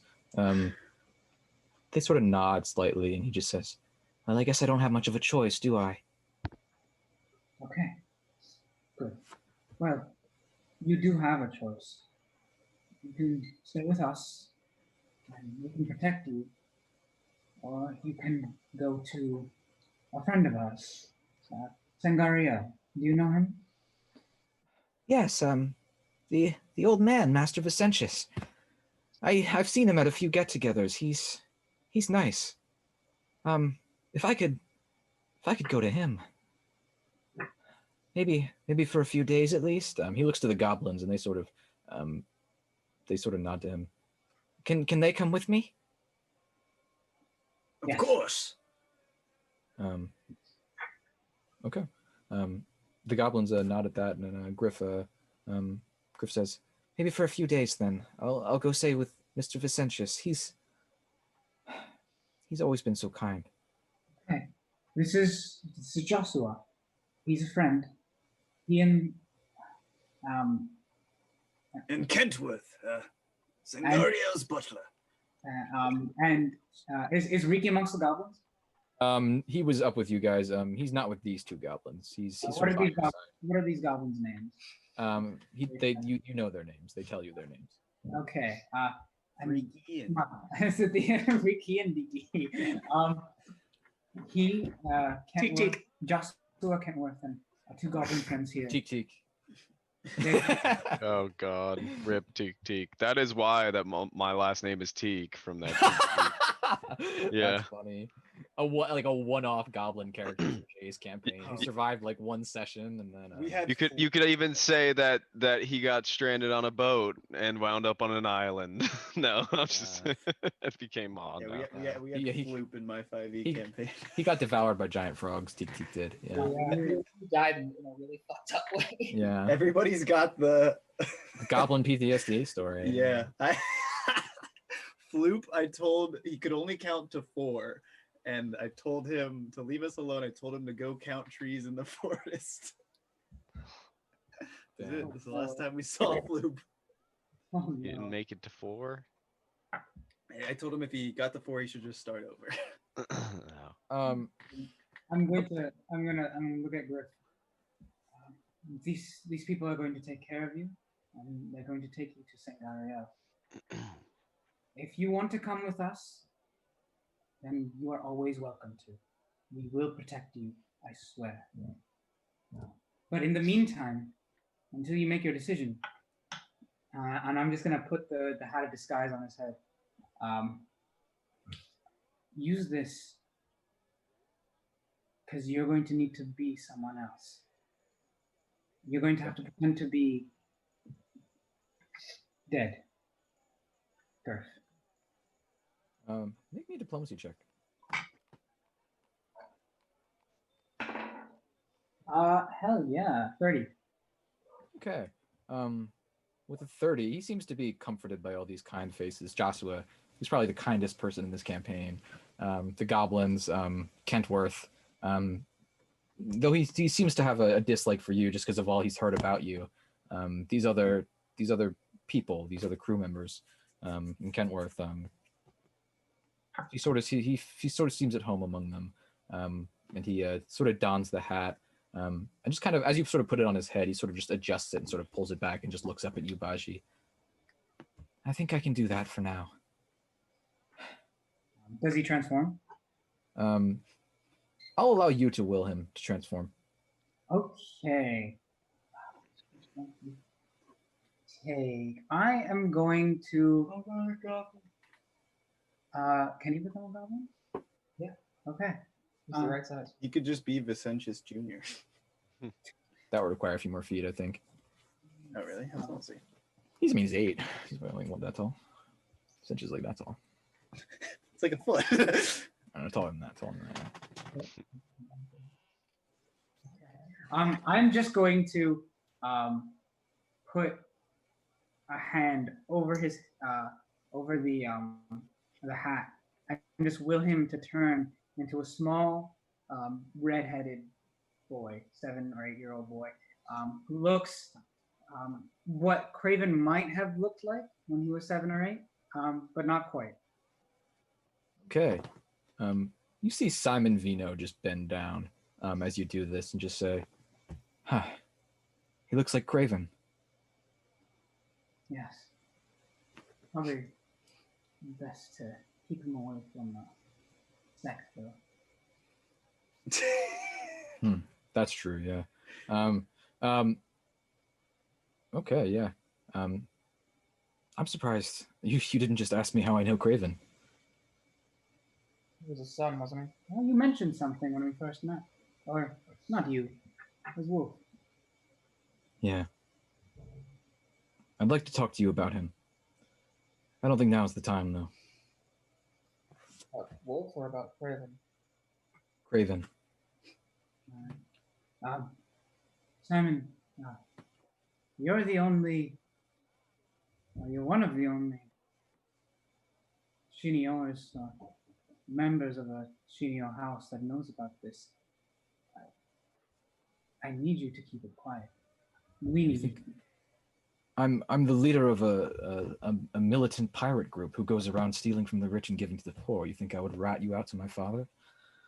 No. My father knows what I do. So does Sect, actually.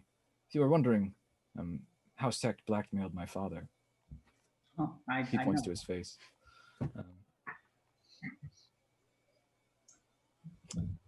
What even yes, got you involved in this? What'd you say? Sorry? What even got you involved in all this hero work? In all this what work? Hero work. Yeah.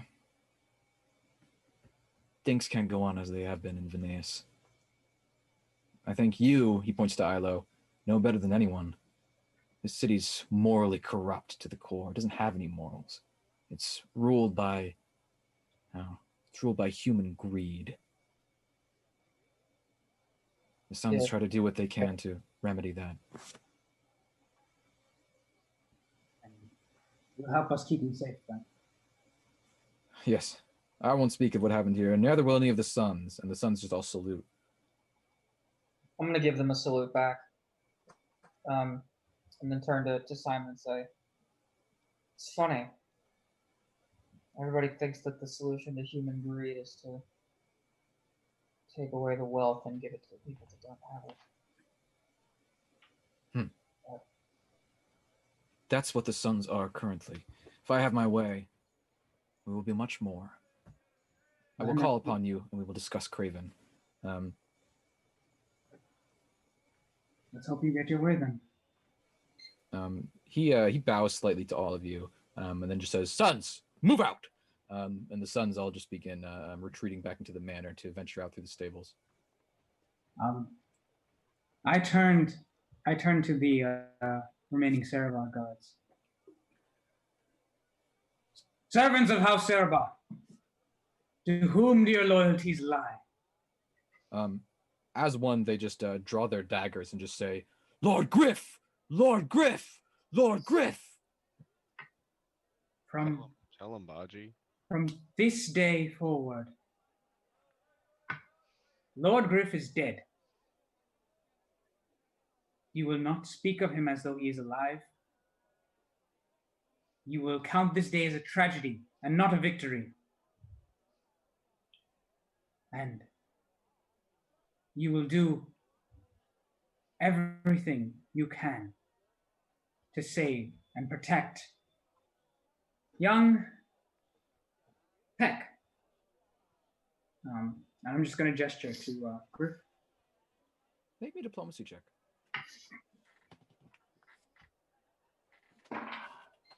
20. Okay. With a 20, there's some mutters of confusion of just like, they were sort of mostly tending to their wounds. They didn't hear much of your discussion, and sort of saw the necessity of Griff being presumed dead.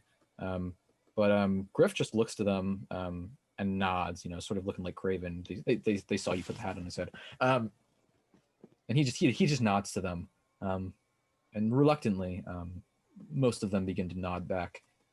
Griff is dead, then. Yes. Okay. It's what Alistorus would want. Protect him. They sort of just mutter between them. Okay. I look at Joshua. get him to Vicentius. And I know Kenworth as well. Okay. The Sangariel guardsmen had sort of poured into the manor and had begun like searching it. But Kentworth takes a contingent of them, like 5 or 10, as an escort, and orders them after him. Joshua and the goblins and the young master Peck, was it? Heck.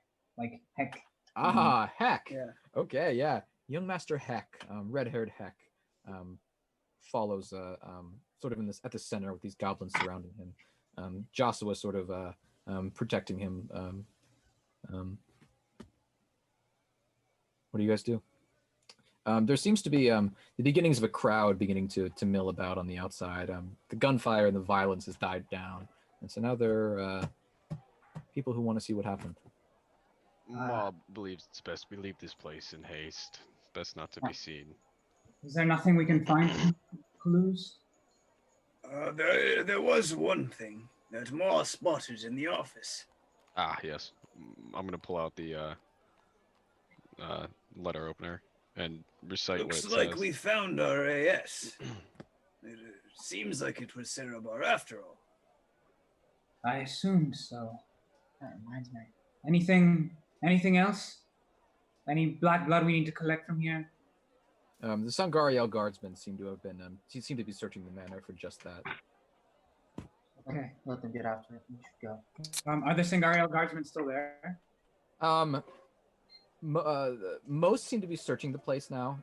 A few are carting away the dead. A few have actually established a perimeter because Sangariel he's control of the dead of the city. He generally has control of cleaning up the dead. So basically, whenever something like this breaks out, they don't get involved in the combat, but they clean up the aftermath. So it's very official looking for his guardsmen to be there. Saying, "Oh, everybody back, everybody back." Which a contingent of them. He brought like probably 80. And there's like 30 or 40 are just holding the crowds back. 5 or 10 left with Kentworth and young Griff. And there's another like 40 or so just searching the manor. I look at one of the Serobar Sangariel guardsmen, and I say, I grab him and I say, when you're done here, and I pull out a serenary cocktail and hand it to him, burn it to the ground. He looks at it. Make it look like an accident. Okay. Are you diplomatizing or intimidating? Oh, I'll diplomatize. Okay.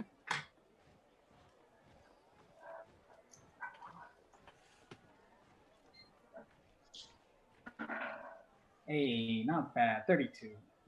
Okay. With a 32, to destroy the evidence, sir? The house. Cause as much confusion as you can. Okay. He takes the Sarandar cocktail and sort of silently nods. Not the evidence. The evidence needs to go to Sangariel. We'll discuss it with him when we return. I understand. Cause confusion. Cast doubt on what happened here so nobody really knows. Exactly. All right. And I turn to the rest of the clan. Where to? I seem to think that I left a few bottles down in the wine cellar. And I believe you should go get them. I wink at Baji. Baji's just gonna look back confused. We have an escape tunnel through the wine cellar. Oh, right. Of course. Yes. Well, I mean, I'll say that escape tunnel leads onto the street, which is basically where all these people are crowding on. You see a few people just crowding onto it right there. I'm gonna make a perception. And the sewer. Is there any way we can head out discreetly? Probably the sewer would be your best. Okay, let's head out through the sewer then. I head out. All right. And I wanted to get some wine. Okay, yeah. We are alcohol salesmen. That's true. But yeah, I mean, you can stop by the wine cellar if you want. We'll just loot the Serobar manor of all their high. It's not a Yeah. make or break. Nice. But One. Okay, you make your way back to the guard tower. Oh. Through the sewer manhole. what's up? I'll accompany Vasilios to the wine cellar and retrieve my coat from where I left it down there. Fuck it. I'll go. I want some Rip Current Red. Is there any down there? Rip Current Red, it's from Rip Current and it's specialized there, so I'd say there's probably not. This is the trade city. They don't trade. But that's like crazy, like specialist. Like it's like going to it's like trying to buy Kentucky bourbon in Scandinavia. You know, it's like Not a thing. yeah, it's like yeah, no, it's like theoretically this could be here, but like. But if anybody would have it, it would be the Sinaori. But I'm saying that was like okay. But you find all sorts of other expensive wines, like vino wine. I just grab. I grab like 2 handfuls. Yeah, just stuff into your bag of holding. Okay. Oh, okay. I'm going to. I'm gonna stuff my bag of holding with like a bunch of wine. Yeah, sounds good. Okay, yeah, you find some expensive vintages. Raid this kid's house when he's broke. Yeah, you're about to burn it to the ground too. Yeah, that's true. Yeah. Okay. Yeah. You load yourselves up. Isla, you retrieve your coat. And you guys presumably head back through the manhole. Yeah, through the sewer. Yeah. Okay. Yeah. You head back down through the sewer. You see, you had sort of rustled by Sangario guardsmen who were just searching the manor desperately. But you climb down the ladder into the sewers, and begin making your escape from the Manor Serobar. Just the decimation of the aftermath of what you've left behind. I think there we'll call it. Okay. As I take a look at some of the blood flowing down through some of the drains. Yeah. Look at the party. All things flow together. Coors Light. Yeah. Okay. Yeah. That was Are we getting some XP?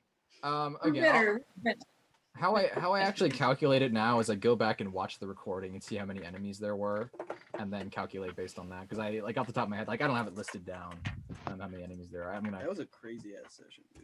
Yeah. Wait, are we doing like a big thing? I feel like the story activity should be given here, Mike. Yeah, are we getting RP XP as well, Mike? Fuck it, no XP, no XP. You all lose some levels. Yeah. I don't know why. At some point, well, I mean, you gotta love how Isla was sitting in a room for 4 days and got just as much XP as the rest of you. Yeah. Hey, that was a hell of an experience. Right? It was definitely an experience. I mean, I don't know. I'll get you your XP, you drug.